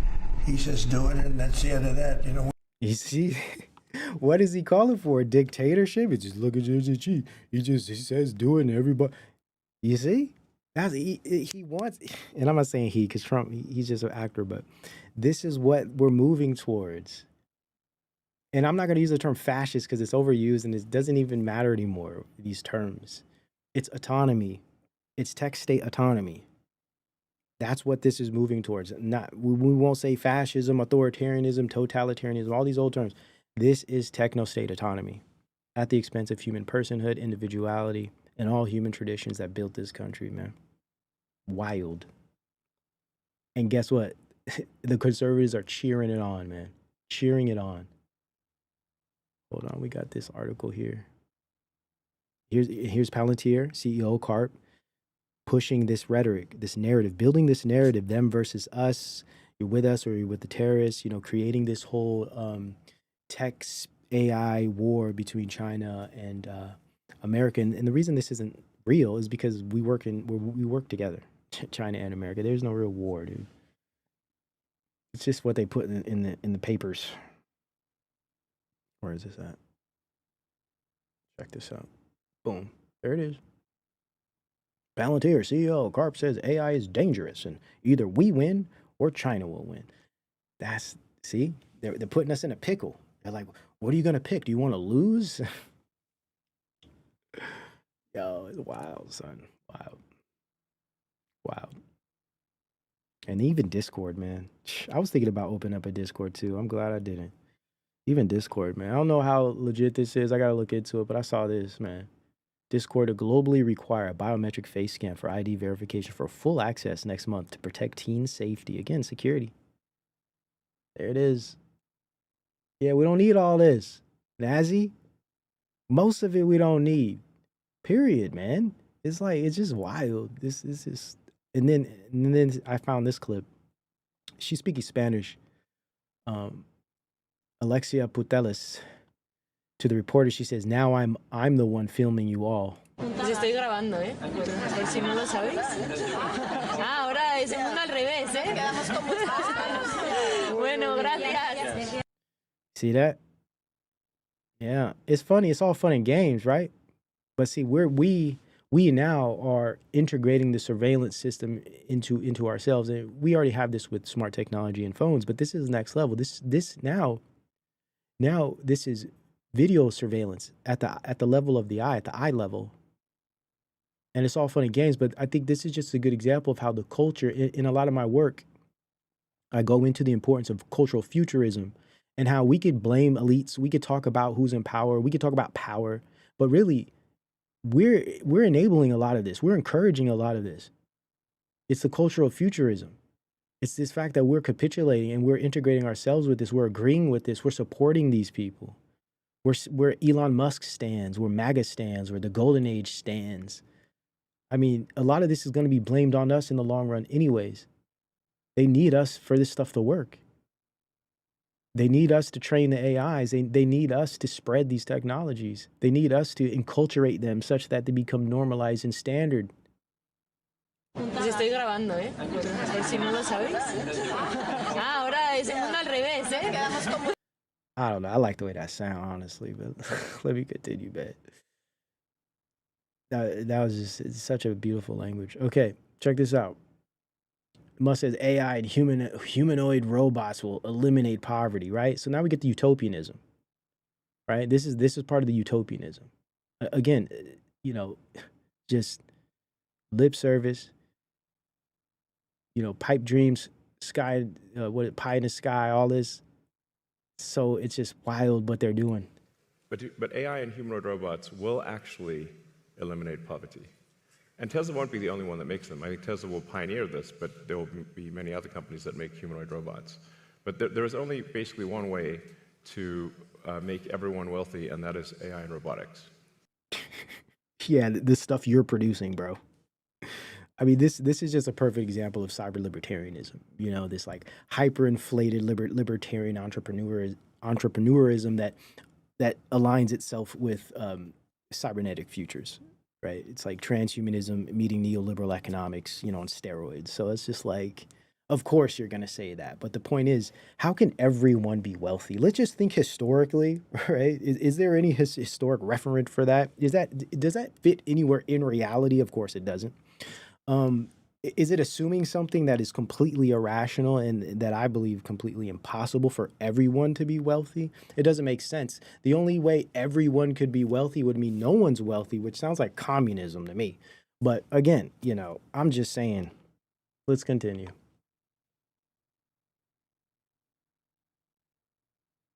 Tweeted. Oh, now here's saviorship. So this dude, this is just a good example of how the cultural futurists and the influencers are also promoted by other influencers, and there's this whole savior thing. Like basically, we have no other option. There is no hope, right? Last week, that Doge was one of the most important government initiatives in modern history. Wow. And that the American Donna Flagg, good to see you, sis. Another great supporter, big time supporter. Really appreciate you being here. Good to see you, sis. people betrayed Elon Musk. Congress betrayed Elon Musk by not codifying the Doge cuts, and only codifying in the bill such a tiny little pittance of it. After all of that, I can't stand this dude. So let's not go through this, but he basically says, I love Elon. I think he is a great man of history. He put it all on the line. I think that he saved the world from 1,000 years of darkness. Just putting it out there, saviorship, okay? Technology as the savior of mankind. All right? This is the message. And it's wild how you have Christians pushing this and promoting this under the guise of Americana, of nationalism. It's like, yo, man. Rude awakening, man. Rude awakening. So in that list there, I put omnipotence, omnipresence, and omniscience, right? So this is part of omnipotence, right? Just then, Elon Musk says SpaceX plans to build a self-growing city on the moon within 10 years. Someone says, we gave him the moon? Yeah, that's called omnipotence. Okay? That's called omnipotence. And I'm not saying he has any omnipotence, but it's his tools. It's his skills, right? This is contributing to the omnipotence of the tools. Who gave this dude the moon? Like, for real. What does it take to do these things? What? Because he's rich and smart. We'll get back to smart and intelligence and IQ. That's so key. We'll be getting the last segment. We'll be diving into the importance of this whole IQ movement online and this preoccupation with intelligence and knowledge, and its adherence to, or its coupling with ethnic. You know, this whole like the big push by white nationalists, especially Nick Fuentes. You know, that's like IQ and ethnic mixing. We'll get there. It's clever, very clever how deep this stuff is, man. We'll get there. But anyways, what does it take? Rich and smart, filthy rich and smart. Is that all it takes to have the damn moon? That's the world we're in. What's moral about that? What's righteous about any of this? Think about it. And some say, oh, well, he knows better than us. He's smarter. Appeal to authority, right? Experts, technicians, engineers, right? Ah, I get it. It all aligns. Makes perfect sense. And then here you have the blanket theme, right? So you have propaganda. This is state propaganda. So you have social media and then tech state propaganda, which is Rogan. Look at, he has all the big technocrats on. This is cultural futurism. Indoctrinated via mainstream, surrogate brain, legacy media. This independent, pseudo-independent media is just surrogates for legacy media. Yeah, moral, is that still available behavior choice? Good question. KV, shout out to KV. I think that's frequency based on the icon. Good to see you. Yeah, what are you going to do with your wealth? Exactly. Oh, man, exactly, right? Wait till you see how limited wealth actually is. Wait till you see how wealth no longer has the meaning it once had. See, wealth in the sense of economic wealth only has meaning within its proper context. Once everyone has wealth, wealth loses its meaning. It's just like, again, they think we're stupid, and many of us aren't thinking. Not saying many of us are stupid. Many of us just aren't thinking. That's why people don't actually see what's happening. But again, let's continue. Got to get out of here soon. I got a lot to show you here, so let's keep moving. Okay. Oh, check this out. Everybody freaking out. This is crazy. So not only do they have the social media and the state propaganda, Rogan, etc., but they even have the entertainment, the inhuman entertainment. Look at how real this looks. You killed Jeffrey Epstein, you animal! He was a good man! He knew too much about our Russia operations. He had to die, and now you die too. Wild, man. Listen, a matter of years, a lot of Hollywood entertainment is all going to be replaced by this type of stuff because it's slop, and we're already being engineered to want and watch and spend time with slop. So there's another inhuman aspect. We're going to be entertained by inhuman art. Check this out. Speaking of the international ties, globalism will never leave. Then we go to Japan and Korea. They offer us $750 billion in cash to build in America. Cash, straight cash. At the president's direction. And we're going to start as an example. Cold cash. Nuclear, right? We need to have a nuclear arsenal in America of power, the generation of power. Miracle, get them. So we're going to build hundreds of billions of dollars financed by the Japanese and the Koreans, meaning they give us the money, we build it here, and we split the cash flow 50-50. Gangsters, straight up gangsters, man. I'm telling you, gangsters, mafia, all that. Yep. We're going to build ships, $150 billion worth of ships in America that changes the way things work, right? Then we go. Pay attention. This one's important. So they were saying that this happened recently. This is not a recent clip, but it's still a clip, right? It's still a clip. So check this out. Check this out. Okay, so now we're going into the revolution, right? The economic revolution. So first we have entertainment, right? We're already getting that through the slop, right? We got the slop, all this new AI entertainment that's coming. YouTube has been doing a great job engineering and conditioning people to watch that kind of stuff. You can't escape it. Same thing with Twitter. All social media is crawling with it. So there's the entertainment. There's the propaganda for cultural futurism and changing your view, your approach, your attitude, your style of engaging with reality that is based in technique, that's based in efficiency, that's based in looking at life, the world, others as models of efficiency, quantification, trying to optimize everything, hustle culture. We're constantly put in this position of futurism where everything is about optimizing, whether that be profit or scale or what have you, and we're treating each other the same way. So you have those things. You have universalism with ubiquitous technique and computation across the world, whether that be through surveillance or centralization, as Trump had mentioned there regarding AI. We're going to remove states' rights, and we're just going to do a centralized federal AI national production system, just like China. When it's just our form of technocracy, and that's not American. That's not. We're taking lead, or should I say, we're taking notes from these types of Eastern communist technocratic nations. So it's nothing American about any of this.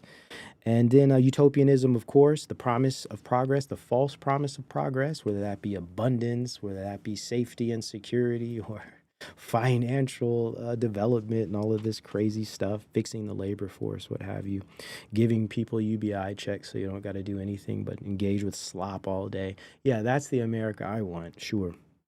And then there's the omnipotence, right? The ability to just Let's put people on the moon. Let's go to Mars. Let's completely transform the whole society with our technologies and not engage with the human population or the communities that are living in the world. Not even asking them what they think about it, just telling them that it's good for you and it's good for us, so we're going to do it anyway, regardless of the consequences. That's what we're dealing with. That's omnipotence. That's autonomy. We don't got to say fascism and all these stupid terms everyone's fighting over. It's autonomy, all right? And it's a direct infringement on the individual rights of Americans. And then we have omnipotence, or with omnipotence, we have omnipresence, right? It's everywhere. It's ubiquitous, literally everywhere. It's in everyone's pockets, even on people's eyes, right? And then omnipresence, right? Or omnipresence and then omniscience, right? With data collection. As Mr. Oracle said, we need all the data. We need a centralized data system so we can understand about everybody's bodies and everybody's problems. And you can ask the AI anything. Yeah, omniscience. That sounds American to me. Okay, now we're getting into the economic aspect of it. So now what we're seeing is this trying to convince Americans that techno capital is the future, or better, not that it's just the future, because it is. Because we're not going to do anything to stop it, because we're going to promote it. We're going to ask for it. We already are. But the fact that there are no alternatives that they're willing to offer, right? There's no alternatives that they're willing to offer or consider. Okay, so now all they can do is try to convince the American people that this is the way to go. And that's through promoting digital currencies. That's through promoting the power of AI and all the fruitful abundance that's going to come with it. Again, false promises that are built on nothing. Built on nothing.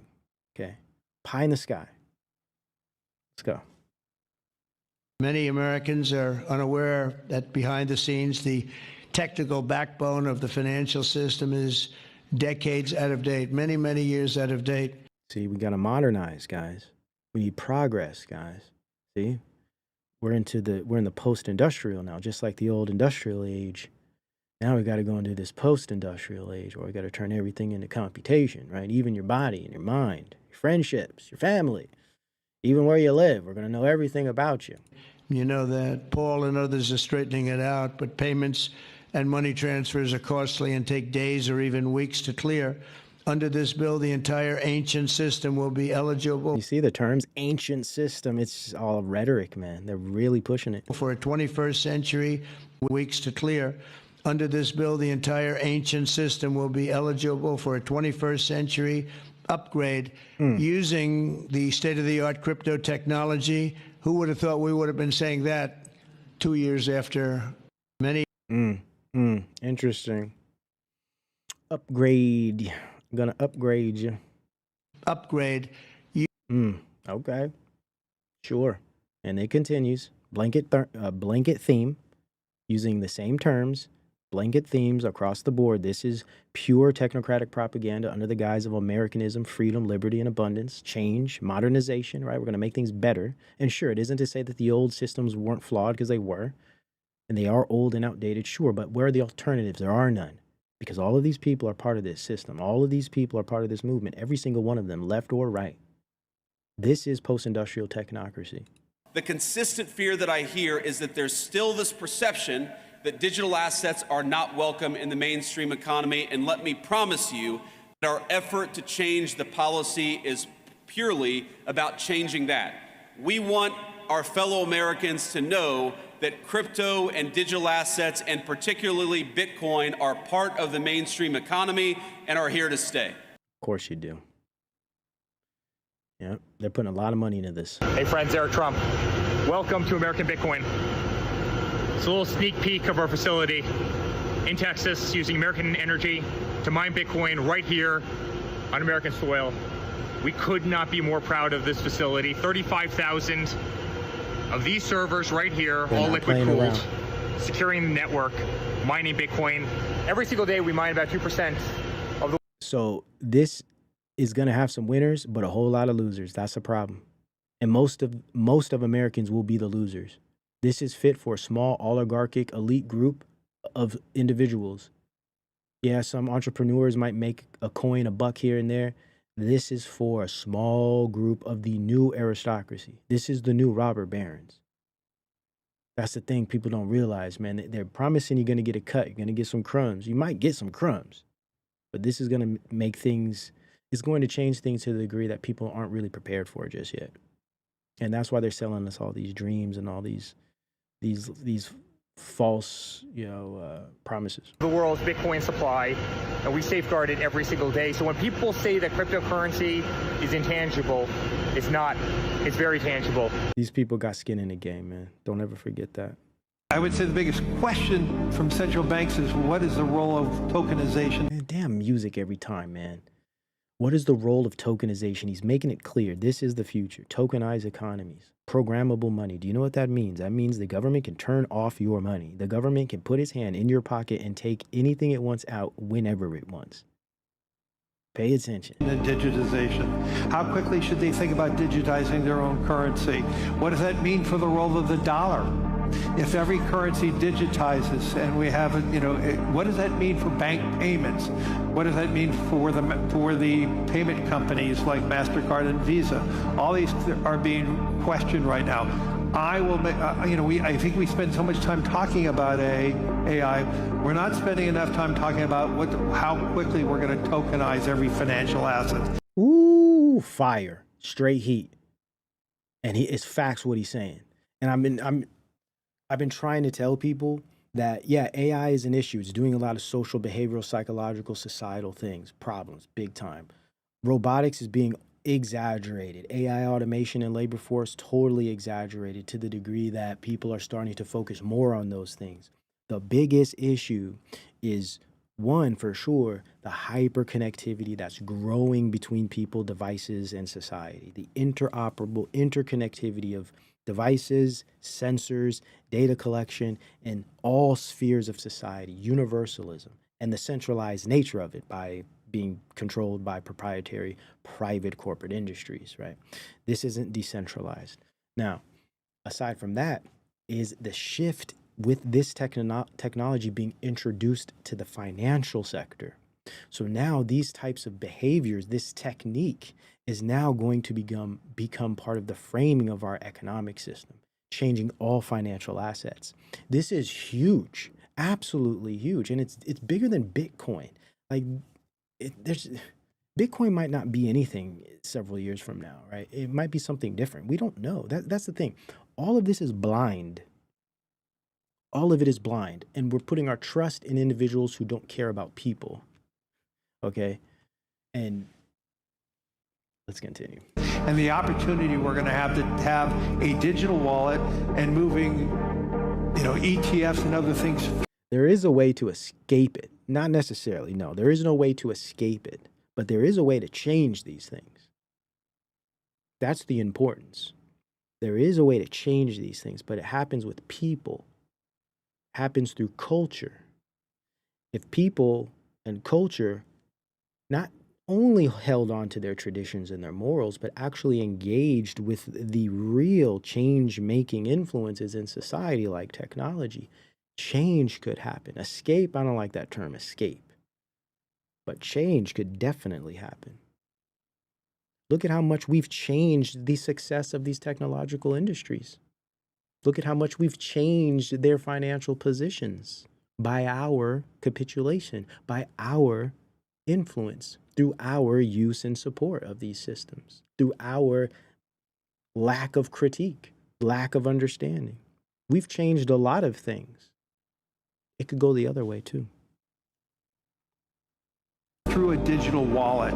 And I think that's going to happen worldwide very rapidly. And I think most countries are ill-prepared for that and underappreciate how technology is changing. Amen. I will be the change I hope to see. That's the way to begin. Amen. Well said. Changing that, not ETFs and other things, through a digital wallet. And I think that's going to happen worldwide very rapidly. And I think most countries are ill-prepared for that and underappreciate how technology is changing that, not unlike how technology is changing AI and other things. It will be changing the technology around the plumbing of finance. Heat. The plumbing of finance. I like the terminology because it's so accurate. And people aren't understanding People aren't understanding the implications of this. And this is why the golden age and Trump and Vance and all of these nationalists are pushing the concept of golden age, Project 2025, beautiful bill, Genius Act, all this stuff, because it's fulfilling this. And the crazy part is they're not even, they're low. They're not even managerial class. They're low level politicians in government, low level. And they have little power. You know who has the power? People. Real people. Real people in the real world that control their daily behaviors and decisions and choices. Especially in the information age, in the post-industrial society where everything actionable, everything profitable requires human behavior and acquiescence and deliberate support and influence. Yeah. You see who actually has the power in that sense. As far as technology is concerned, we know who ultimately has the power here. Interesting. Starting on July 4th, every child in America will have a personal investment account opened for them. Newborn children will have it seeded with $1,000. Parents and family and employers can contribute up to $5,000 a year. Probably digital coins of some sort, some type of wallet, digital wallet of some sort, we'll see. In a tax-advantaged account. That money will be invested in the S&P 500 in the stock market, broad-based equity index account. Two massive benefits that change this country. Number one, every child in America will experience the benefits of compound growth. Take a little girl born next year. She's born next year. She has the account opened for her. $1,000. See how they're trying to sell it to us? You know what comes with this? Their industry, their technologies, their digital currencies, and all the networking systems, the interoperable, programmable, and tokenized network systems that come with it. This is a bribe. MAGA Golden Age is an incentive process. It's an incentive program to convince the American people to accept and to ask for technocracy. $1,000 is automatically seeded. Her parents, her family, or an employer puts $5,000 a year each year into that account. If you assume the historic rate of growth of the S&P 500, which is 7% a year, by the time that little girl is 18, she will have $170,000 in that account. You know what that's going to, you know what $170,000 is going to be in 17 years? Considering the rate of inflation and the change of economics itself, there's a thing. They understand the American population, especially when it comes to understanding technology and its rate of change in light of future societies. They understand that they don't even know how to even conceptualize that. But what he just said is absolute nonsense. It means nothing. Because for one, we have no idea what value will mean in 17 years. Two, we have no idea what the structure of the economy will be. And three, we'll have no idea how we even interact with things like money. Yet they're promising these things as if they are solidified already in the future.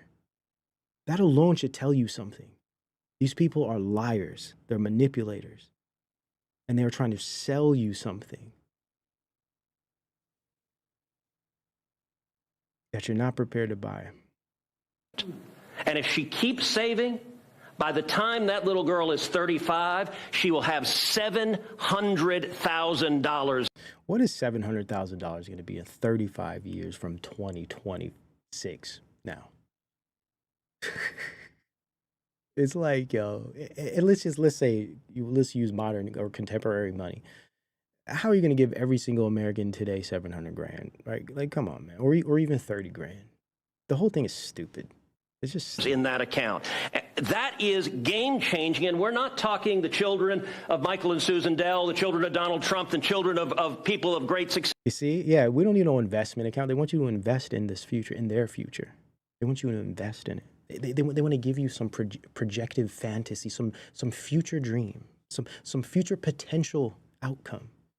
So you'll just buy in, literally buy in. We're talking the kids of a single mom waiting tables who could have 700,000. You see this? Appealing to the lower economic social status, man. This pisses me off, man. This is why they're doing the same thing with what is it? Appalachia, I think. They're going after Appalachia. They're going after like other aspects of the South, even in the Southwest. You know, they're trying to appeal to these more impoverished communities. It's so sick, man. It's so sick. And what's even worse is these are the communities that support Trump more than anything.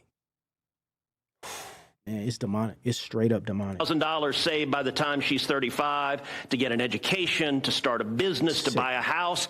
That changes their whole lives. You ain't cared about that up to this point. Hundreds of years in, you ain't cared up until this point. Why are you caring now? But the second benefit, and what I'm really excited about, is we are creating a new generation of capitalists. There it is. I wish I had that meme.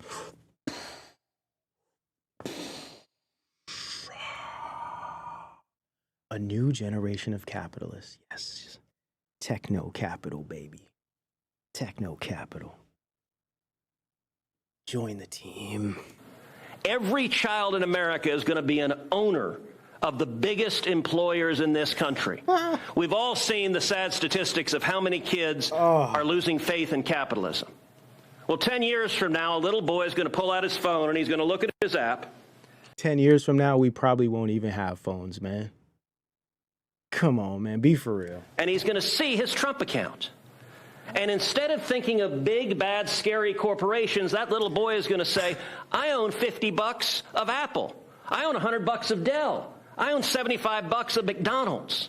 Can you believe this clown, man? This is America. This is America. Oh, and every child is an owner of the biggest employers in this country. That will transform this country. Mr. President, I swear, man, listen. Shh. What did he say? Every American? Transform this country. Hold up. Listen to this rhetoric here. Is an owner of the biggest employers in this country. That will transform it. $100 of McDonald's. And every child is an owner of the biggest employers. Every child. This is demonic. In this country, that will transform this country. Transform. It's all about nation, this country. It's such a great manipulative program. Wow. Wow, wow, wow. Trump accounts are the president's gift to the American people. They represent perhaps the most groundbreaking policy innovation of modern times, and they are shaped by a simple vision: every American a shareholder. When every American owns a share of the most powerful economy on earth, every American will benefit from our nation's growth. What's good for the goose is good for the gander. Same old playbook, man. The American will capture a portion of the productivity gains brought about by AI. Oh, of course. There's a catch. Robotics and other... See, you got to include that because that's what it's really about. Portion of the productivity gains brought about by AI, robotics, and other world-changing technologies. And every American will be invested in the free market system. There we go. Neoliberal techno-capitalism, man.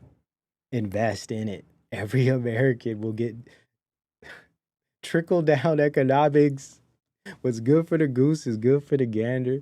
Deregulation, AI, robotics, automating life, inhuman takeover. But you're going to get something out of it. You're going to get some money. And we don't even know what money is going to mean 10, 15, 20 years from now, man. You see how they have to sell this. So if everyone just capitulates, then the system gets rolling and then the logic just does its thing. Because they don't care about people, for one. This is why they're making promises about a future they don't even know, can't even understand, nor even intelligibly predict. Right. That's a manipulator, right? That's a manipulator. An abusive, manipulating type does these types of gaslighting, false promises based on false pretense. But they understand, and that's what I mentioned in the visuals earlier. All of this relies on the ignorance of Americans' view of emerging and converging technologies. They have no vocabulary, no understanding about how any of this stuff works. It's so, yeah, right, guy. It's crazy. They are really going hard with it, too. AI is going to grow in America. We have the right rules. We have the right foundation. We're building huge amounts of energy here to keep energy prices low. See, nationalism. We're going to do everything here, everything local, everything at home. We're getting back to the original American solo bolo. Yeah, okay. Strings attached. Digital, virtual strings that you cannot see. We're going to create a great economy based on the AI infrastructure build. I think that's going to create advanced manufacturing so we can bring manufacturing and reshore it to America. Remember, it's so interesting how they talk about manufacturing in the post-industrial era that has moved away from manufacturing. I guess not only is it not post because it's still industry, but it necessarily hasn't moved away from manufacturing. But the issue is this. Sure, they're bringing back manufacturing, but it's a very specific type of manufacturing, by the way. It is only different types of, say, AI, robotics, chips, etc. Only these types of technologies, not other manufacturing industries of different types of products and goods that a society used to function on, things that actually have more meaning, more stuff to them. No, this is all about these specific manufactured technologies. So they're going to talk all this crap, and I've been talking about this on Twitter. People don't be trying to hear me, and that's fine. It's all going to play out as everything tends to do around here. I just lay it out, and things seem to develop, and it's not any esoteric knowledge that I have. It's not any, special, gift that I have. I just breathe, and I think, and I spend hours writing, conceptualizing, and mulling over things extremely critically. That's it. It's pretty easy, by the way. It just takes a lot of time and effort, but once you apply yourself, these things are not super hard. It doesn't take some high IQ to figure this stuff out. It just takes deliberation and honesty, sincerity, and of course, curiosity. Americans don't have millions of people to screw in little screws in iPhones, but we do have the capacity to run robotics. When I say robotics, think about it, a modern auto plant, with those robotic arms doing the welding. Thousands of technicians will be manning those factories, and that's what's going to come to America. I think you're going to see enormous manufacturing growth in America across pharmaceuticals, semiconductors, autos, steel. It's all coming home. Yeah, auto, steel, sure. We'll see about that one. But aside from that, which, is definitely a great American manufacturing industry that we could use, for labor and et cetera. But he threw that one in there. But yeah, this is all about creating their machines. This is all about creating their technologies. And wait till you see how many Americans are not going to be able to be a part of that. And then we're going to realize down the line that all of this stuff was just exaggerations and lies based on false pretense.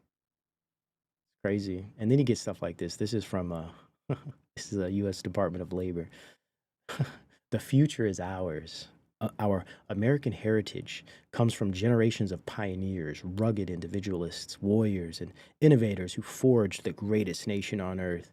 We challenge their spirit every day as we strive to build a stronger nation. The future is ours. So this is like this appeal to nationalism and to heritage. And it isn't to say that there weren't some great things amongst horrible things, but it's not to say that there aren't great things about the development of this nation or any nation. The point is, this is all rhetoric. This is all rhetoric. All of it. We're one people, one family, and one glorious nation under... We are not one family. We are not one glorious nation. We are not one people. Like, this is all rhetoric. It doesn't even make sense. Do we look like one people? Do we operate like one nation? Do we function like one big family? None of this makes sense. And it's interesting how they appeal to these old world times that are dead and gone and completely displaced by technological revolutions. None of this is real or even can be real again. But again, this is manipulation. This is social engineering. This is high level propaganda, and it is powerful, man. And you know what makes it a lot easier?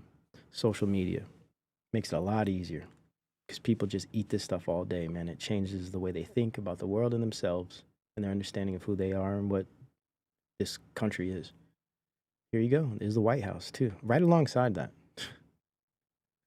Yo, man, like, look, they look real American, man. That's like, real American, bro.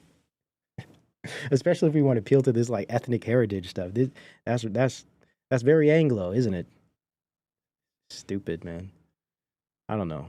Let me not be mean. I just get frustrated sometimes. Sometimes you get irritated by just all of this.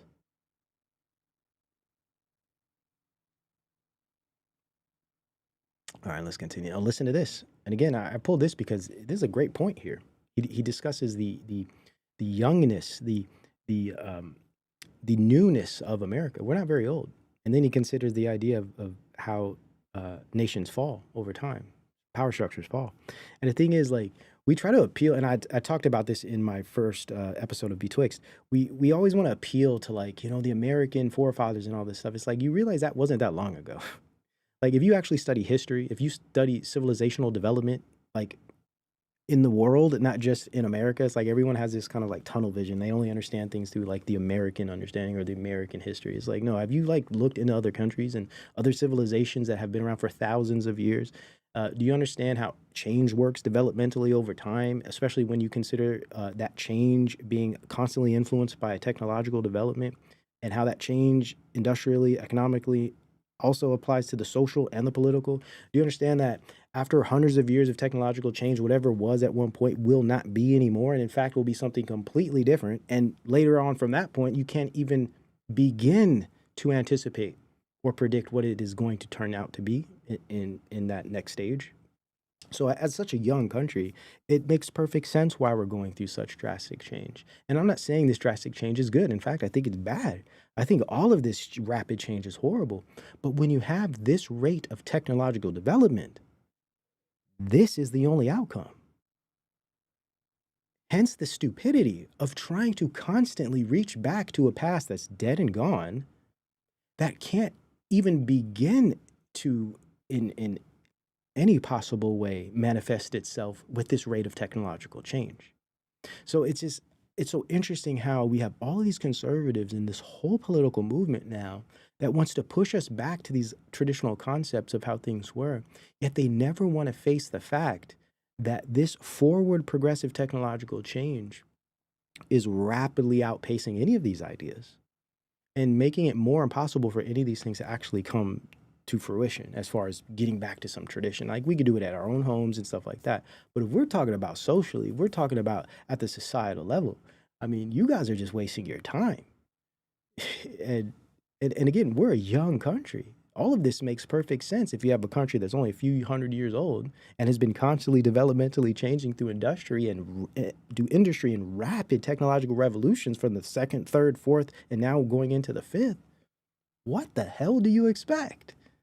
Or do they not understand the confluence of society, human behavior, technological revolution, and political economy? That's the disconnect. It's the lack of understanding of that confluence. That's something we focus on here. Since the ancient Hebrew Republic, no one had as much freedom, as much opportunity, as much blessing and protection as the Christian constitutional American Democratic Republic, following the pattern of the scriptures. Now we've got to prove that we are who we say we are. And if we want to continue past the typical expiration date of 250 years, and we're right there right now, we have got to conserve and regain our biblical footing and go further and bring the blessing of the gospel to all the nations. Now, I agree with everything he's saying, but it's naive to believe that that is going to bring you back to whatever America was if you ignore the key changing factor of America itself, technological revolution. Not to say I disagree with what he's saying. I just think it's a moot project if you're going to operate in such a way and completely look aside from or look past or beyond the elephant in the room with robotic body parts and a machine learning brain. Just saying. Not that I disagree, but it's just doesn't have the right system. Again, I believe there'll only be one country that really benefits, and it should be the United States, and it will be if we... Okay, we already watched that. So again, here, he's trying to deregulate and signs executive order to slash and federally centralize AI regulation, hence the universalism and centralization. They are centralizing digital development, or should I say technological development, digitization and AI revolution. They are centralizing it. This is full-on tech state autonomy. This is an American. Okay, now I gotta flip to this other one. Give me 1 second. Because for some reason, those files started closing. So here we have this one here. Let's go here. And this is just a clip of him Somebody to talking. start those robots, and you're going to have to improve the robots, but we're going to have robotic factories plus manpower. So we're going to have enough. We're going to need the help of robots and other forms of, I guess you could say, employment. See, he doesn't even know what he's talking about. None of these guys know what they're talking about. This is the thing. They have no choice but to push this agenda. They're not in control. They have no influence. Trump has zero influence. He is an influencer for the tech state. And those shadow organizations and oligarchs that run the tech state. And then there's the managerial class. And then there's the technocrat class, the futurists. They're all tools and puppets under this massive system of techno corporate capture. And above all of that are these shadow groups we will never have access to that are ancient. And he doesn't even know what he's talking about. Again, they have to push this stuff because there's no alternatives. You know, I really like this clip here from Ralph Lauren, historical man of, I would argue, real fashion. Like, and when I say real fashion, isn't to say his fashion is the only fashion that counts, but this is true American fashion. Like, we talk about modern American fashion, Ralph Lauren. And again, I'm not trying to support or promote corporations. I'm just saying from an aesthetic perspective, traditional classic, whether that be draping, fit, silhouette, or colors. This is fashion here. And I really like what he says about time and how, and this relates to the clip earlier about America being young and not really having much historical culture to give itself a true identity. It's always been in a constant state of change due to technology, due to immigration, due to all of these types of social experimentations we've been having in this country. Now, Ralph Lauren is very important when it comes to understanding not just the basics and foundations of traditional fashion, and actually, I would argue, respectable rules concerning such, but he also demonstrates how time is so important when it comes to understanding something like fashion or something in general, and how Americans don't have enough time and enough experience in their culture to have this foundation, and how Europeans have this because they have thousands of years of this development of culture and understanding. And you could say the same thing for Asia and many other countries. I just thought this was a good clip to kind of build on this idea of America not only being a system that's rapidly changing because of technology, but also a country and an environment of a rapid and changing culture and people and social dynamic and experiment and corporation. It's always been an industry. It's always been a corporation. And it's always been changing. And we want to appeal to some small little sliver of time of what it might have been at that point and appeal to the people who started the thing. It's like a natural fallacy. But actually, if we actually pay attention to the way things have developed, the way time, culture, behavior, and technology and economy has changed over this time, it's very clear that all of this makes sense due to the immature nature of the country, in that it is too young to actually have the legs to properly stand on. Let's listen. We're going to be Come on. Americans haven't had, you know, in Europe, someone would have a hand-knit sweater. Yeah. And they'd say, I handed it down from my grandmother, and they'd wear the sweater for years and years. America knew about things that were new. Yeah. They knew about things that they had to throw out. If the father's car was 2 years old, the neighbors across the street say, hey, that's an old car. In Europe, it was, the cars would be 10 years old, 15 years old. Why I love that sense of integrity, why I love the sense of non-obsolescence. We know who started obsolescence. We know who started the advertising industry, who started public relations, marketing, who started propaganda through media, who started this type of exploitative planned obsolescence economic system, who took the industrialism of Europe and turned it into a monster. That is this country. It's just one of our bruises, one of our scars. It is what it is, right? But we have to understand that we are the ones that created the consumer industry. We are the ones that created the concept of obsolescence and all of these things, or at least we marketized them and industrialized them. We lack integrity as a nation in this regard. We're young, right? We haven't been around long enough. We've been changing the entire process, right? So it all makes sense.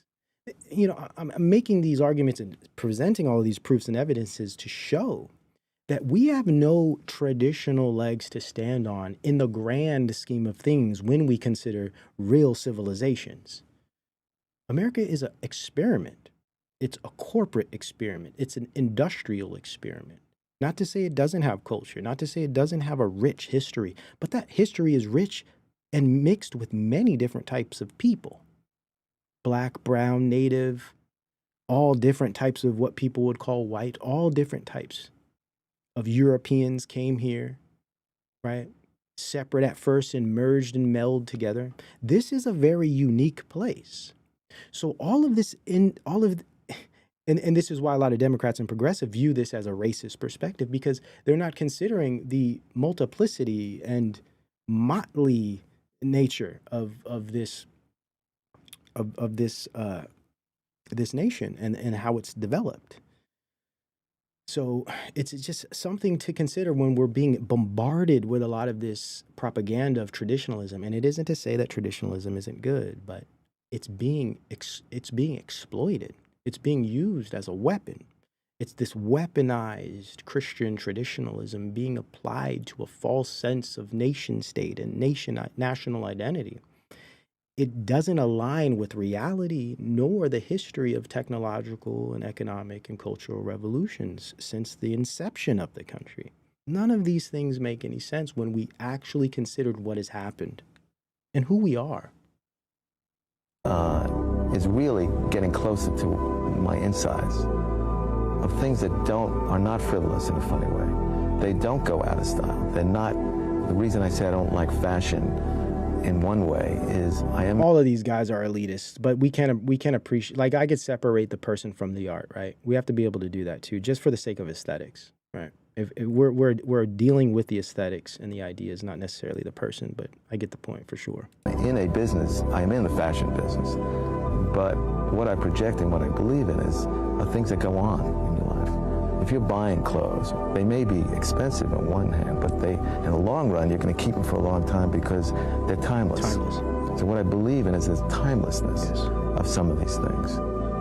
The timelessness of an attitude, the timelessness of an old tweed jacket, suede elbow pad. Let me just pull that one thing. You know, whether I'm 53 years old, whether I was 15 or today, that tweed jacket and suede elbow patches still represents the same things to a lot of people. It represents an easiness and an earthiness. So he's using clothes as a way to kind of ground identity and meaning and history, right? And value, like true value. True value comes from time, from experience over time.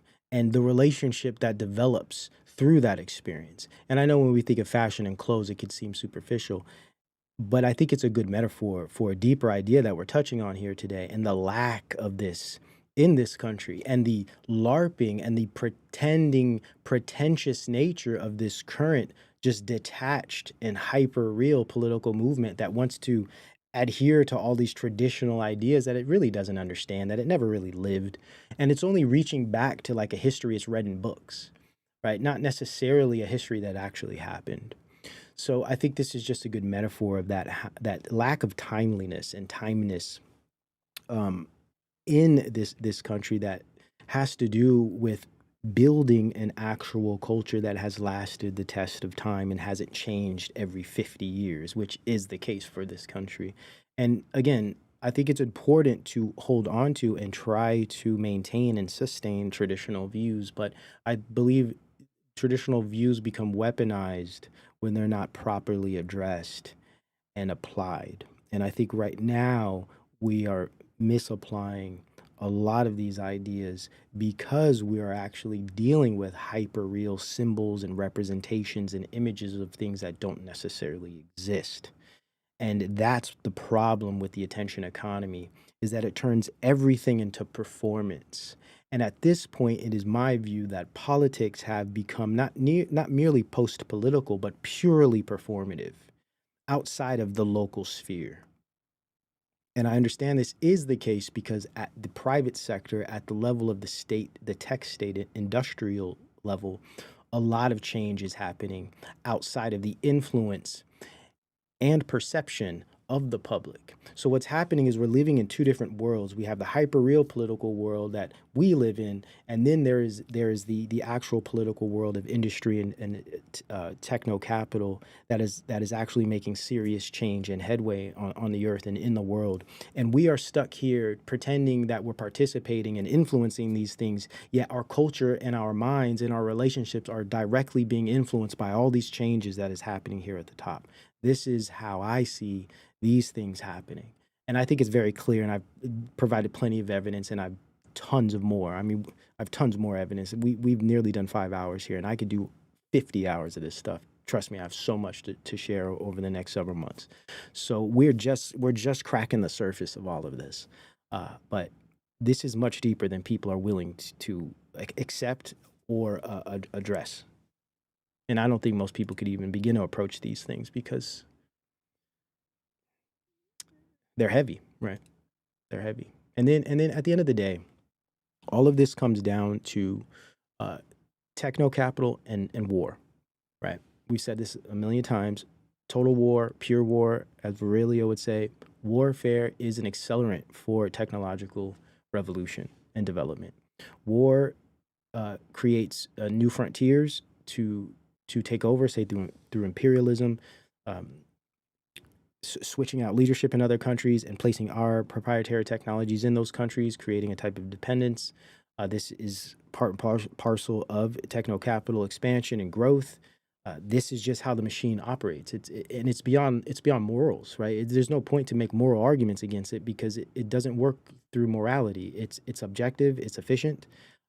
Its pure focus is optimization, right? And profits and expansion and growth and development.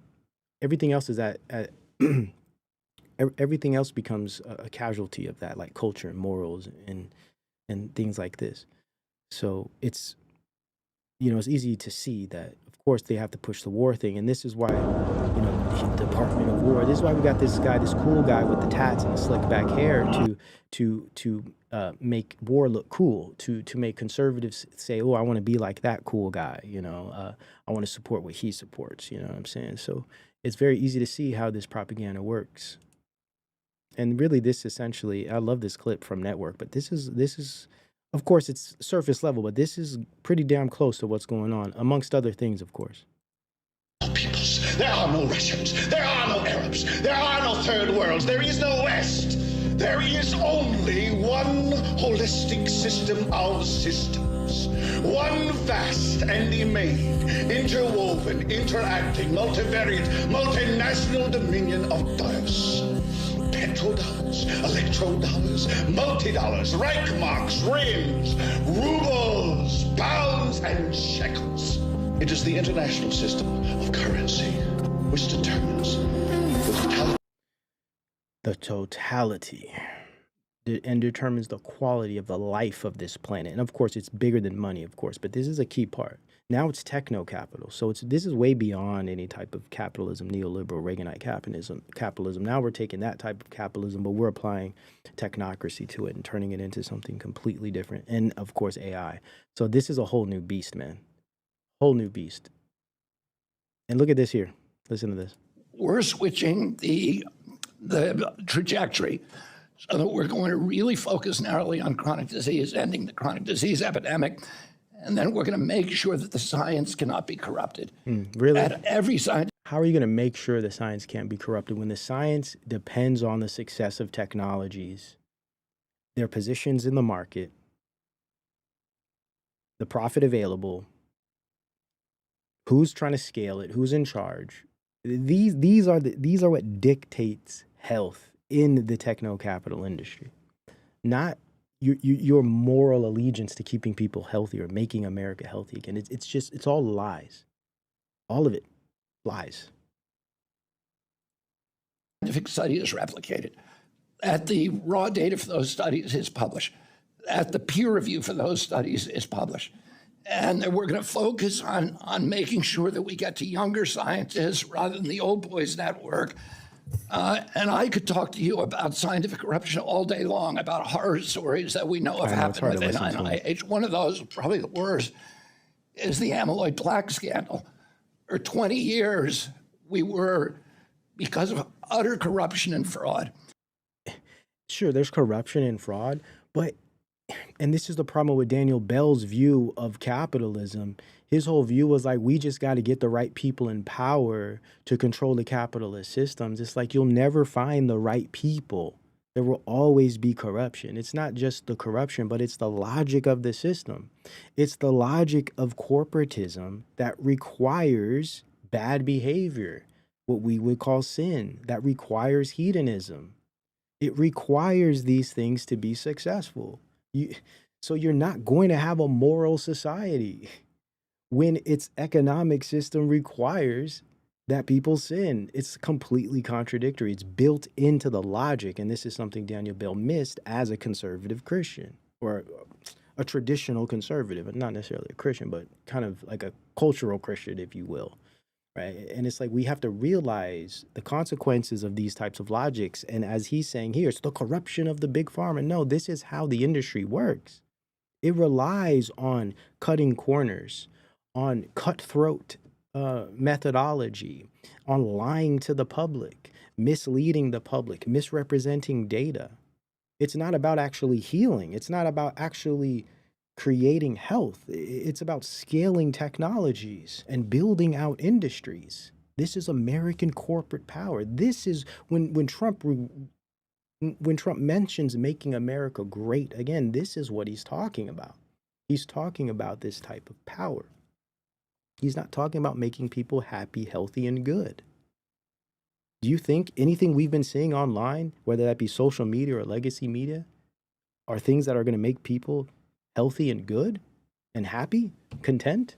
I don't like happy, that's a bad term, but like content, stable, good, righteous, moral, healthy? Does any of this stuff contribute to those types of things in a person today that you see in the global village? Quite the opposite, wouldn't you say? Statistics sure do show that that's the case. Goodness. We were directing Alzheimer's research to one hypothesis, and any other hypothesis was shut down. We should have the cure for Alzheimer's today. We don't have it purely because of corruption at NIH. No, that's not how any of this works. It's not the corruption of the NIH, even though the NIH is thoroughly corrupt. It's the fact that we monetize humans' health. It's the fact that we've turned industries of care into businesses. It's the fact that we run on a system, an industry that is amoral, that doesn't align with things that it can't align with.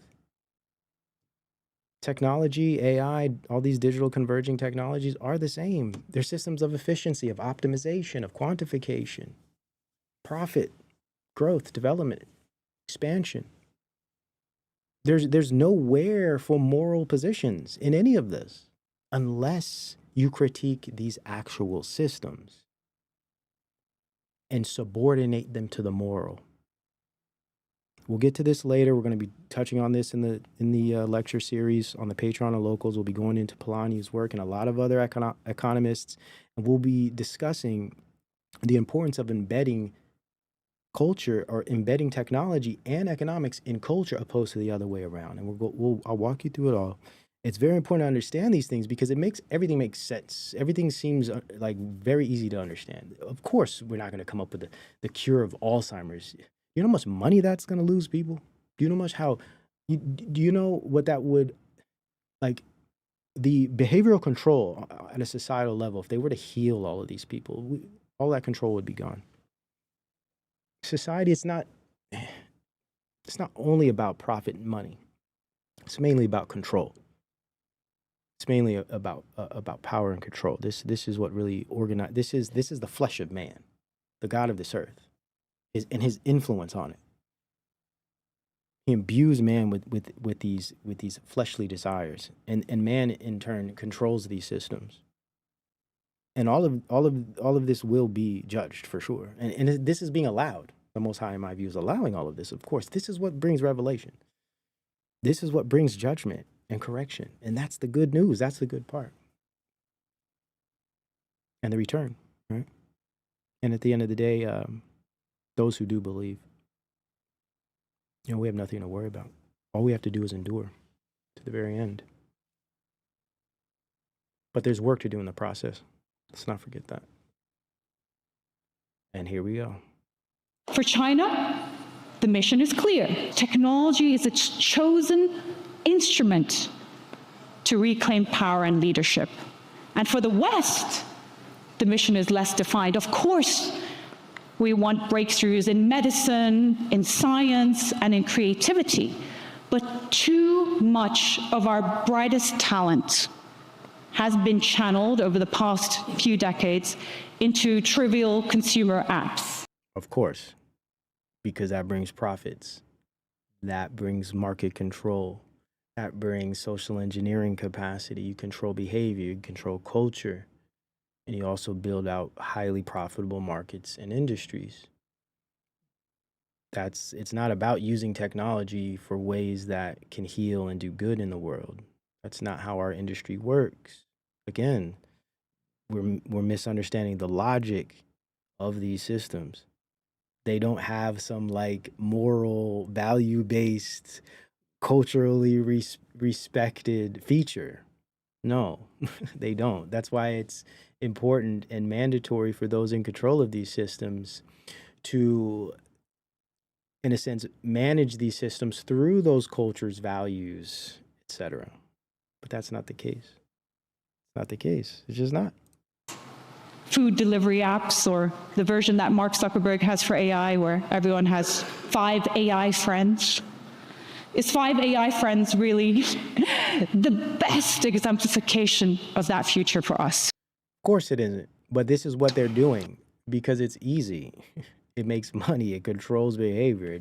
It smooths out society to the point where we're all out of their hair. We're all stuck in these little algorithmic bubbles, man. We're out of the hair of the elite, out of the hair of the political and industrial and corporate managers. We're out of their hair, man. Okay, let's see. What do we got here? Yeah, I gotta get out of here, guys. I've been here way too long. Okay, so I wanted to get into this thing about intelligence and IQ. Okay, quickly here. Let me read through this. Sorry to rush you guys, but man, I've been here too long and I have somewhere I have to be. First off, let's talk about progressives and conservatives and progressives quickly here. Let me read through this. So, conservatives and progressives have a very limited frame for understanding, and that is they're very partial in the way they view economics. they're very partial in the way they view not just economics but also politics, right? It's it's partial to a type of not just a worldview but a political party for one. So economically, they see through only two lenses usually. They see through capitalism, like if you're on the right, you see through capitalism and you can never challenge or critique aspects of capitalism that are clearly wrong and flawed. Or you may mention them, but you just accept them as part of the deal. But you also disregard and overlook the fact that those little things you're accepting are actually contradictory to the future you want, the actual culture and tradition you actually want is contradictory to the system that you're just accepting. And this is neoliberal supply side economics, which is pretty much where we're at, opposed to Keynesian economics. And some would argue that we're kind of a mixture of both. And I understand that too, given that we are somewhat socialist. But basically, we're looking at free market capitalism. This is why you have Elon Musk promoting a lot of Hayekian economics. Like he's just promoting a lot of Milton Friedman videos. We've talked about this. But he's a cyber libertarian, so it's important that he focuses on neoliberal economics because it gives him the opportunity to control and take advantage of systems and markets through his industrial development, and not have to worry about things like culture and people and values and morals, because all he has to do is promise abundance through his technologies. So he never has to actually deal with culture or actually deal with people. He just creates all of these technologies to deal with the problems that are going to come later, right? Like robotics and AI are going to fix all of the problems that I'm getting ready to build for you. But don't worry, you'll have abundance, you'll have money, you'll be wealthy, all of these things. All lies, based on nothing. And then the right or the left, the progressives only see economics through some flavor of communism or democratic socialism or some type of socialism.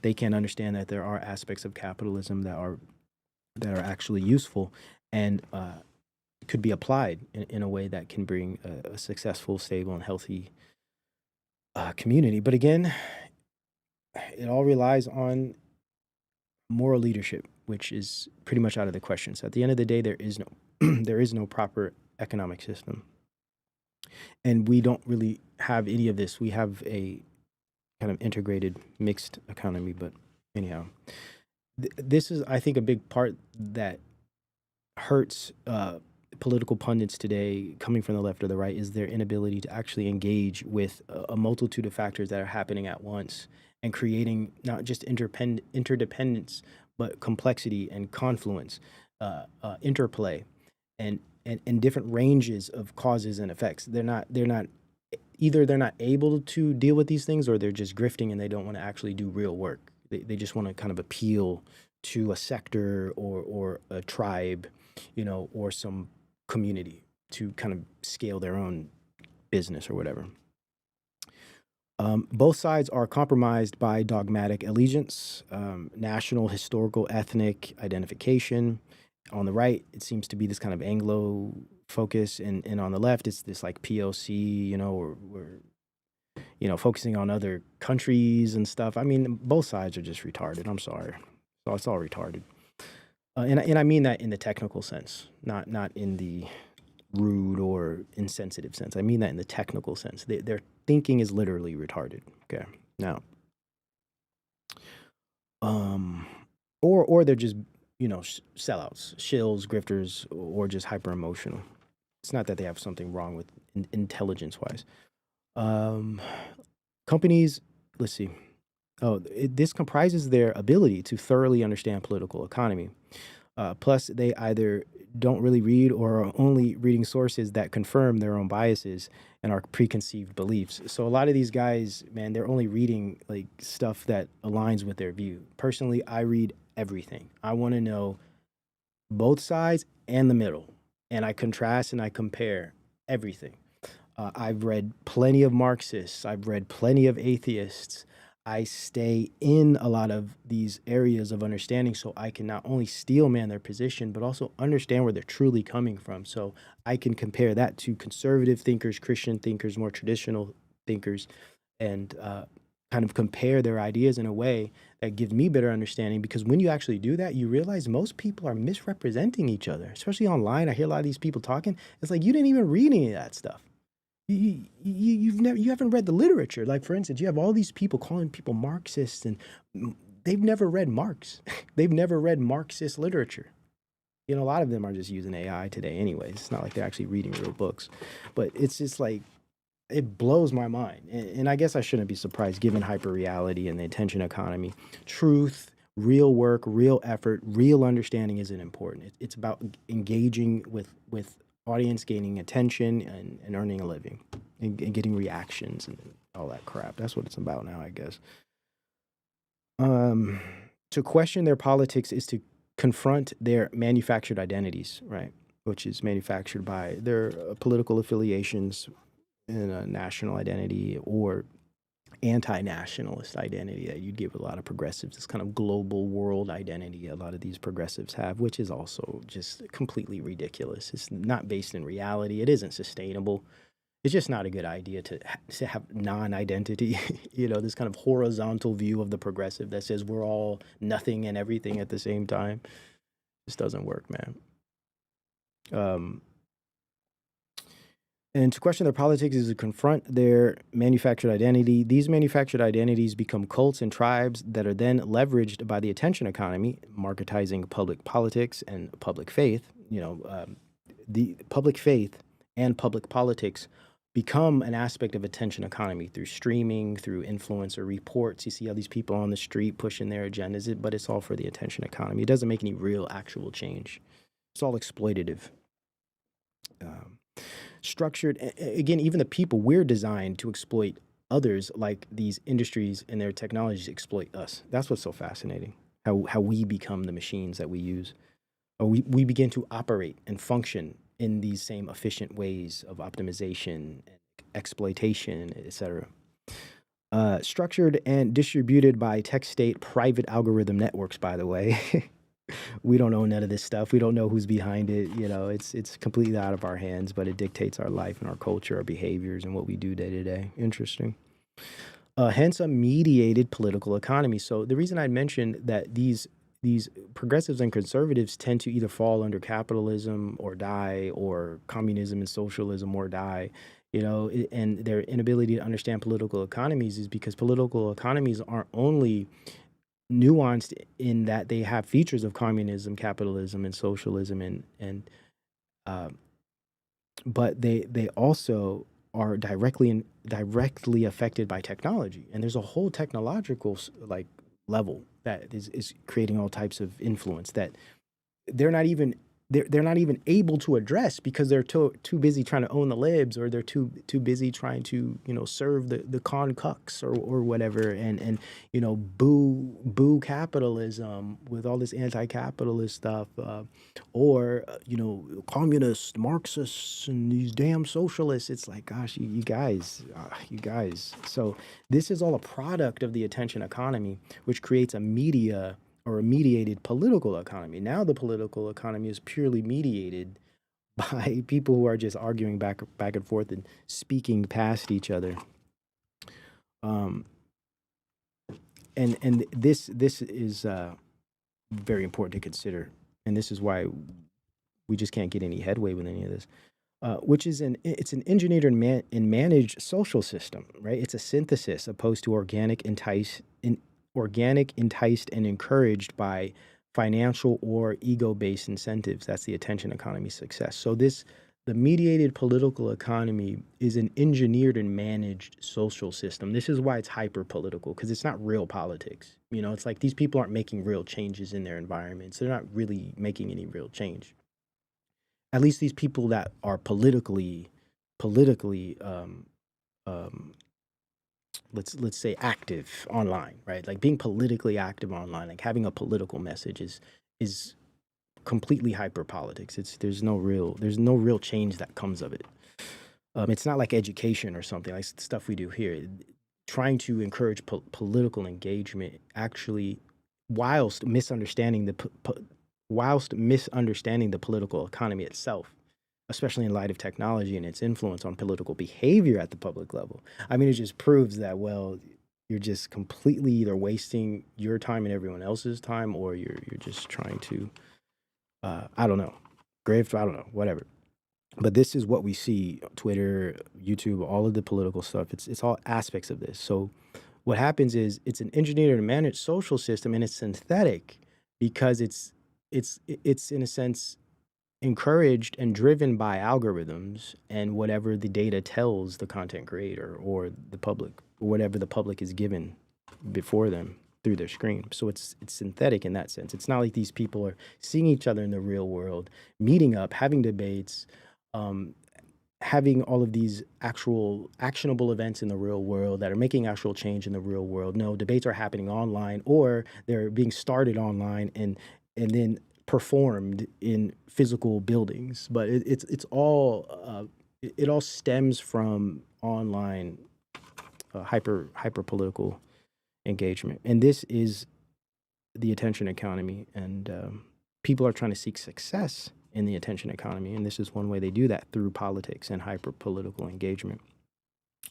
So this means the public sector of politics are shaped by the mediated system of political economy and social media, a separate hyper-real, hyper-political social ecosystem that is completely separate and detached from actual political activity that happens in the private sector. So I described that earlier today. So everyone's interacting politically online.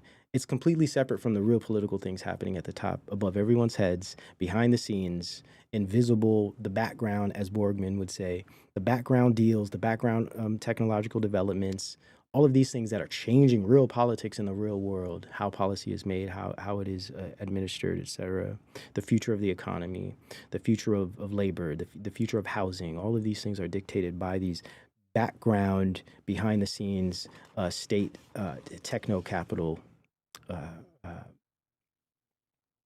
decisions and plans and programs that the public are unaware of. But we're just given rhetoric from like Vance and Trump and all these guys about abundance and all of this stuff. Let's see. Tech state geopolitical clandestine affairs. That's what's happening behind our backs.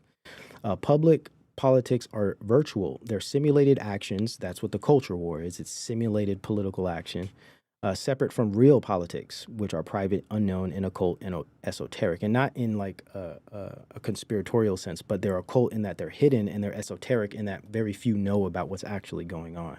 I don't care how many pundits get on YouTube with 50,000 people watching, talking about, what China's doing, what Israel's. None of these people know what's going on. None of them know what's actually going on, and that's by design. And they're exploiting the ignorance of the public, anyways. Hence, post-political. That's why we were actually in a post-political era, because we're now beyond real political engagement, public-private engagement, where the government actually represents the people, and the people actually have influence on the government, on the politics, on policy. We're beyond that. We're not dealing with that anymore. You look at the left, you look at the Democratic Party, you look at the Republican Party, they're both captured by the same organizations, the same groups, it's the same in technical industries. They're all captured. They're all doing the same thing with different values.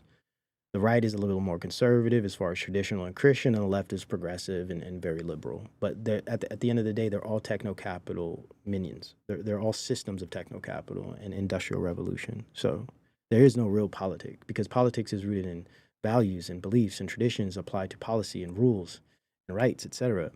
All of those things are capitulating to the development of the technologies and what's offered afterwards, right? We're dealing with it, with whatever these algorithms and these social media systems give us. We don't have a choice of these things, unfortunately. If more people understood how this worked, we'd probably be able to make some change with just people power, with just population strength, and the control over our own behaviors. If everyone just decided, you know what, I'm gonna throw this phone out the window, or I'm gonna delete this app. I'm never gonna engage with this type of content again. I'm never gonna deal with.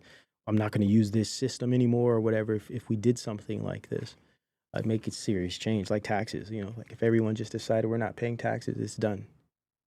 Imagine, right?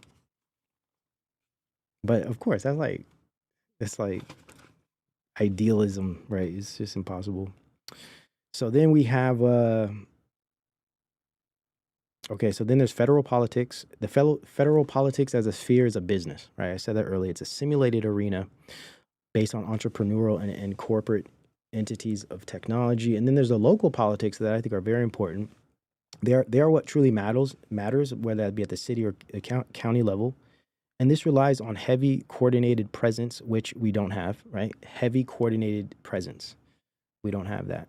And yeah, so, and it's because of the mediated political economy and hyperpolitics. That's why we can't get together. See, that's the irony of it all. It's like if we all got together in local ways and started to make real cultural and traditional change and actually affect policy at the local level, at the aggregate, that changes a lot of things. That absolutely changes culture. That would force politics and the degree of technology to address it and to actually deal with it. But the fact that we're all stuck in the mediated political economy, pretending to have influence on what's going on at the top, is keeping us all distracted from doing such things. There's no way we could even get together anymore because everyone's just so divided and stuck in the hyper political realm. All right. I think that was. So basically, the rub is that the attention economy or hyper reality and social media culture and hyper politics, terminally online cultural voyeurism, which is what most people do day to day, terminally online cultural voyeurism, makes the public less intelligent, right? It makes the public less informed and more distracted, more desensitized and immature. You know, the adult syndrome. So you see how people act, man. 40-year-old, 50-year-old men acting like little boys, you know, making fun of each other, clowning it. I mean, there's times to have fun. I'm not saying there's not times to have fun, but a lot of people's whole identities are built on this type of just very immature behavior. You know, like the way some people talk today is like how old are you? You know, it's weird. But I think it's because of the internet online culture. It's kind of trained people into this I don't know. It's this weird. I don't know, man. It's weird. So very weird. In addition, so what this does is hyperpolitics, terminally online cultural voyeurism, the social media culture itself, the attention economy, and its hyper reality. What it does is with daily use, ubiquitous access, but also like everyone's on this stuff every day. We all know about this stuff because everyone's on it. And everyone's engaging, some people in ways that are more fruitful than others, like myself. If I'm on there, I'm actually researching and studying human behavior, not necessarily like eating the stuff up and integrating it into my identity. But what happens is as an outcome, it disenfranchises the public by making them morally bankrupt and politically inept or brainwashed with conservatives or Democrats or Republicans or Democrats. They're all brainwashed. So it's like this is just an outcome of the attention economy and the mediated politics that it creates. But what this does is it makes people less intelligent in that they're not able to really think things through anymore. They're too distracted and they're too overstimulated. They're too desensitized. They can't really engage with a lot of things at once in a way that is effective. You know, they can engage with a lot of passive information because that's what they're doing as they're scrolling through all of these stories and Twitter and TikTok and stuff. But they can't sit down with ideas. They can't sit down and read 50 pages. You know, they can't sit down and read a 100, 200-page book in a couple of days. Like, they could never do that because that takes a different level of concentration and consideration, right? So what happens is this kind of technology dumbs down the generation. It dumbs down the entire public. So this makes it even more impossible for us to be politically engaged. And I think this is why it's even easier for a lot of these political pundits and stuff to take advantage of the public because of their ignorance that is being caused by the technology. And hence the convincing of the public by MAGA that fixing and running society. Oh, my light's about to go out, man. Damn it. That means I gotta go. I had 5 hours on that light. I'm sorry if that's like messing with you guys. It's gonna cut out in a second here. Just let that thing cut out. I apologize. I might mess with you guys. I know like flickering light kind of messes me up too. Yeah. So this is why they want to convince the public that fixing and ruining and running society is a matter of complex data and objective facts, obscured by promises of liberty, abundance, and greatness, right? trust the experts, right? So, damn, that is frustrating. Come on, just turn off, bro. Damn. Just turn off. Okay. Actually, let me just get this. This is actually bothering me. 1 second. Sorry guys. Technology. What can I say, man? What can I say? Technology. Oh, damn it. All right, man. I gotta get out of here, man. Goodness. Are you kidding me? Is it? Oh my gosh, it's almost 7 o'clock. Damn. All right. So, essentially, so this is why they have to convince. This is why they have to convince the American people that, you know what, the problems we have are too big. That's why we need complex systems. We need a new digital currency. Not to say our old digital or our old economies weren't messed up, because they were, but everything's so complex now. There's so much data and there's so many problems. You just need to trust the experts. You need to trust these big wig, rich, wealthy, powerful, conservative Christians, right? And then everything's gonna work out because you can trust us. We're the good guys. It's the good guy technocracy. Yeah. And they can and this silences dissent, right? And it engineers support and even praise to be on the winning team. Right? We're the good guys. We're the great ones. You know, we're gonna fix the world. We're gonna lead the future. So you get that whole ego part of it too, where people want to be part of the winning team.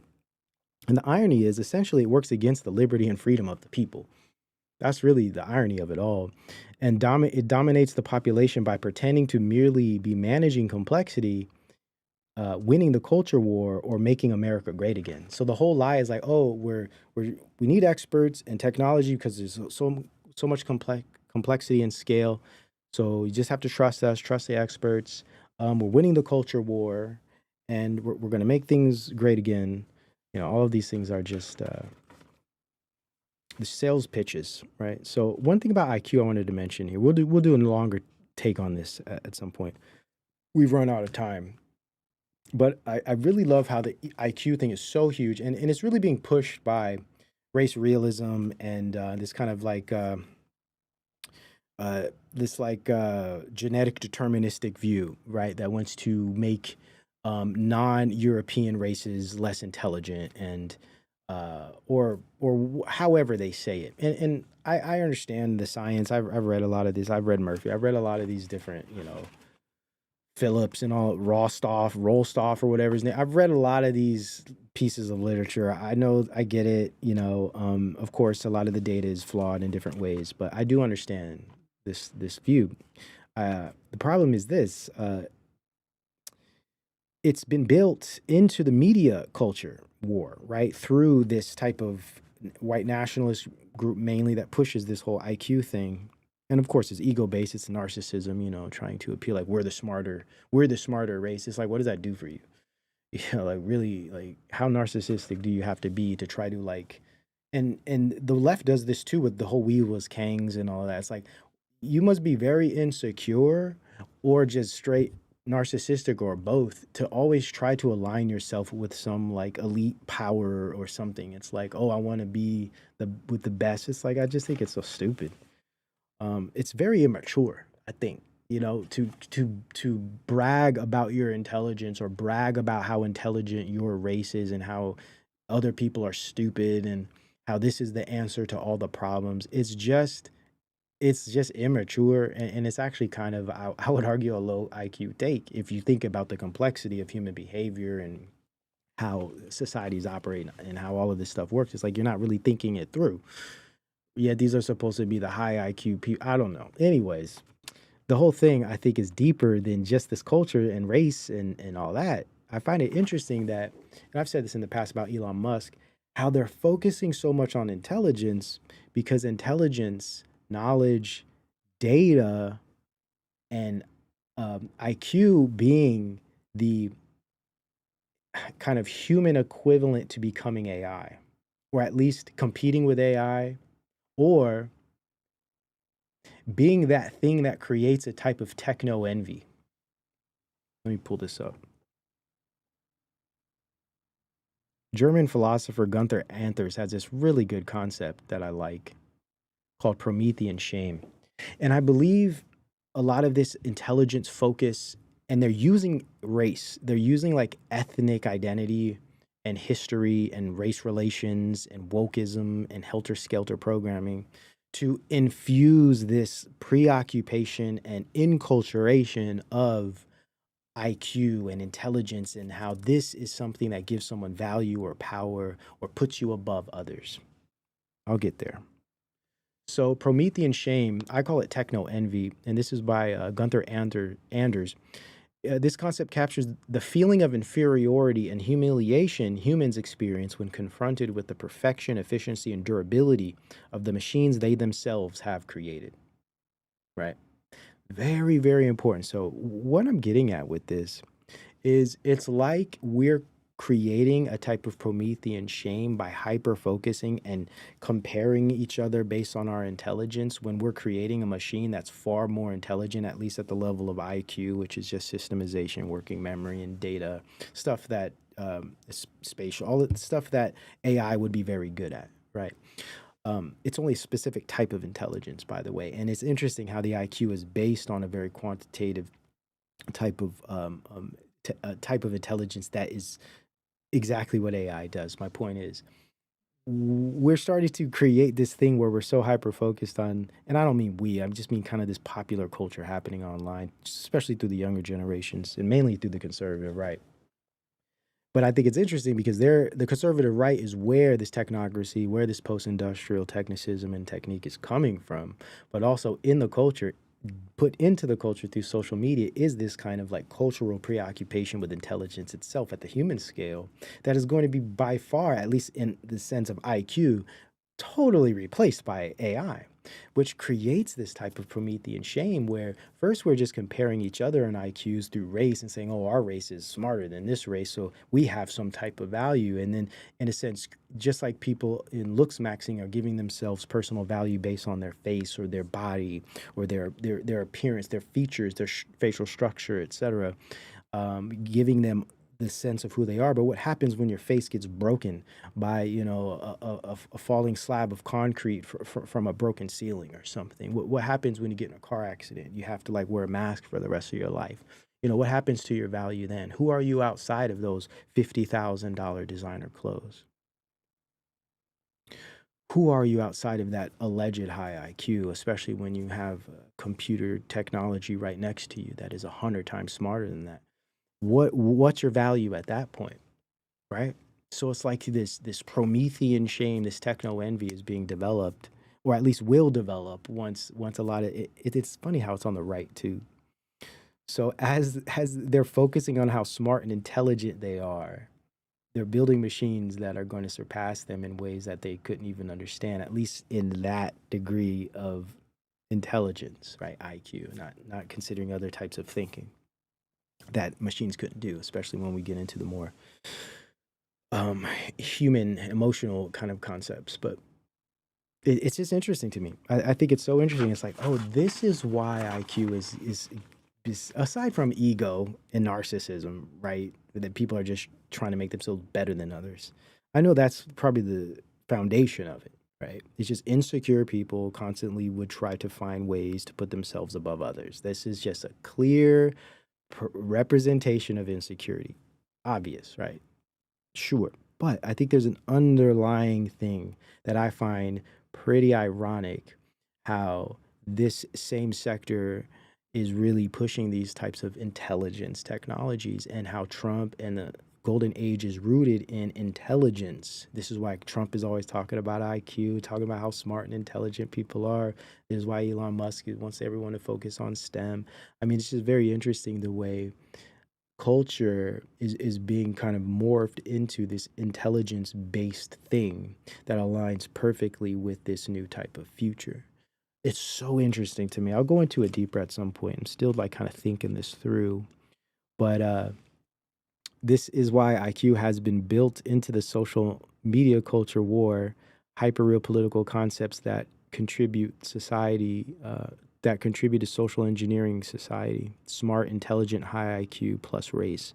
So we're focusing on these very computational things. It's really interesting.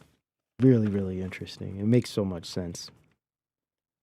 Now, by pretending to okay, I already said that. So basically, Americans are through this. Once MAGA introduces this and this becomes a thing, Americans become units and groups to be managed or entertained or sold products, not people to be heard. Hence, post-political. People aren't to be heard anymore. They don't care about what you believe and your traditions. It's just they want to sell you things. They want to manage your data, etc. And hence, conservative push against social justice and human ethics. This is another key one. What you see now is a lot of conservatives, and they think they're doing some moral crusade. And again, I don't agree with a lot of the stuff that's happened with woke and a lot of this nonsense that's going on from the progressive left. But this is, I believe, part of the problem too, is that through this process, conservatives start to lose empathy for other groups. And they've gotten to the point now where saying social justice, saying justice itself in a social sense, or saying the term inequality, or thinking about problems with economics or problems with social dynamics and labor, automatically is Marxist or automatically is communist. And these people don't deserve the same type of consideration with regard to just general human affairs that require an understanding of things like justice in a social system or a social group and the justice that is in there. Now, I believe social justice has been completely exploited by progressive institutions and media, etc.